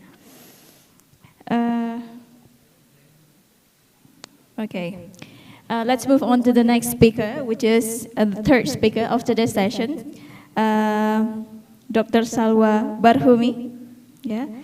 Dr. Salwa Barhumi is a learning designer and educator, and she grew up in Chicago suburbs and left to attend the University of Maryland, Baltimore, country for her BA in developmental psychology and certifications in grade 1 to 8 education. Wow. She then pursued her MA in learning sciences at Northwestern University and ED educational degree in instructional design from Johns Hopkins University. During that time, she spent over a decade in diverse roles in K-12 Islamic schools and non-profit organizations, including school counselor, instructional design specialist, teacher mentor, college advisor, educational director, and board member. She has also developed and led immersive and engaging summer and out-of-school program for Muslim youth in America. She currently advises and mentors teachers and school leaders and designs evidence-based curriculum for schools and organizations. She helps co-lead a halaqa for young professionals and enjoy organizing events for the community. Her passion is designing enjoyable evidence-based learning experiences for all and nurturing young Muslims to grow up strong in their faith and identity and mental well-being. Dr. Salwa currently resides in Tampa, Florida with her husband and 3 kids. She enjoys cool water and weather, long walks in nature, experimenting with tea flavors, audiobooks, and thicker gatherings. And today she will be speaking about a mixed methods intervention study of aiming high, promoting college match among American Muslims. For Dr. Salwa, I'll give it time for you. Assalamu alaikum. Can you see my screen? Okay. Bismillah ar-Rahman ar-Rahim. Allahumma salli ala Sayyidina Muhammad. And you can hear me well? Yes. Okay. Yes, Dr. Salwa. So, about a decade and a half ago, I graduated from an underfunded kindergarten to 12th grade Islamic school in Chicago, Illinois. We had leaking roofs. We walked outside in freezing temperatures from class to class because our classrooms were portable. We didn't have a building. We didn't have enough money yet. And we had a really high teacher turnover rate. Sometimes teachers would leave within the same year. And most of the parents at our school were immigrants who never navigated the American college application process. So despite those statistical odds and no school counselor, my friends and I, we applied to 4 or more universities, which is what is recommended by the American College Board. 6 years after graduating high school, I moved from Chicago to Tampa, Florida.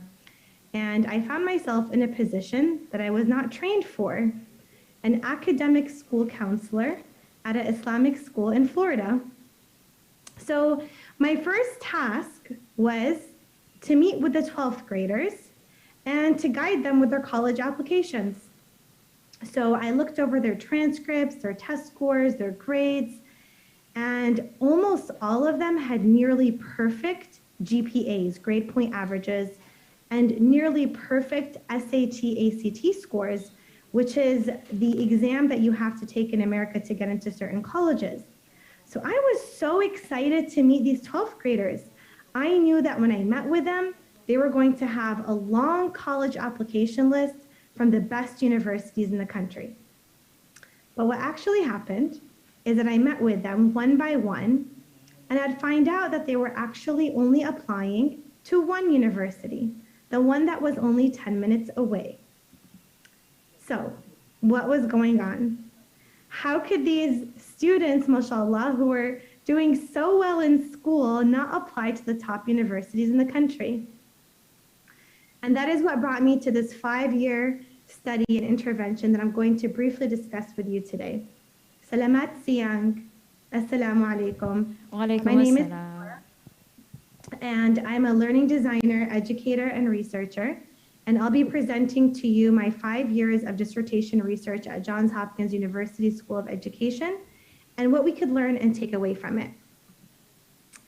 So if you want to access the study and access the measures and the surveys and the intervention, you can scan this QR code and save it for later to reference. We have 3 goals, inshallah, when we're during this session today. The first one is I'm going to review the study with you.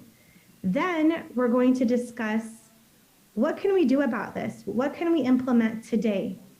And finally, we can discuss some research gaps that maybe one of you would be interested in following through with. So let's begin with our first goal, which is to review the study. And let's fast forward, let's rewind back to the story. So I met with these students and I couldn't figure out why they were not applying to these universities. And I figured out that this is actually a systemic problem across all minorities in America. And the researchers have coined the term, they've coined the problem, college undermatching, which means minority students, a minority in race or religion or in socioeconomic status, when they have high grade point averages, really high SAT, ACT scores, but they choose not to apply to the top universities, even if they're guaranteed admission, and even if it's fully covered, all the finances are fully covered.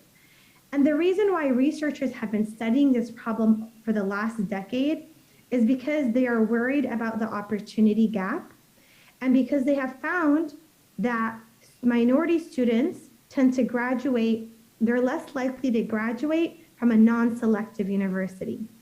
And this is a major issue because a lot of times we look at statistics and we say, mashallah, all the 12th graders, they got admitted to college, they all went.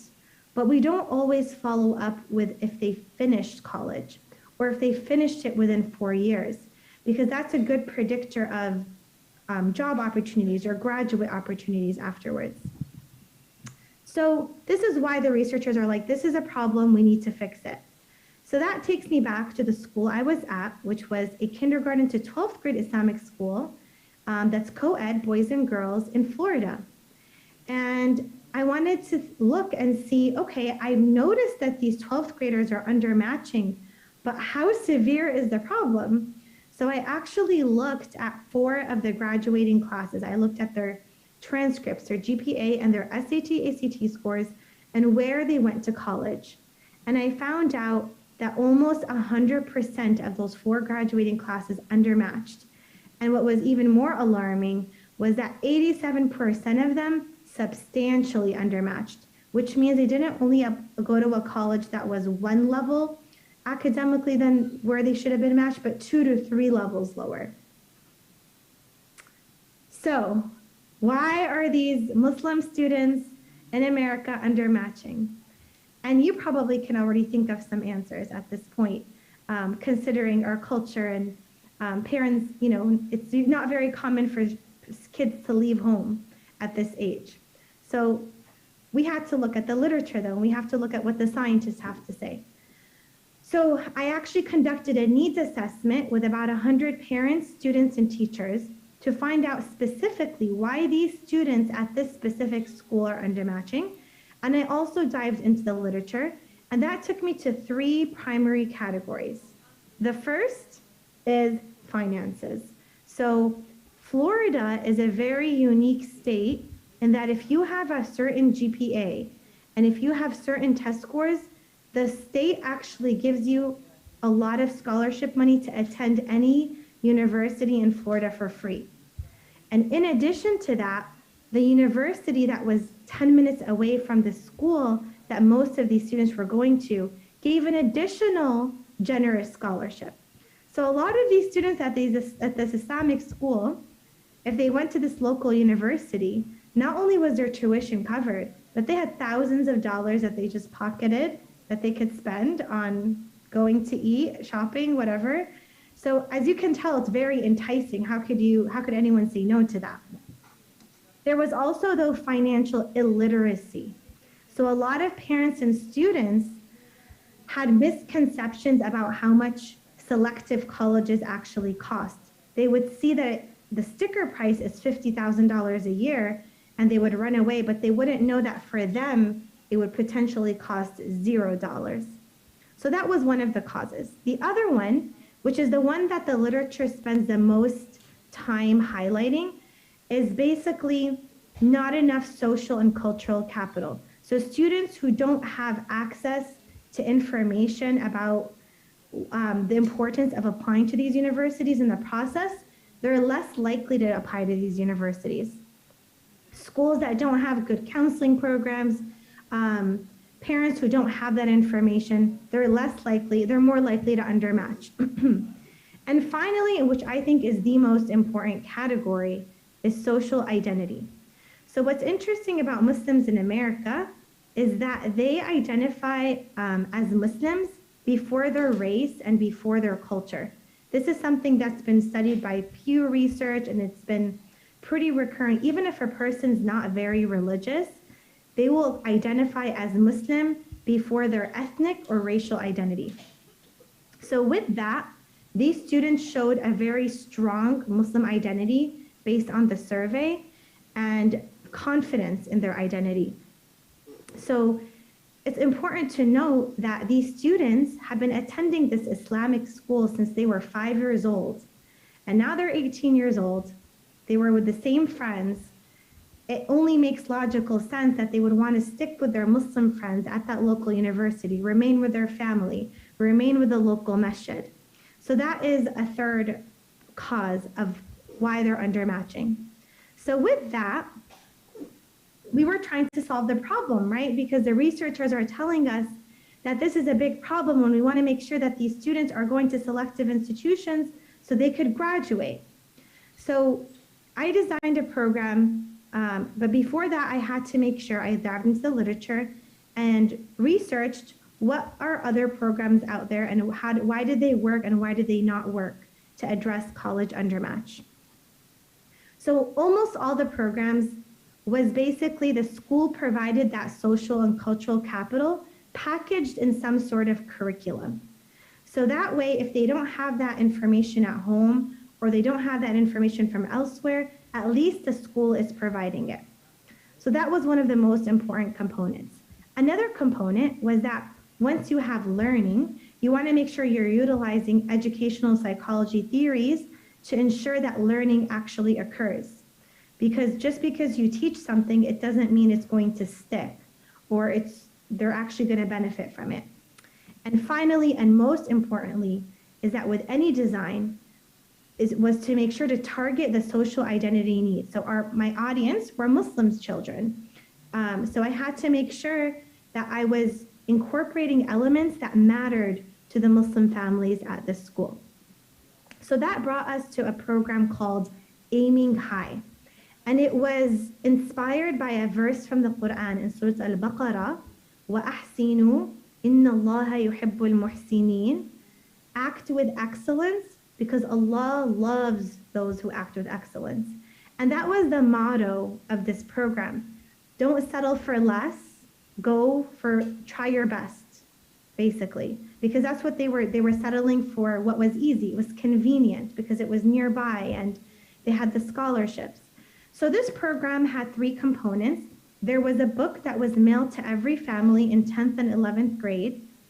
And there were 3 workshops that happened in person that coincided with the topics in the book. And then there was also an online component for anyone who missed the class session or if they wanted to further learn more about the topic. And this is an example of what the book looked like. This is the cover with a verse in the Quran. This is the table of contents that covered the 3 topics that the research showed are important for students and parents to know to apply to more selective universities.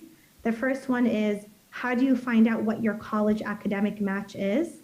The second is, what are the steps to apply to these selective universities? Because it's a very convoluted process in America. It's not just one application. You need an essay, you need recommendation letters, you need to be planning from like 7th grade, 8th grade to make sure you've been doing extracurricular and activities and volunteering. And then finally, financial literacy, actually calculating how much college would actually cost them. And then to make sure this was targeted towards a specific audience, these Muslim students at this Islamic school in Florida, I tried to find alumni who graduated from the school who did attend university far away from home. And their profiles were inside the book with their contact information, and they also included some tips for parents or students who were worried about leaving home for college. We also included parents who let their kids leave home for college. If you look at the profile, the college profile, those were also included in the booklet. And one of the most important components is the graduation rate, because research shows that the higher the graduation rate of a university, the higher its selectivity and the higher its quality. So this was to teach the kids and their parents to look at that when they're looking for colleges. And most importantly, that final part is Muslim life. And this included, what kind of clubs on campus are there for Muslims? Is there a place for Muslims to pray? Is there halal food options? Is there a nearby masjid? Are there other nearby Muslim organizations? So that if a student is considering this college, they can think if this is somewhere they could feel comfortable. So that led to the second part of the study, which was the evaluation of this program. Is this program going to work? So there's 2 parts. There were 2 outcomes I was looking at. Number 1, did the parents and students learn what they were supposed to learn? That was the college knowledge outcome. And the second part was, if they learned, did it change their behavior? The perceptions component. So these were the 4 research questions. We will not be talking about the first 2 today. Those were based on fidelity to see if the program actually went according to plan and the dose was good. The 3rd research question was about college knowledge. Did their college knowledge increase after the program? And the 4th question was, did their perceptions towards applying to these selective universities change? So I started with 71 participants. There were a lot more who actually did the intervention, but only 71 actually took the survey and completed it, and only about half completed it afterwards. The data that was collected was both quantitative and qualitative, and it was analyzed quantitatively and qualitatively. So, y'all want to know the results now. What happened?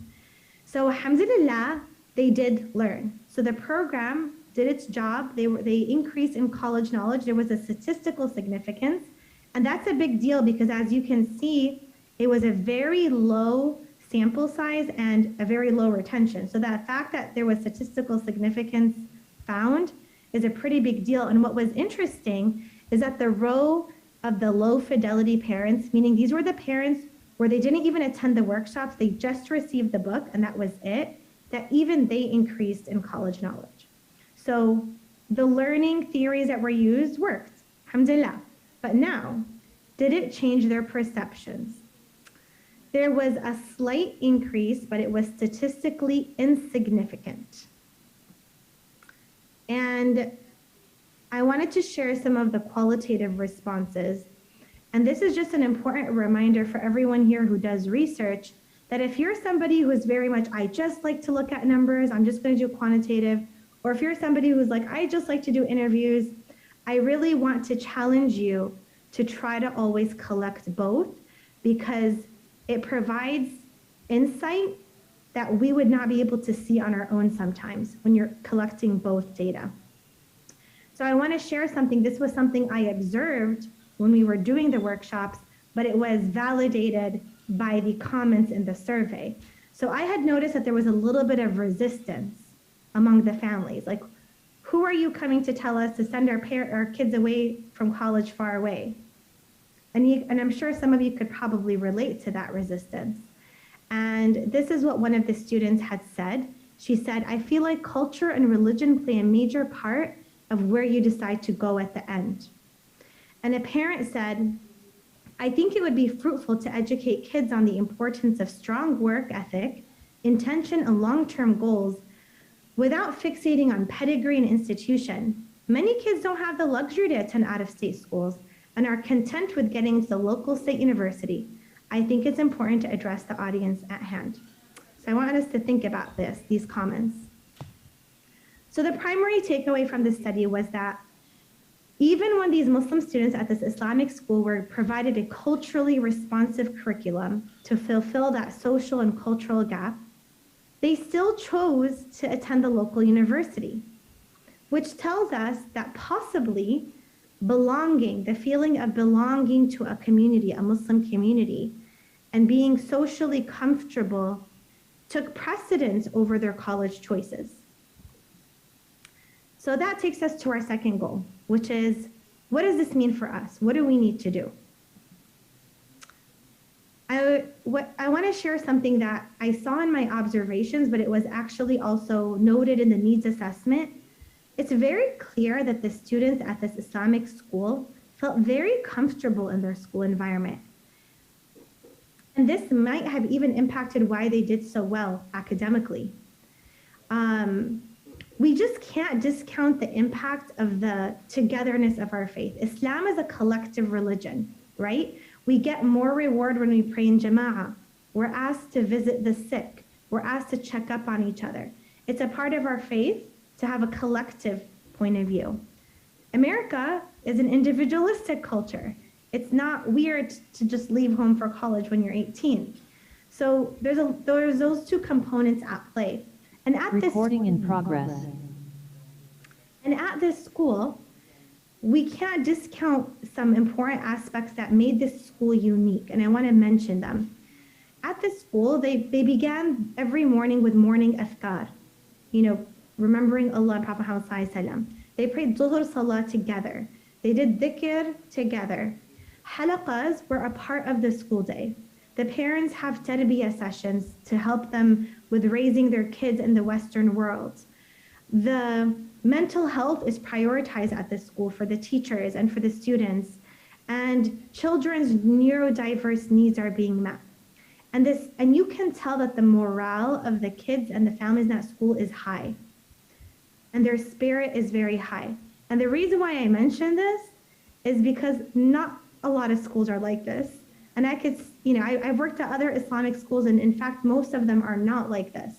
So we have to remember, we have to assess where the spaces we're in, whether it's our masajid or our schools or universities. Does everyone feel like they belong and they're welcome and that they could thrive in these spaces? Second, we need to revive the sunnah to ensure belonging for all. There is an ustaz in America, his name is Mikhail Smith. He wrote a book called With the Heart in Mind, The Emotional Intelligence of Prophet Muhammad Sallallahu Alaihi Wasallam. And in that book, he mentions a very alarming statistic. He says that 23% of Muslims are leaving Islam. And I don't share this to scare us, but I share it because a lot of times Islam is always known as the fastest growing religion.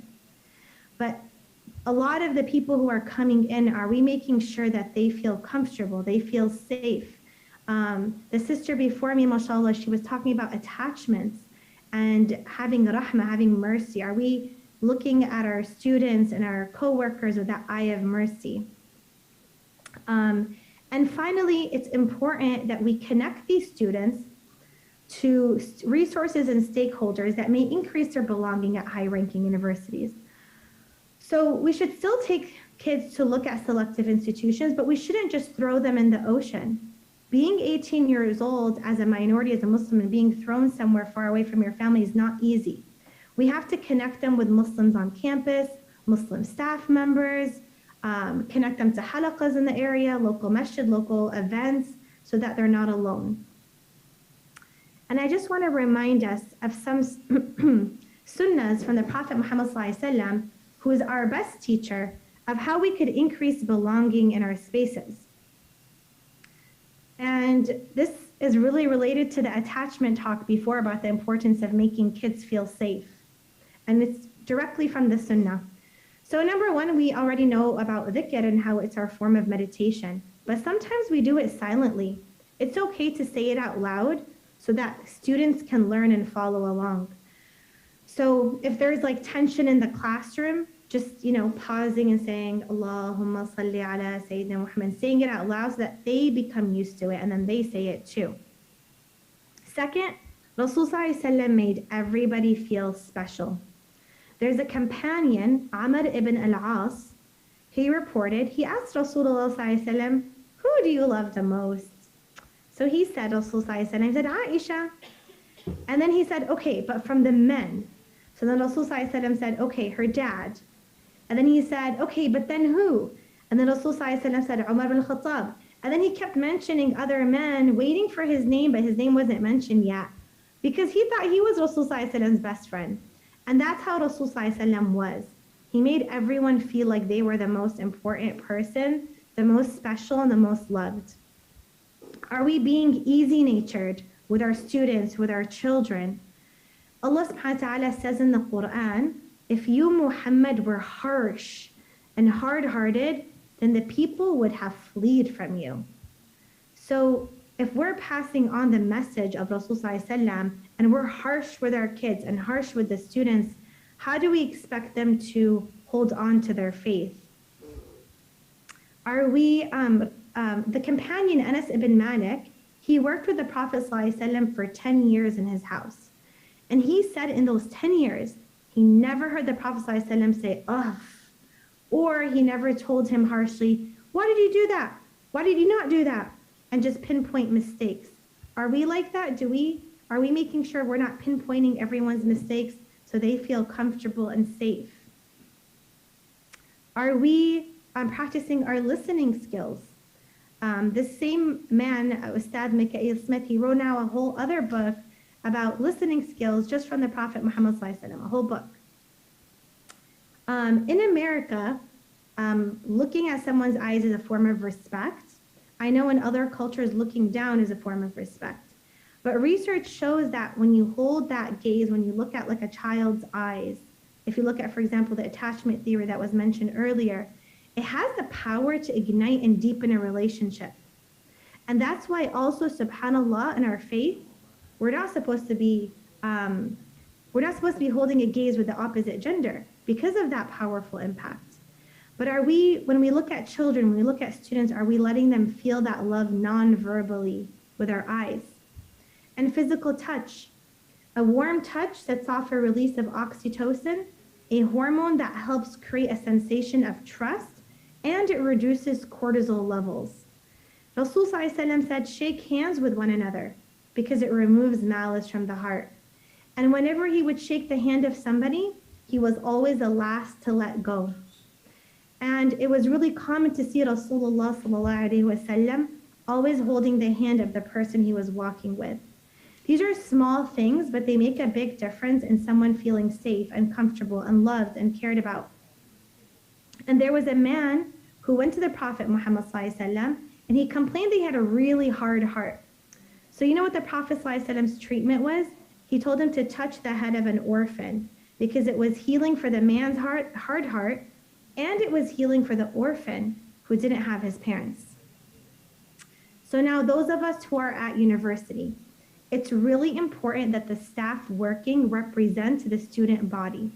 And this is corroborated by many scientists that show that when students see themselves in their teachers, they're more likely to achieve better and they feel like they belong better. If the university you're at is not a Muslim university, it's important that Muslims feel comfortable where they can be shown where can you pray salah comfortably with no one bothering you? Where can you do wudu comfortably? Where can you meet good suhbah, good friends, so that you can be on this path together? Because this is a very difficult transition in life when you're going from high school to college, because you look like an adult, you sound like an adult, but your brain is still fully not developed. Your frontal lobes are, so it's a very difficult transition time. And it's actually a time where a lot of mental health issues can arise. So it's also important that we make sure that our universities have spaces where there are Muslim therapists available for Muslim students. And that takes us to our research recommendations. It's very important that we don't stick to the narrative that other researchers tell us about other communities. So scientists had said that college undermatching is basically bad, right? Now, we don't really know that because no one ever went and studied Muslims and followed them while they were in college and said, hey, actually they did finish in 4 years, even when they went to an undermatched university. And maybe belonging is more important, being with their families and being a part of a Muslim community. No one actually studied that. So it's very easy to kind of take what other researchers are saying and plaster it to our community, but we can't do that. We have to take ownership of our own voices, and we have to study our own community, and we have to sometimes prove the opposite, because some stuff you can't quantify. How do you quantify spiritual healing, for example? So we have to make sure that we are doing our part by looking at the other side of the story. So this is our call to action. This is what we all want to do, inshallah, after this conference today. First, I want you all to look at the spaces you're in, whether it's a university, a nonprofit. Assess, does everyone feel welcome here? Do they all feel like they belong? And everyone means everyone, no matter their level of religiosity, their different abilities. Second, I want us to revive the sunnah to ensure belonging for all, treating people with compassion and everybody, making sure that they feel heard and loved. And finally, the importance of, and this is why this conference is so important. So may Allah reward everyone who took the time to put this conference together, this Islamic psychology conference, because we need these spaces to research our own communities and our own religious practices. Because sometimes we know that everything Allah subhanahu wa ta'ala and Rasul sallallahu alaihi wasallam ask of us, we know it's true. But sometimes people need science to prove it. And sometimes even Muslims who are a little bit weak in their faith, when they hear the scientific evidence of our Islamic tradition, sometimes that helps solidify their iman a bit. So it's very important that we are doing the research in this field, and we need to continue doing that, inshallah. So if you heard me blabber, blabber, blabber this whole time and you don't remember anything, please remember these 4 important elements. First, students need to feel like they belong so they could thrive in their faith and they could thrive in the dunya. If they don't feel like they belong, they can lose their faith, it can impact their mental health, and it can impact their achievement. Second, we don't need to look anywhere for how to make our spaces of belonging. We just need to look at Rasulullah sallallahu alaihi wasallam, and the answers are all there. Third, we need to take ownership, as everybody is here at this Islamic psychology conference, by researching and exploring our own narratives. We never want to assume that what the findings from other groups actually apply to us as well, without testing it first. And finally, anytime we want to use an intervention, we want to make sure to customize it to address the needs of our Muslim community. So remember this story in the beginning about my experience at my Islamic school. The reason why I shared it is because it was a very similar story to the students I was working with. And statistically, the research would have said, these kids are doomed.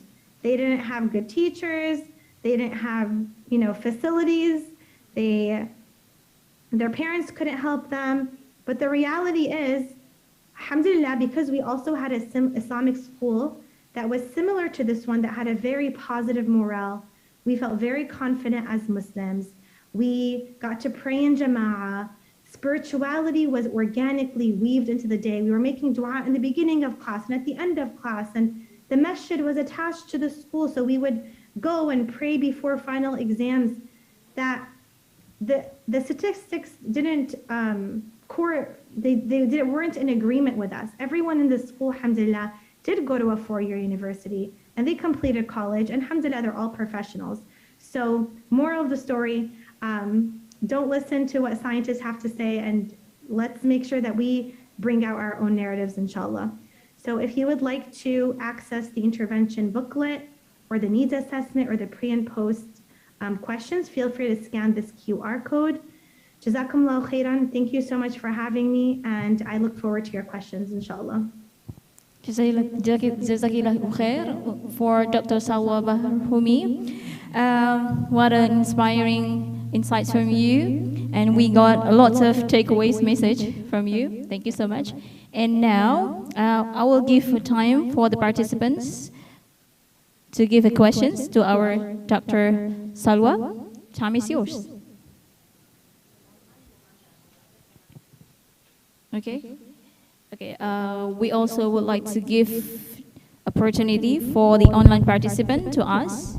You can raise your hand and open the microphone. Kalau nggak ada saya nanya, kalau nggak ada. Itu ada tuh. Ada tadi tuh. Coba cek siapa yang tunjuk tangan. Nggak ada. Tadi ada tuh yang tunjuk tangan, raise hand. Okay, one participant. Okay. One online participant. Can I question, please? Yes. Itu tuh udah ada. Ibu moderator, can I say? Can I give the question? Yeah, sure, please. Okay, thank you. Thank you, Ibu Salwa, for your nice presentation. I think it is very interesting from Indonesia. Oh yeah, okay. Thank you. I have a question about the teenagers in United States. Actually, they have a problem with communication with others, like a Christian, like a Jews, and other communities, because I think it is very thankful because they have life as a minority in the countries. That's the first question. The second question is, I hear that you said local university. I do not understand what is the local university in presentation. And the last one, you said that after matching education in Indonesia, in developing countries like Indonesia, actually we have a problem in undermatching studies. Yeah, actually they have studied in sometimes in psychology or sometimes in technical, but actually they do not the study program is not suitable from their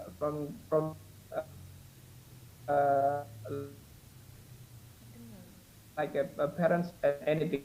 So what is your idea about it? Thank you. Jazakallah khairan. So I heard the first question, the other two, it disconnected a little bit. So if somebody is able to post what they heard in the chat, that way I could address it, inshallah. So I'll answer the first question. The first question that I heard was Muslim teenagers in America, what is their communication like with people of other faiths, Christians, Jews?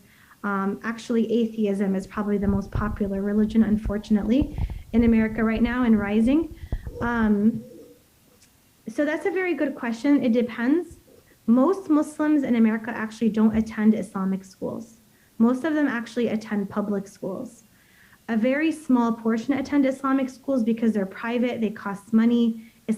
They're not necessarily in every state and city that Muslims are in. So there is definitely a difference. Now, I can speak on behalf of the students that are in Islamic school because that's kind of where I've been. The students in Islamic school, a lot of times the Islamic schools make sure to have interfaith events where they go to churches or they go to Catholic schools or they go to Jewish schools and they just discuss faith in general together to get them used to that. Alhamdulillah, all of them, by the time they're in college, they're very confident and well-versed with communicating with people of other faiths. I'm not sure if I answered your question fully for number one.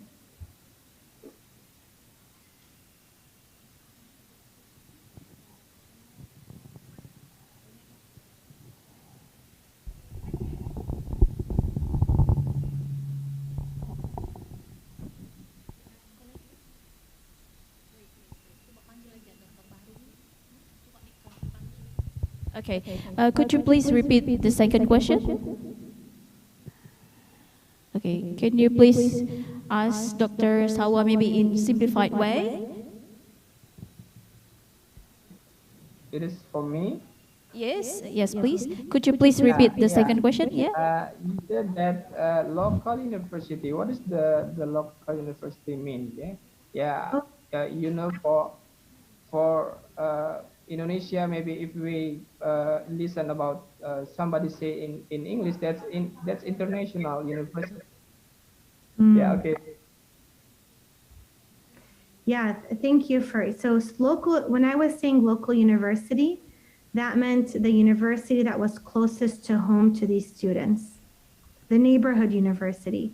So in America, usually there's like a universities in like the bigger cities and the smaller cities. So the local university was the term used for the university that was close to the Islamic school in Florida, in America.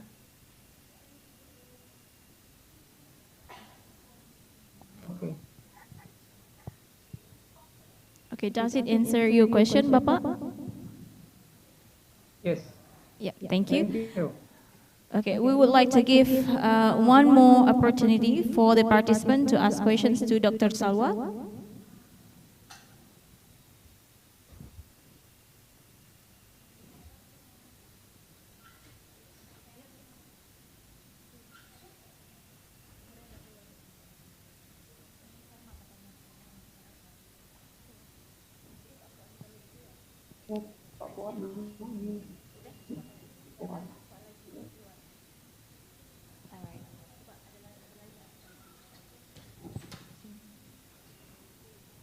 Okay, if you have questions, please.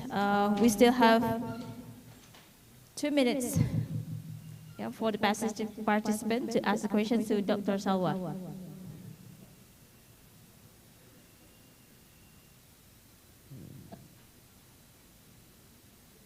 Assalamualaikum. Waalaikumsalam. Assalamualaikum. Waalaikumsalam. This is Mr. Jimba Abdul Amid from University of Ilorin, Nigeria. I'm actually one of the presenters in this conference. Actually, I was unable to meet your presentation from the beginning, but the little I heard from you. Hello. Hope you can hear me. Yeah, you got cut off for a second. Let me quickly go straight to my question. I can see that you know very much about university in America. Question is that is there any university in America offering Islamic psychology as a course of study? Maybe at a bachelor's level, master's level, or PhD level. So that's what I want to know. I think you get my question here, Ma. Thank you. Yes, so I heard you say that you were asking if in America they have Islamic psychology programs at the graduate level. And if that's your question, right now, the only Islamic psychology I know of that in America is a class. It's not a graduate degree. It's just one class that Dr. Rania Awad teaches at Stanford University. And she's a director of the Muslim Mental Health and Islamic Psychology Lab there. So she teaches an Islamic psychology class there. I'm personally not aware if there's other ones in America. I know a lot of people in America are doing the program with Cambridge University, with Sheikh Abdullah Rothman, Sheikh Hakim Murad. They have their graduate Islamic psychology program. Most of the people in America are doing that one online. There is no full graduate program in Islamic psychology in America that I'm aware of. Actually, the reason why I'm asking this question is that there have been many times in the past I attempted to apply for a PhD degree in Islamic psychology, but each time I applied, I would discover that it will be difficult for me to get an expert that can supervise me. So as a result of that, my application has always been rejected. In this case, what do you think we Muslims should do in order to get experts that can supervise us, even the teeming youth that are coming after us, if they want to pursue their academic program in US? The issue of how to get an expert for supervision, how do you think we can address that, please? Thank you. Yes, absolutely. So, I mean, the best thing to do in this age of media is to follow these professors on social media, on Twitter, because then you can kind of be in the know of what they're up to. A big figure in America right now is Dr. Ar-Raniry. She's a psychiatrist at Stanford University. You can follow her. And if you follow the page of the Stanford Muslim Mental Health and Islamic Psychology Lab, and you can see all the people in that lab, because a lot of them are studying Islamic psychology. A lot of them who leave the lab leave with PhDs as well. So that would be a good place to start. If it helps, I can post the link in the chat, and then the host of the chat can potentially share it with you or with all the attendees. Thank you, ma'am. Inshallah. Okay, that is the end of our sessions today. Thank you so much for Dr. Salwa Barhumi for your great presentations today. And thank you for making time for us here to listen to your presentations. And ladies and gentlemen, now we will move on to the next agenda, which is the giving awards or the giving of certifications to Dr. Salwa Barhumi.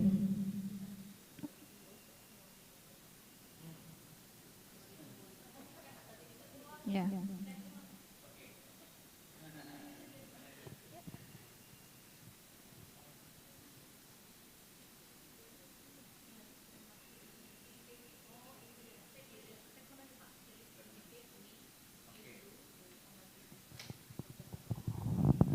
Thank you, Mr. Salwa. I give you the certificate from our faculty for Dr. Salwa Bahrudi. Thank you. We hope you can join us in the other event, inshallah. Jazakumullah khairan. Thank you so much for this opportunity. I'm very humbled to be with all of you, and inshallah, one day can see everybody in Indonesia in person, inshallah. Jazakumullah khairan. Assalamu alaikum. Okay. We would also want to give the certifications, the certificate for Ibu Dr. Candidate Fatmawati.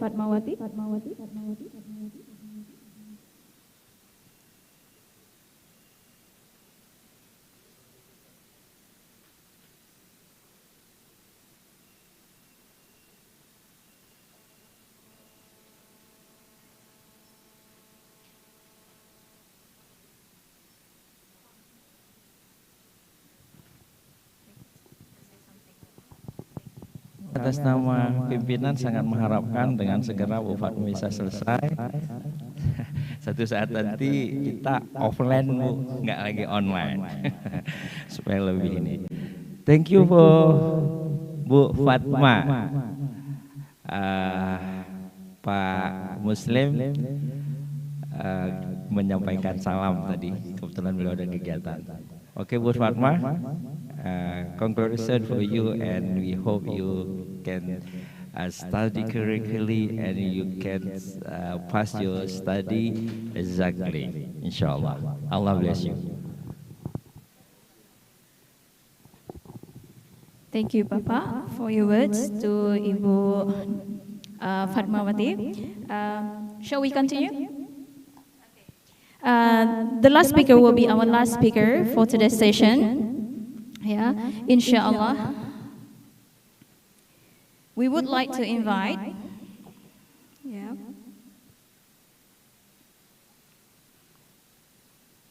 our distinguished speakers, Bapak Dr. Fuad Nasori. But before that, let me give you a short overview of his academic life. Okay, Dr.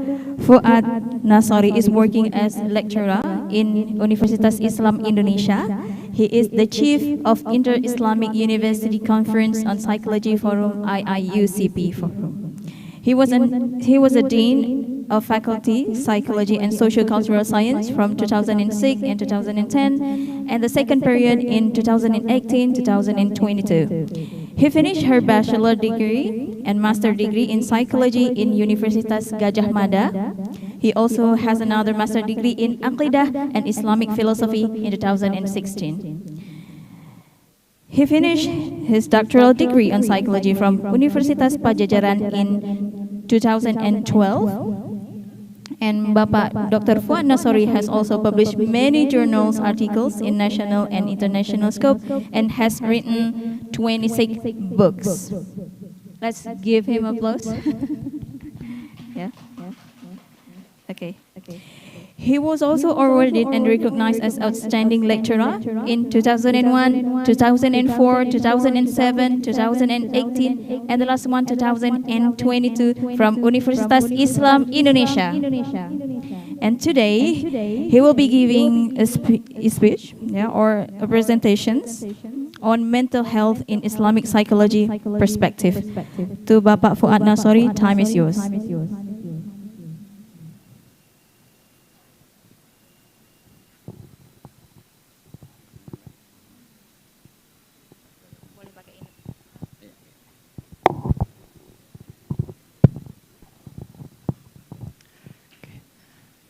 Assalamualaikum warahmatullahi wabarakatuh. Oke, bismillah, alhamdulillah, wa syukurillah, la hawla wa la quwata illa billah, amma ba'du. Oke, mohon maaf tampil lagi nih ya. Oke, insya Allah besok Bu Eli yang tampil ya. Oke, nah Bapak Ibu dan saudara sekalian, saya kemarin minta izin kepada panitia untuk menyampaikan dalam bahasa Indonesia ya. Oke,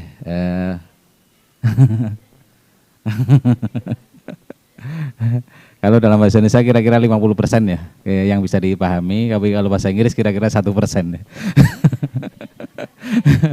Ya, apalagi kalau yang berbicara bahasa Inggris saya gitu ya, kayak 0,0 sekian persen ya. Oke, nah oleh karena itu perkenankan saya menyampaikan pandangan saya ini ya, kayak yang ya hasil bacaan saya begitu. Oke, nah yang pertama yang ingin saya sampaikan adalah bahwa pada saat sekarang ini mungkin sudah kita pahami semua, jadi pemikiran tentang kesehatan mental ini kan diupayakan pemikiran yang holistik begitu ya. Oke, PPT-nya nggak ada ini. Oh, sedang diproses ya. Oke, nah ada banyak pendapat ya tentang holistic health ya. Bacanya health atau Mbak? Health ya. Oke, tapi yang kita akan ikuti adalah yang resmi ya. Oke, jadi yang mungkin kita ketahui PBB itu memandang kesehatan mental itu tidak hanya secara fisik ya, kemudian psikis, yang orang sebut juga dengan istilah mental health ya. Health. Jadi sehat mental ya. tapi juga sehat sosial dan sehat spiritual. Nah, pada kesempatan ini nanti kita akan banyak mengeksplorasi yang terkait dengan kesehatan mental yang mungkin diintegrasikan dengan sehat secara spiritual. Nah, kalau tentang yang pertama tentang pentingnya sehat mental dan sehat fisik itu sudah kita pahami bersama ya. Dan salah satu nama yang pernah diungkap oleh Profesor Malik Badri itu adalah Al-Balkhi. Dan Al-Balkhi itu memang ternyata pernah menulis sebuah buku yang judulnya adalah Masalah Al-Abdan wal Anfus ya, kayak makanan untuk tubuh dan jiwa. Nah, kalau ini memang patut untuk dicatat karena apa? Karena orang menuliskannya, orang tersebut ya, Al-Balkhi itu menuliskannya dalam buku. Dan oleh karena dia tulis, maka jejaknya bisa kita baca sampai sekarang ya. Nah, yang ini sebenarnya kita sudah tahu ya bahwa apa yang terjadi pada fisik kita itu dipengaruhi oleh psikologis kita. Apa yang ada pada psikologis kita itu dipengaruhi oleh apa yang ada dalam fisik kita. Jadi mungkin kalau contoh yang dulu sering disebut Pak Jamaluddin Ancok ya.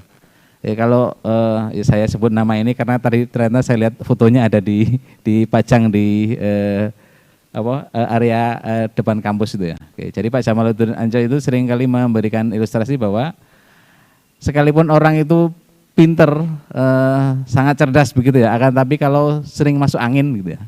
Kalau sering masuk angin maka mungkin dia akhirnya nggak bisa menyebarkan apa yang diketahuinya itu, karena mungkin dia sibuk dengan fisiknya. Artinya apa yang terjadi pada fisik orang itu juga akhirnya menjadikan pemikirannya mungkin tidak berkembang ya. Kalau kita dalam keadaan sakit, kita mungkin juga nggak bisa banyak berbuat begitu ya. Tentu saja apa yang ada dalam psikologis kita juga mempengaruhi. Misalkan kalau kita itu terlalu banyak beban pikir ya. Paling nggak ini pengalaman saya pribadi ya. Kalau kita terlalu banyak beban pikir, maka itu bisa memberikan pengaruh terhadap fisik kita. Kebetulan saya pernah mengalami stroke ringan itu pada tahun 2017. Ini sekaligus peringatan untuk Pak Ustadz Safril nih. Saya pada waktu itu ngajar banyak banget ya. Sekitar 20 SKS ya. Jadi ngajar di mana-mana di luar kota mungkin ya. Merasa sedang laku gitu ya. Sehingga ngajar di mana-mana. Tapi itu kan kalau orang ngajar kan memang harus menyiapkan bahan ini, bahan itu begitu ya. Nah tapi saya kebetulan waktu itu habis haji. Dan kalau habis haji itu kan berarti kira-kira waktunya itu terpotong 2 bulan mungkin ya, karena berserta persiapan. Sehingga kuliah yang bebannya 2 kali lipat dari dosen biasa itu ya, itu harus saya kerjakan hanya dalam tempo 4 bulan. Nah jadi intinya saya beban pikir saya sedang berat dan akhirnya mungkin ditambah faktor yang lain ya, mungkin gula darah tinggi, tekanan darah tinggi, akhirnya jadilah stroke gitu ya. Yang itu hanya untuk memberikan contoh bahwa pemikiran lama ini bahwa apa yang ada dalam ketika beban mental kita ya, dalam hal ini salah satunya adalah beban pikir kita yang berarti itu akan memberikan pengaruh terhadap kehidupan kita. Nah, sehat mental yang pemikiran yang berikutnya yang ini diakui oleh PBB pada tahun 40-an adalah memasukkan sehat sosial itu. Jadi untuk bisa disebut sehat maka orang itu harus juga mampu berfungsi secara sosial begitu ya, dan tidak menjadi antisosial. Nah untuk akhirnya PBB itu WHO dalam hal ini ya mengakui bahwa sehat itu juga harus dilihat secara spiritual. Nah oleh karena itu pada kesempatan ini saya akan nanti mengeksplorasi bagaimana pemikiran Islam ya, atau khususnya psikologi Islam ini terkait dengan kesehatan mental ini. Nah sedikit mengingatkan, next ya.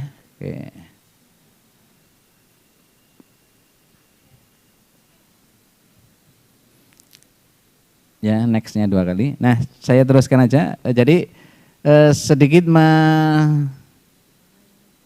mengungkapkan tentang psikologi Islam, karena ini judulnya juga ada psikologi Islamnya ya. Next ya. Oke, maka psikologi Islam itu diartikan sebagai studi ya, studi tentang jiwa dan perilaku manusia dalam cara pandang Islam, kira-kira begitu ya. Oke, nah yang sebenarnya kita itu akhirnya mudah untuk memahami bahwa yang dinamakan psikologi Islam itu adalah bagaimana Islam itu memandang tentang jiwa dan perilaku. Oke, yang berdasarkan cara pandang Islam, dan cara pandang Islam itu menurut berbagai macam pemikiran ya akhirnya lari kepada apa yang bisa kita pahami dari Al-Quran dan hadis itu ya. Oke, next ya. Oke, nah definisi dari ini dari saya, dari Pak Abdul Mujib, dan next selanjutnya dari Pak Hana ini menggarisbawahi bahwa memang yang namanya psikologi Islam itu memang studi tentang jiwa manusia. Oke, mungkin memang patut untuk saya ungkapkan mengapa jiwa itu diangkat sebagai kata kunci dalam pengertian psikologi Islam ini. Oke. Nah, mengapa penting? Karena mungkin kalau cara pikir yang sederhana, karena ilmu kita namanya psikologi ya. Jadi psikologi adalah ilmu tentang jiwa. Oke, dan Islam sendiri memang memiliki pemikiran tentang jiwa itu. Oke. Yang mungkin dalam pemikiran Islam yang sederhana yang mungkin bisa kita pahami adalah bahwa manusia itu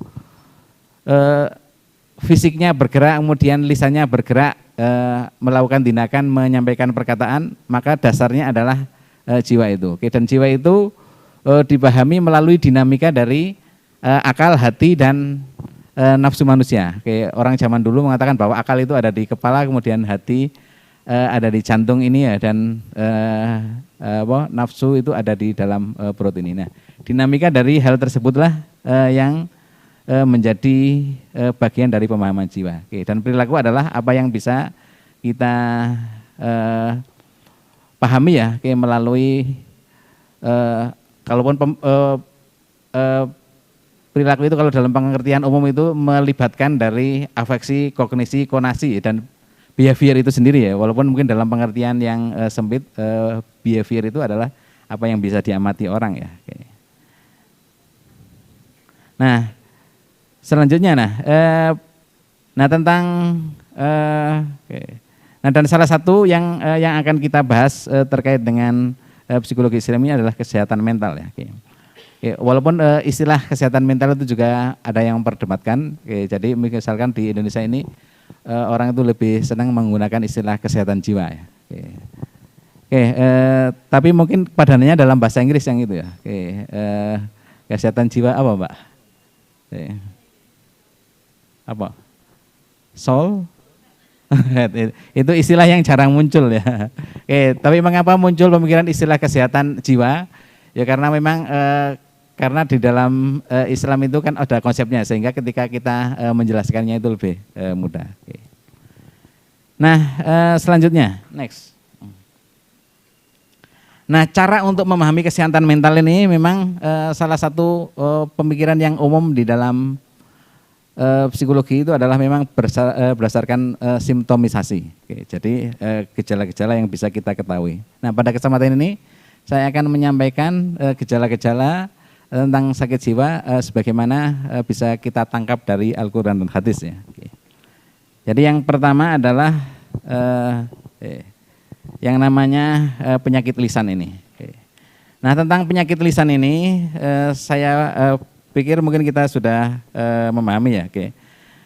Saya bacakan salah satu hadis yang diriwayatkan oleh Baihaqi ya. Inna aktsara khotoya ibnu adama fi lisanihi. Sesungguhnya kesalahan terbanyak anak Adam ada pada lisannya. Jadi hadis ini kalau kita percaya dengan hadis, artinya kan kita percaya bahwa manusia itu melakukan kesalahan yang paling banyak itu melalui lisannya.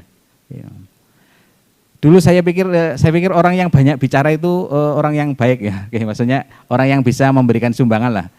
Tapi kemudian suatu saat saya punya anak, yang anak saya itu sedikit sekali bicaranya. Padahal saya banyak bicaranya, istri saya banyak bicaranya. Tapi punya anak yang sangat sedikit bicaranya tapi banyak kerjanya. Jadi anaknya sekarang baru lulus SMA ya. Anaknya itu ngomongnya sedikit ya. Nah tapi setelah saya pikir-pikir ternyata memang orang yang ngomong sedikit itu juga banyak kebaikannya ya. Karena dia kebaikannya adalah dia melakukan sedikit kesalahan ya. Padahal kesalahan yang paling banyak sebagaimana dikatakan oleh Nabi tadi kan melalui lisannya. Nah, jadi oleh karena itu pada orang yang banyak pada banyak kata-kata yang diungkapkannya akan semakin banyak yang saya mikir, tapi mungkin Bapak Ibu nggak setuju ya. Mungkin ada hadis ya bahwa nanti katanya yang banyak masuk ke surga ke neraka itu siapa Pak? Nggak berani nyebutkan ya. Hadis itu bahwa perempuan ya. Kemudian kan saya mikir ya, apa sih yang menyebabkan perempuan kok masuk neraka, paling nggak sebagian lah gitu ya. Nah, mungkin hadis ini termasuk satu hal yang barangkali memberikan peringatan pada kita. Walaupun saya tentu saja tidak hanya ingin mengatakan bahwa perempuan yang banyak melakukan kesalahan melalui lisannya, tapi siapapun ya, termasuk saya ya. Nah kalau kita mungkin kalau kita mikir-mikir ya, kan orang itu mudah sekali berbohong ya. Misalkan kalau di rumah itu ya, kalau di sinetron kan kelihatan ya, ada orang tuanya, kemudian anaknya buka pintu, kemudian anaknya akan mengatakan karena dipesan orang tuanya ya, bilang aja orang tuamu nggak ada gitu ya. Padahal nggak ada itu artinya bisa mati loh ya. Itu kan contoh kecil dan itu mungkin sering terjadi ya. Jadi itu kesalahan dan sekaligus mengajarkan kesalahan. Nah itu untuk mengatakan ya bahwa intinya adalah bahwa lisan itu menghasilkan banyak penyakit gitu ya. Apalagi kita ada hadis-hadis yang lain ya. Ini yang dikatakan oleh Rasulullah, tidak istiqomah seorang hamba hingga istiqomah hatinya. Tidak istiqomah hatinya hingga istiqomah lisannya. Jadi oleh karena itu kata-kata yang baik itu berasal dari hati dan jadi kata-kata yang baik itu berasal dari hati. Kemudian ada sebuah ungkapan dari Hasan ya, cucu Rasulullah. Jadi tidak punya akal dalam beragama ketika seseorang tidak menjaga lisannya. Jadi tidak punya akal disebut tidak punya akal ya, yang artinya memang punya masalah. Nah dari situ mungkin bisa kita lihat bahwa kalau kita itu adalah seseorang yang seringkali menyampaikan perkataan-perkataan yang tidak benar, tidak baik ya, apalagi yang menyakitkan, maka itu pertanda kita memiliki penyakit lisan. Nah dan mungkin salah satu hadis yang terkenal itu adalah bahwa jadi salah satu yang paling saya lupa hadisnya, tapi intinya adalah bahwa seseorang itu dianggap bagus, dianggap jahat ketika tetangganya itu merasa tidak aman terhadap lisannya. Yang mungkin kalau kita lihat di TV kemarin ya, ada saya lihat di CNN ini setiap hari itu diulang-ulang ceritanya tentang seorang ibu yang suka ngomong yang enak, dan yang kedua yang paling itu adalah yang suka membuang kotoran itu ya. Tiap hari dia buang kotoran ke tetangganya itu ya, dan kata-katanya itu demi untuk mengusir tetangganya itu. Tapi yang diusir nggak berhasil diusir ya. Nah, kedua adalah penyakit marah. Nah, jadi yang dimaksud penyakit marah di sini adalah penyakit marah yang bersifat yang berakibat destruktif. Sehingga Rasulullah menyatakan bahwa memang marah itu ya kita tahu bahwa marah itu emosi manusia. Tapi kan ada orang yang marahnya itu biasa saja ya. Dan ada orang yang marahnya itu menimbulkan kerusakan. Yang menimbulkan kerusakan yang paling banyak ya mulai dari yang gede itu yang perang-perang, tapi yang kedua adalah dengan ya kata-kata atau dengan perbuatan. Sehingga dalam suatu hadis diungkapkan bahwa orang yang kuat itu bukanlah orang yang fisiknya kuat, tapi orang yang mampu menahan mengendalikan amarah. Jadi oleh karena itu amarah itu sesuatu yang penting, dan ketika kita itu tidak berhasil maka itu menjadi penyakit ya. Yang apabila kita berhasil maka kita disebut sebagai orang yang kuat. Nah itu untuk menunjukkan ada sebuah hadis yang mengatakan al-ghadabu miftahun kullis sarra gitu ya. Marah itu adalah pintu segala keburukan. Nah dan saya pikir kalau mungkin kita itu ada yang saya itu termasuk orang yang sampai sekarang itu kalau saya sedang marah itu saya berusaha untuk tidak melakukan apa-apa. Dalam keadaan Misalkan dulu ya, saya punya beberapa pengalaman. Saya pernah di demo ya. Saya kebetulan pernah membuat sebuah yayasan gitu ya di kampung di tempat saya KKN. Yang itu mengirim santri ke pondok pesantren, tapi saya cari santri yang gratis ya, ke SMP yang gratis dan seterusnya. Tapi orang-orang itu mencurigai apa yang saya lakukan itu sebagai mungkin kalau istilah orang NU itu Muhammadisasi lah kira-kira ya. Padahal saya itu nggak merasa Muhammadiyah ya. Cuma saya ngirimnya itu kan saya sebenarnya kriteria sederhananya. Yang saya kirim itu adalah yang dikirimi adalah sekolah yang mau menggratiskan gitu aja kriterianya ya. Nah tapi kebetulan kalau di Jogja itu seperti Hidayatullah gitu ya. Kemudian ada pondok pesantren di Magelang itu di Magelang yang ada ya. Tapi di Jogja juga ada pondok pesantren NU yang karena mau gratis ya kita. Nah tapi orang itu memandang saya itu Muhammadiyah gitu ya. Padahal Bu Eli enggak memandang saya Muhammadiyah ya. Di Muhammadiyah enggak diakui, di NU juga enggak diakui. Tapi di mata orang NU saya itu dianggap Muhammadiyah karena saya kalau sholat subuh enggak pakai kunut gitu ya. Karena saya pernah ngimami sholat subuh di waktu KKN itu ternyata setelah itu orang pada sholat gitu ya. Dan saya tanya, loh kenapa kok sholat lagi gitu ya. Kemudian teman saya bilang, ya karena Pak Fuad gak pakai kunut ya. Katanya kunut itu rukun sholat ya. Itu rukun baru tapi ya.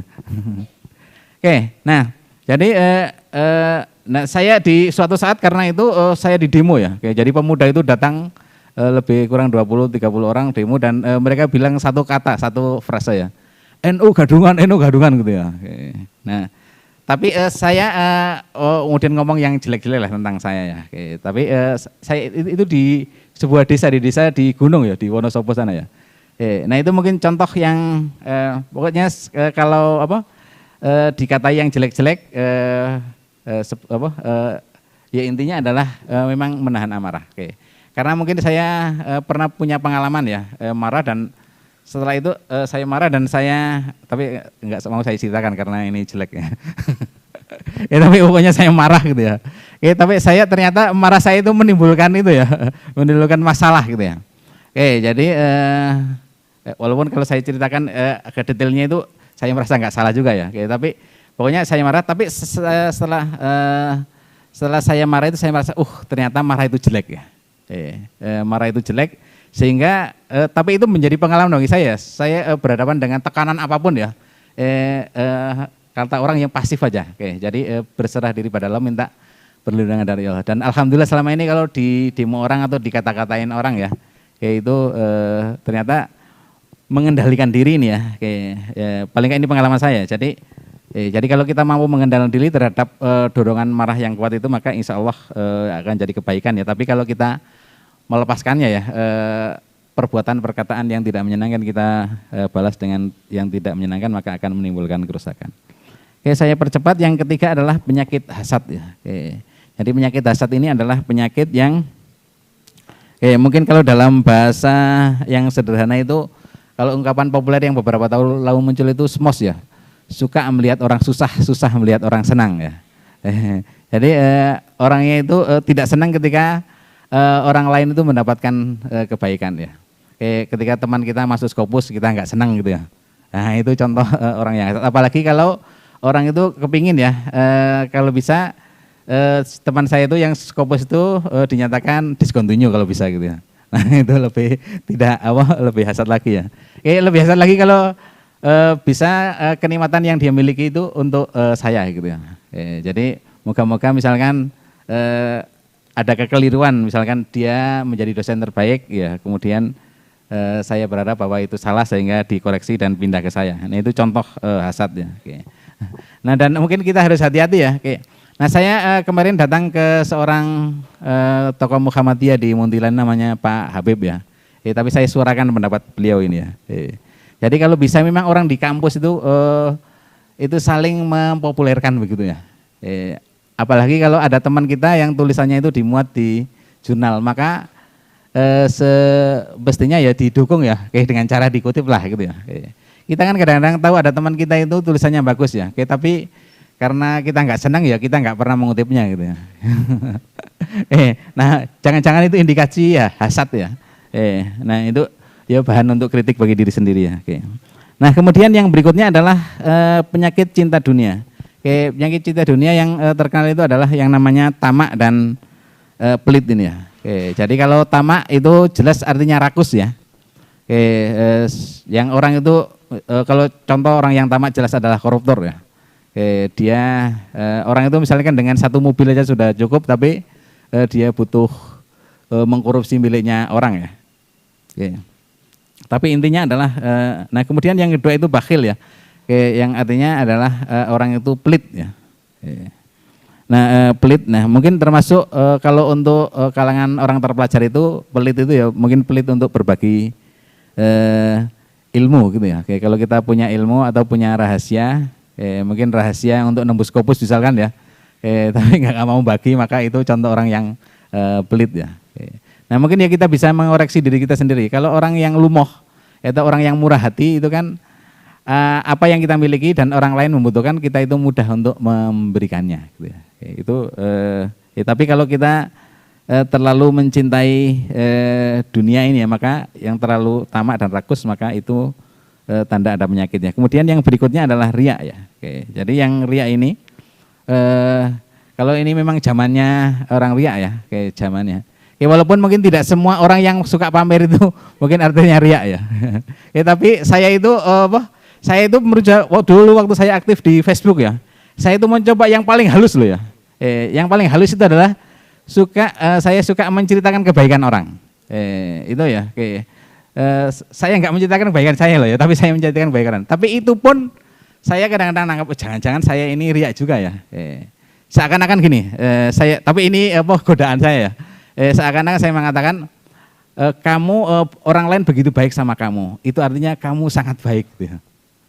Nah saya kadang-kadang khawatir juga ya, walaupun saya nulis buku itu judulnya Orang-orang Baik Sudah Jadi bukunya ya, tapi ketika sudah jadi itu saya mikir jangan-jangan saya juga sedang riya ini ya. Walaupun yang saya pertontonkan itu bukan kebaikan saya ya, tapi kebaikan orang lain yang saya lihat sendiri, dan kebaikan orang lain yang diberikan kepada saya. Jadi mungkin Pak Agus sudah pernah beli bukunya, walaupun saya nggak tahu pernah bacanya atau belum ya. Nah tapi kalau yang disebut penyakit adalah memang yang suka pamer ya. Nah kalau pamer kan kita itu gampang ya. Lagi di kalau lagi di kilometer 0 lah. Walaupun kita kadang-kadang mencoba untuk hati-hati ya. Jadi apalagi dulu ada orang pamer itu katanya gini ya, syukur itu kan katanya harus diumumkan ya. Tapi pemahaman saya bukan begitu ya. Syukur itu diumumkan itu maksudnya syukur itu dibagikan. Jadi kalau Anda mempunyai nikmat itu Anda bagi. Jadi ya tergantung nikmat. Jadi tergantung niatnya. Jadi niat semangatnya adalah membagi ya. Tapi kita sendiri bisa melihat ya, sebenarnya kita itu ketika nge-share informasi kepada orang lain melalui medsos ya. Sebenarnya tujuan kita itu apa ya? Karena memang yang paling penting adalah memang tujuannya itu kan baik ya. Kalau tujuan dalam beragama kan memang karena itu perintah Allah begitu ya. Jadi kalau Allah memerintahkan saya melakukan sesuatu, saya lakukan ya.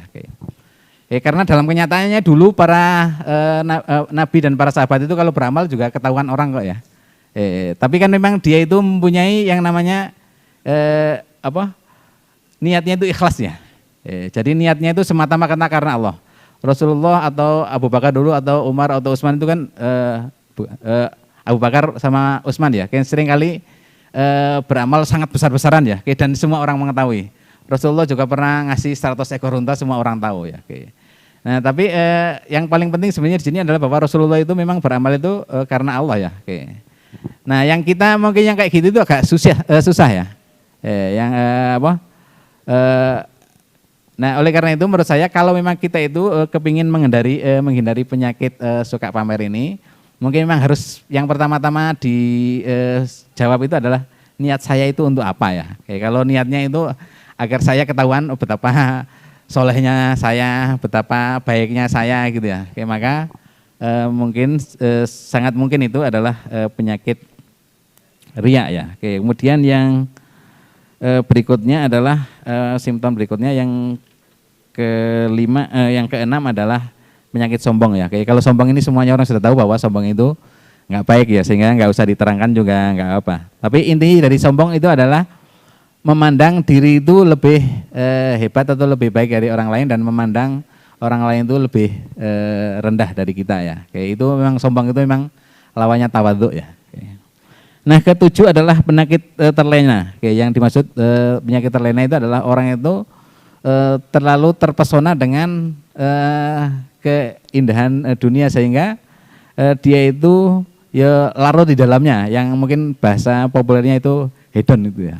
Jadi orang itu adalah orang yang ya jadi dia itu mau melakukan apa saja yang penting senang begitu. Jadi memang walaupun kadang-kadang kelihatannya bagi orang lain menyenangkan itu ya baik aja ya. Tapi dia itu hanya mau melakukan sesuatu itu kalau menyenangkan. Memang kalau saya lihat mahasiswa juga ada yang baik-baik, tapi karena memang mereka pokok filsafat hidupnya adalah senang ya. Jadi apapun yang menyenangkan bagi saya lakukan walaupun itu berkorban ya. Ada sesuatu yang saya keluarkan. Nah, oleh itu hati-hati ya. Karena memang kalau dalam beragama itu sekali lagi ukurannya itu adalah ya kita itu ya ketaatan kita kepada Allah ya, keikhlasan kita.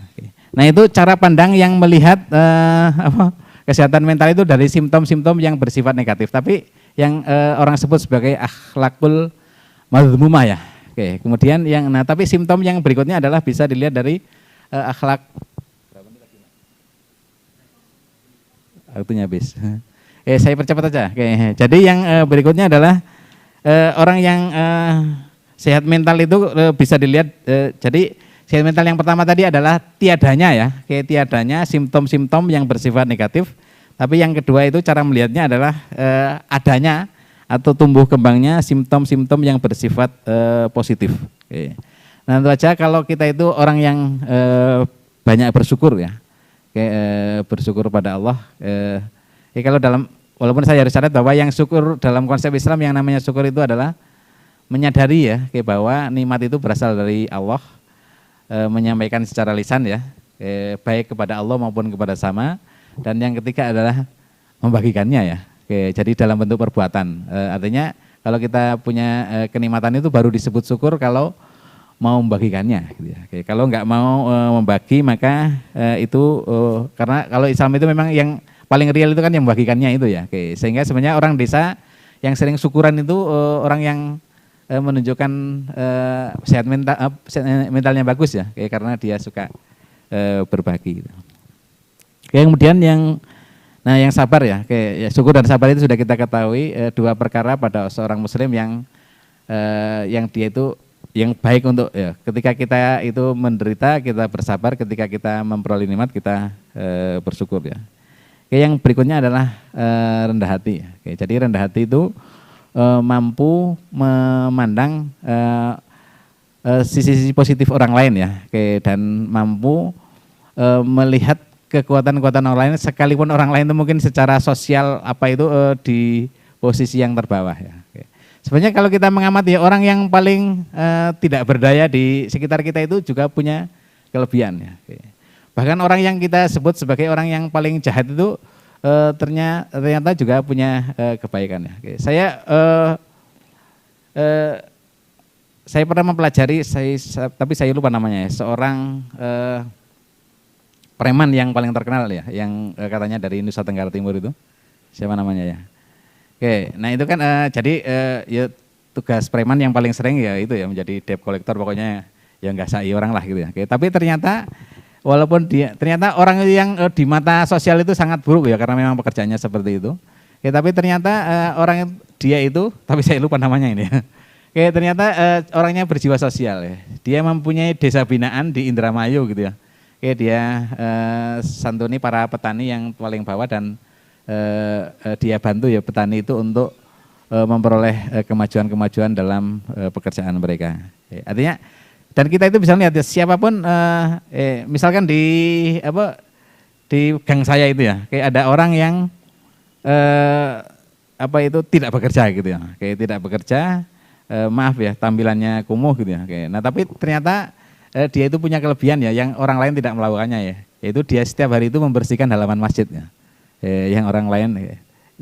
Bagi orang lain tuh ya, orang lain itu antara kasihan dan gimana gitu ya, karena orangnya kumuh kemudian nggak bekerja dan seterusnya. Tapi ternyata dia punya kebaikan. Artinya kalau orang yang rendah hati itu mampu melihat kekuatan-kekuatan yang dimiliki oleh orang lain.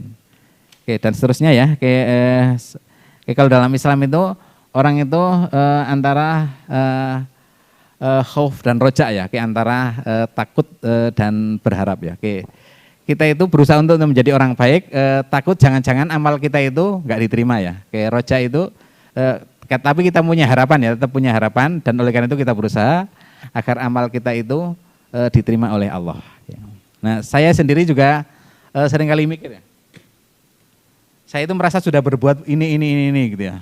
Nah, tapi sebenarnya itu diterima oleh Allah atau enggak gitu ya. Kan itu ketakutan saya ya.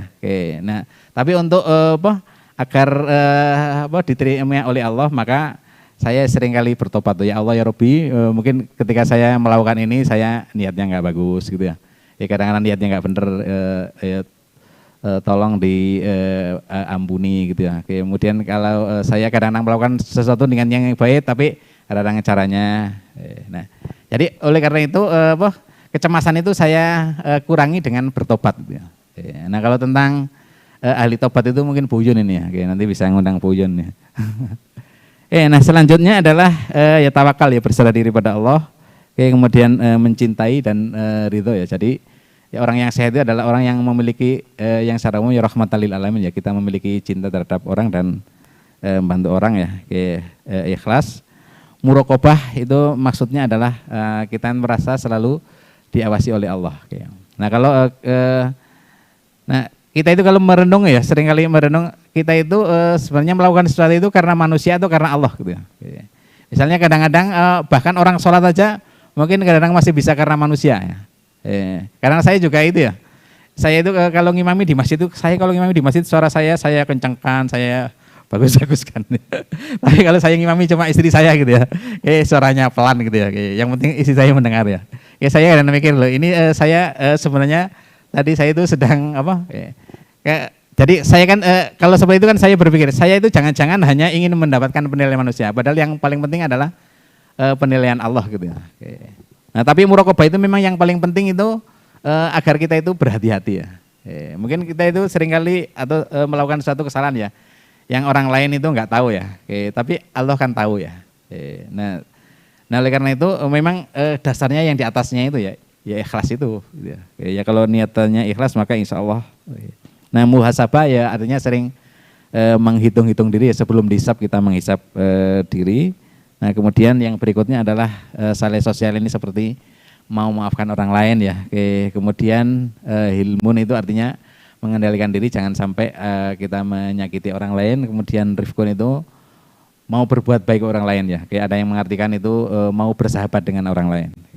Nah untuk saya ingin menambahkan ya, kalau ini pemikiran yang berkembang pada tulisan-tulisan para ahli psikologi maupun ahli agama ya, yang berasal dari para sufi ya, di mana para sufi itu mengatakan bahwa kalau kita ingin meningkatkan level kita ya, menuju level yang lebih tinggi, termasuk dalam konteks ini adalah kesehatan mental kita, maka kita bisa mengikuti pemikiran para next ya, dari para ahli, yang konsepnya ini takholi, takhali dan tajalli ini ya.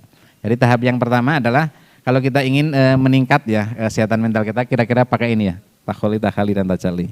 Ini saya baca buku, ada tulisnya Prof. Subandi ya, dan ada tulisannya Ustadz Hamdani Azaki di Yogyakarta ya, itu menjelaskan tentang ini. Nah saya kontekskan dengan pembicaraan kita ini ya. Jadi yang pertama itu adalah kalau kita itu ingin menjadi orang yang baik, maka tahapan yang pertama adalah pembersihan diri. Jadi pembersihan diri adalah suatu tahapan di mana individu itu berusaha untuk mengenali dirinya sendiri ya, terutama mungkin kesalahan tadi ya, bermuhasabah gitu ya. Kemudian setelah tahu membersihkan diri, dan setelah itu mengembangkan kontrol diri, sehingga tidak berperilaku yang merugikan diri sendiri maupun orang lain. Nah cara untuk mengenali, jadi tahap yang pertama adalah sebelum kita itu terbang ya menjadi orang yang level tertinggi disebut sebagai insan kamil ya. Oke, walaupun mungkin tahapan itu nggak pernah tercapai ya. Oke, tapi awalnya adalah dengan melakukan pengenalan diri ya. Oke, yang pengenalan diri itu mungkin fokusnya adalah apakah mungkin tergantung tujuan kita ya. Kayak apakah kebaikan yang sudah kita lakukan, dan yang terutama adalah apakah kesalahan yang sudah kita lakukan. Oke, nah yang pertama mungkin yang paling umum adalah kita muhasabah tadi ya, melakukan introspeksi diri dengan akal pikir kita untuk mencoba untuk melihat dari sudut pandang sekarang terhadap kita di waktu-waktu sebelumnya. Oke, nah kemudian yang berikutnya adalah self monitoring ini ya. Oke, self monitoring itu tujuan utamanya adalah mengenali diri kita pada saat ini dan di sini. Jadi yang kita coba kenali itu adalah ya tujuan-tujuan yang kita lakukan, niat-niat yang kita lakukan. Oke. Mungkin juga perasaan-perasaan yang menyertainya. Oke. Misalkan jadi kita hadir di sini itu tujuannya apa? Oke. Bahkan mungkin kadang-kadang sesuatu yang kelihatannya bagus saja mungkin kita harus cek tujuannya ya. Orang yang mau haji gitu ya, itu juga tetap harus, itu kan jelas perbuatan baik ya, melakukan rukun Islam. Nah, tapi orang kan harus mengecek ya, bermuhasabah, melakukan pemantauan diri, apakah niat saya sudah benar ya, dalam rangka mentaati perintah Allah, atau ada niat yang lain. Cara yang berikutnya, yang ini mungkin khas dari para sufi itu adalah dengan berzikir ya. Jadi intinya, jadi sebenarnya talqin itu istilah yang muncul kalau orang dari tradisi NU itu kalau orang itu meninggal dunia dibawa ke kuburan itu kan ditanya itu ya. Tanyai orang yang dalam kuburan itu ditanyai man robuka, man nabiyuka, ma kita buka ya. Yang itu ditanya. Tapi sebenarnya itu maksudnya adalah orang itu disuruh untuk melihat dirinya sendiri. Walaupun kata orang untuk apa mayat ditanyai begitu ya. Tapi untuk orang yang hidup kan selalu penting ya untuk bertanya ya. Jadi sebenarnya siapa Tuhanku ya? Apa Tuhanku itu adalah Allah, atau Tuhanku itu diriku sendiri, atau togut ya, kayak kata orang ya. Jadi orang setiap saat kan disuruh untuk bertanya pada diri sendiri. Yang itu pemahaman tentang diri kita itu, kata sufi itu bisa dilakukan dengan berzikir ya. Zikir itu akan menghasilkan insight ya bagi seorang. Kalau orang itu zikirnya sangat intens, sangat banyak, maka dia mudah untuk mendapatkan insight-nya. Nah kemudian yang kedua, setelah tahu kekurangan-kurang diri, maka yang dilakukan sesudahnya adalah selanjutnya. Selanjutnya. Nah setelah melakukan pengenalan diri adalah membersihkan diri. Jadi membersihkan diri, yang paling penting tentunya adalah bertobat ya. Bertobat kemudian minta dimaafkan itu ya juga membersihkan diri ya. Kan kita punya dosa pada orang lain, dimaafkan dengan cara meminta maaf. Memaafkan itu juga membersihkan diri ya, karena sesuatu yang ada di dalam diri kita yang keburukan, kebencian, dendam yang ada dalam diri kita itu kita hapuskan. Nah, kalau dalam hadis juga disampaikan bahwa orang itu kalau membersihkan diri juga dengan berbuat baik ya, berbuat baik pada Allah maupun berbuat baik pada manusia. Nah, yang ini yang menurut saya penting selanjutnya. Yang di atasnya dikit. Di atasnya. Nah, yang ini yang dikembangkan oleh para ahli sufi itu adalah pengembangan kontrol diri ya. Jadi pengembangan kontrol diri itu adalah jadi intinya kita itu diminta untuk berpuasa. Pengertian berpuasa itu adalah menahan diri untuk tidak melakukan sesuatu. Misalkan kalau kita tahu bahwa kita itu kebiasaannya adalah berkata-kata yang nyelekit misalkan ya. Maka caranya adalah berpuasa untuk berkata-kata yang nyelekit. Sebenarnya puasa real Ramadan yang kita lakukan itu kalau kita jalin dengan baik ya. Misalkan kita sadar bahwa kita itu tidak hanya menahan diri dari makan dan minum dan seks ya, tapi juga kata-kata. Maka waktu 29 hari atau 30 hari itu kan tuh yang lama ya untuk melatih diri kita agar tidak berkata-kata yang nyelekit ya. Nah, tapi cara itu juga bisa dilakukan di luar Ramadan ya. Jadi kita bisa menggunakan teknik agar perbuatan yang buruk ya, kan kita dari muhasabah tahu ya, kalau ada perbuatan buruk maka kita tahan diri untuk tidak kita lakukan. Yang itu bisa kita lakukan berhari-hari. Yang kalau kita baca itu ada yang merekomendasikan 21 hari, ada yang 30 hari, ada yang 40 hari ya. Kalau orang-orang dengan tradisi Nahdien itu suka apa-apa itu 40 hari ya. Artinya kalau kita bisa mengatakan diri kita atau bisa menjadikan diri kita itu tidak ngomong yang nyelekit selama 40 hari, maka insya Allah kita jadi orang yang baru. Nah setelah itu adalah dengan pengembangan diri selanjutnya.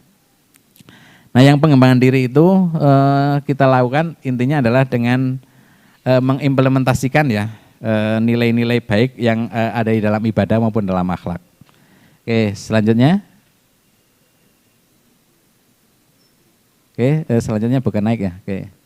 Oke, jadi kalau meningkatkan, jadi dengan meningkatkan pemahaman, implementasi dan internalisasi nilai-nilai ibadah ya, sholat, zakat, haji dan seterusnya.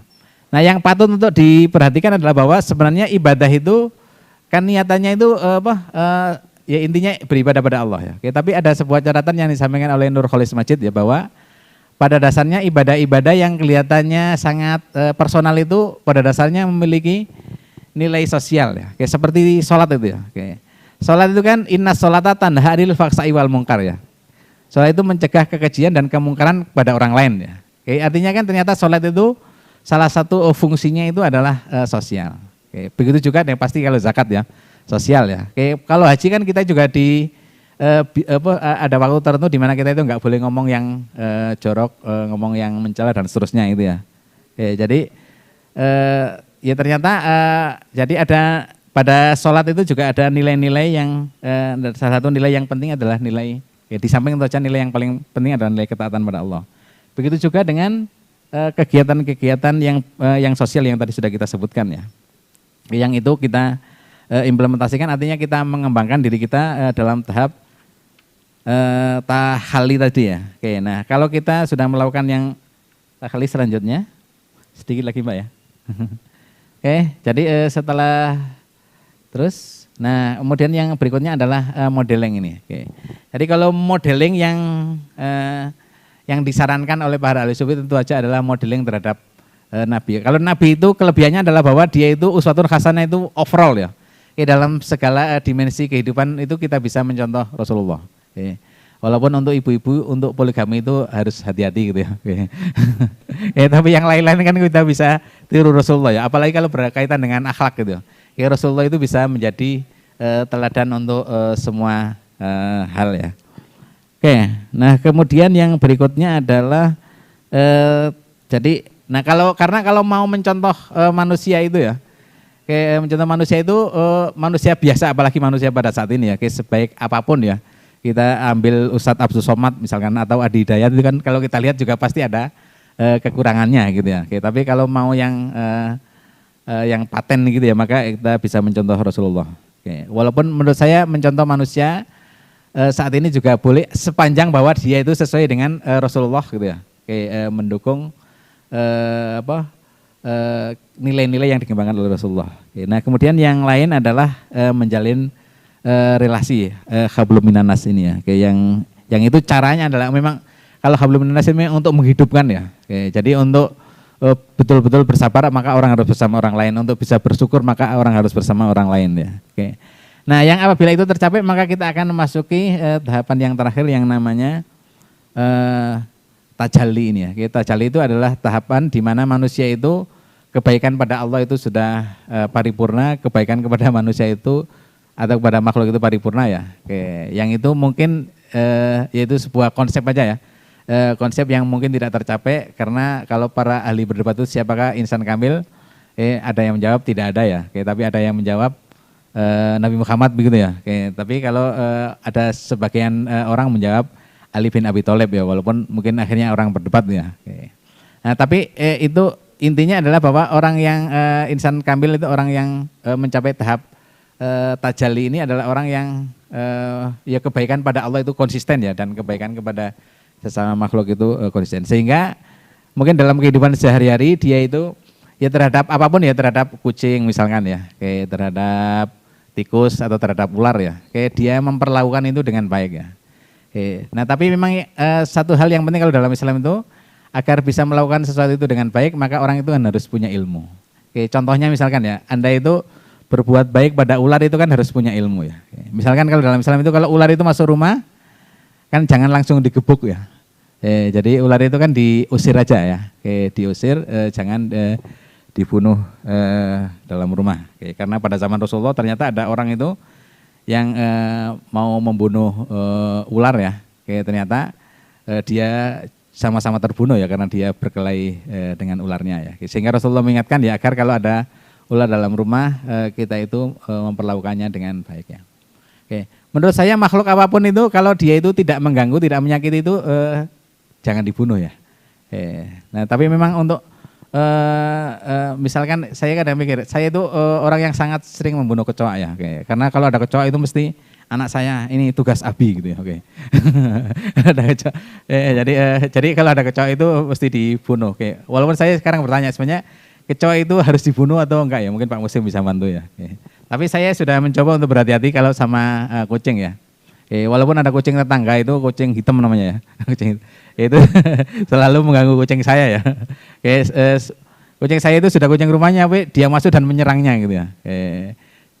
Nah kadang-kadang kalau ketemu dia itu saya kepingin melemparinya ya. Tapi karena saya ingat ya bahwa orang itu harus tetap berbuat baik walaupun sama binatang ya, maka saya nggak jadi melemparinya. Artinya jadi kita berusaha untuk memperlakukan orang lain dengan sebaik-baiknya, tapi memang ada atas dasar ilmu.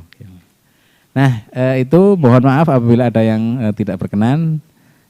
Ini Mbak Usfur atau bukan ya? Oh ya. Oke demikian. Assalamualaikum warahmatullahi wabarakatuh.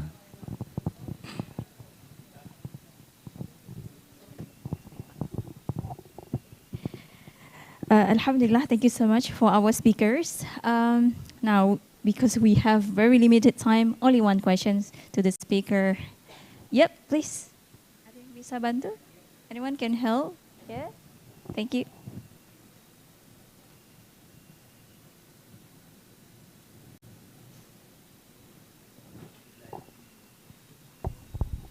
Bismillahirrahmanirrahim. Assalamualaikum warahmatullahi wabarakatuh. Pertama saya Pak Mashuri dari UIN Suskario. Menarik apa yang telah dijelaskan oleh Prof. Pak Nasori tadi ya, itu luar biasa menurut saya. Saya ada dua hal yang ingin saya, satu usul, satu pertanyaan. Yang pertama, dari apa yang dijelaskan tadi itu, usulan saya itu kalau bisa Pro ini buat sebuah modul atau model. Karena kalau saya melihat dari kajian psikologi, ini sangat menarik ketika kita untuk bisa melakukan semacam bentuk metode sebuah terapi ya. Tadi di pemateri pertama untuk orang Oda tadi ya juga serasa juga mengundang hal yang sama ini. Ya kan? Tazkiyatun nafs itu mungkin konsep Islamnya. Mungkin saran begitu Prof ya.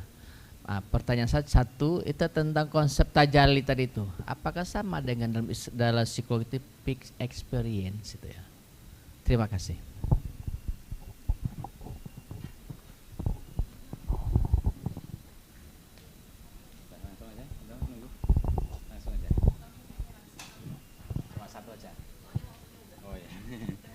Oke, terima kasih. Kalau saya perhatikan Associate Profesor Dr. Jawawi tadi ya. Memang kalau di Malaysia itu orangnya itu suka bikin itu ya, menjadikannya praktis bisa dipakai ya, modul-modul gitu ya. Kalau di sini mungkin ya orang senang diskusi gitu ya. Nah mungkin memang bagus ya. Apalagi kalau Pak Masruri yang melakukannya. Nanti bisa kerjasama dengan saya itu.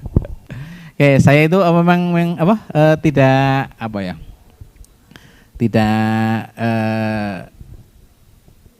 kan orang itu apa yang sudah dipikirkannya kemudian bagaimana itu diimplementasikannya ya. Untuk itu butuh modul begitu ya. Nah saya itu mungkin karena selama ini saya merasa kurang mampu ya. Akhirnya saya tidak bermain di area itu ya. Tapi oleh karena itu kalau misalkan ada di antara kita yang tertarik dengan itu kan ini bisa dilakukan ya, karena mungkin nanti hasilnya itu lebih real ya. Jadi orang itu kan memang umumnya itu diubah itu kan melalui sebuah proses yang sistematis ya.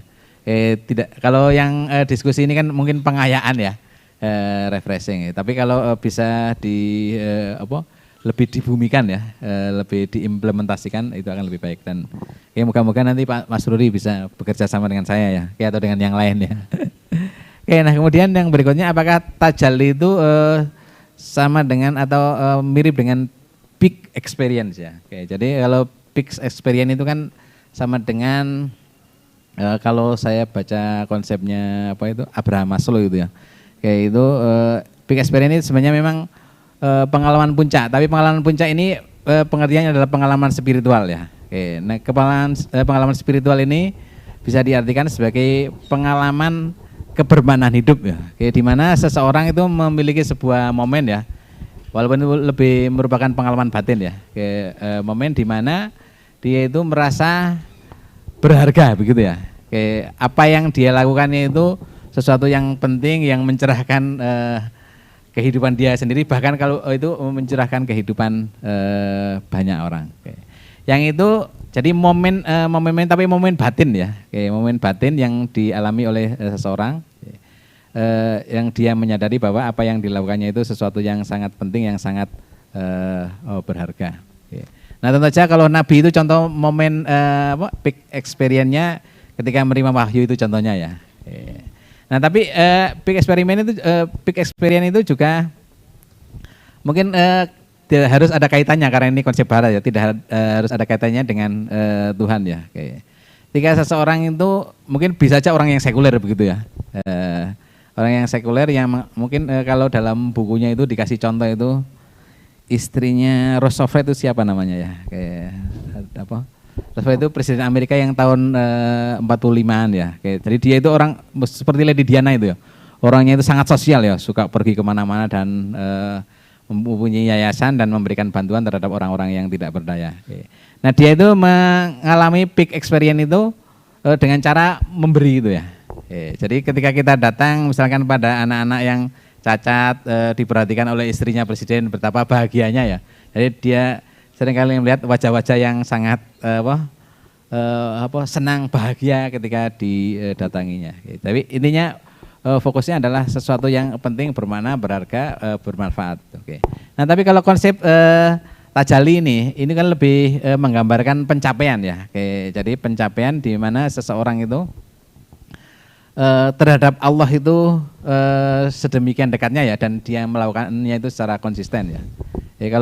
Tapi yang nulis ini memang Murtada Mutahari, seorang filosof Iran ya, Syiah. Jadi dia menggambarkan tentang Ali bin Abi Thalib ya. Jadi Ali bin Abi Thalib itu adalah orang yang di siang hari itu jadi singa Allah, di malam hari itu orang yang sangat tunduk pada Allah ya. Jadi menghabiskan malamnya itu untuk istilahnya ya takarub lah, mendekatkan diri pada Allah, sangat kuat gitu ya. Nah itu contoh yang diberikan. Tapi tentu saja contoh yang lebih konkret itu Rasulullah ya. Yang Rasulullah yang kita tahu ya, kalau beribadah pada Allah kan sampai bengkak-bengkak begitu ya. Nah dan kita juga tahu bahwa Rasulullah itu orang yang tangguh ya. Kalau zaman sekarang itu pemimpin itu kalau perang kan mesti di rumah aja gitu ya, di markas. Tapi kalau Rasulullah kan kalau perang kan ke medan perang begitu ya. Nah sehingga jadi gambaran tentang pencapaian seseorang, di mana kepada manusia dia itu sangat baik, memberikan pelayanan terhadap sesama. Kemudian capaian yang berikutnya adalah bahwa dia terhadap Allah itu ya ikhlas, dan upayanya mendekatkan diri pada Allah itu optimal ya. Tentu saja dengan ilmu ya, dengan ilmu yang cukup, dia lakukan dengan penuh semangat, dengan konsistensi gitu ya. Jadi itu. Nah tapi memang saya percaya bahwa tentu saja kalau orang itu sampai di tajalli ya pasti pengalaman peak experience-nya banyak ya. Begitu Mas Rudi. Mohon maaf apabila ada yang nggak berkenan ya. Sudah Pak?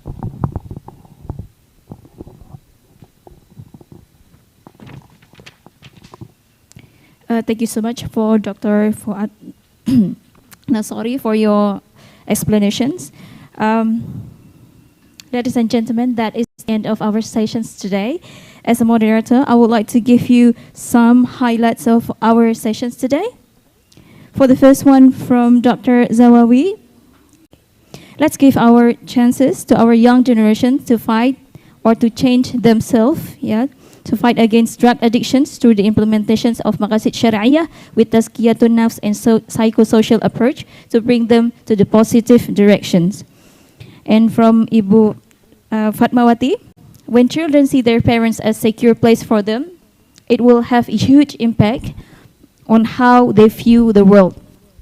And it also, to reach these goals, parents need to be emotionally attached to their children because our children is our amanah. And for Dr. Salwa,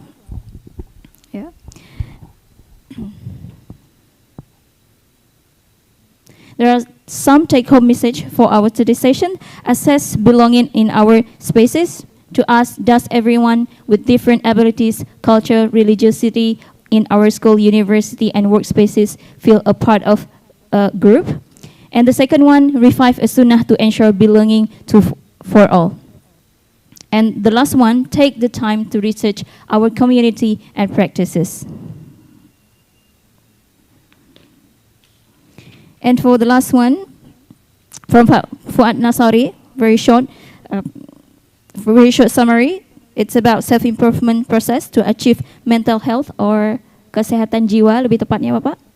Yakni dengan takhalli, yakni membersihkan diri, and the second one tahalli, yakni membangun pemahaman dan nilai yang baik, and then the last one membangun hubungan yang baik kepada Allah dan juga sesama makhluk, yakni tajalli.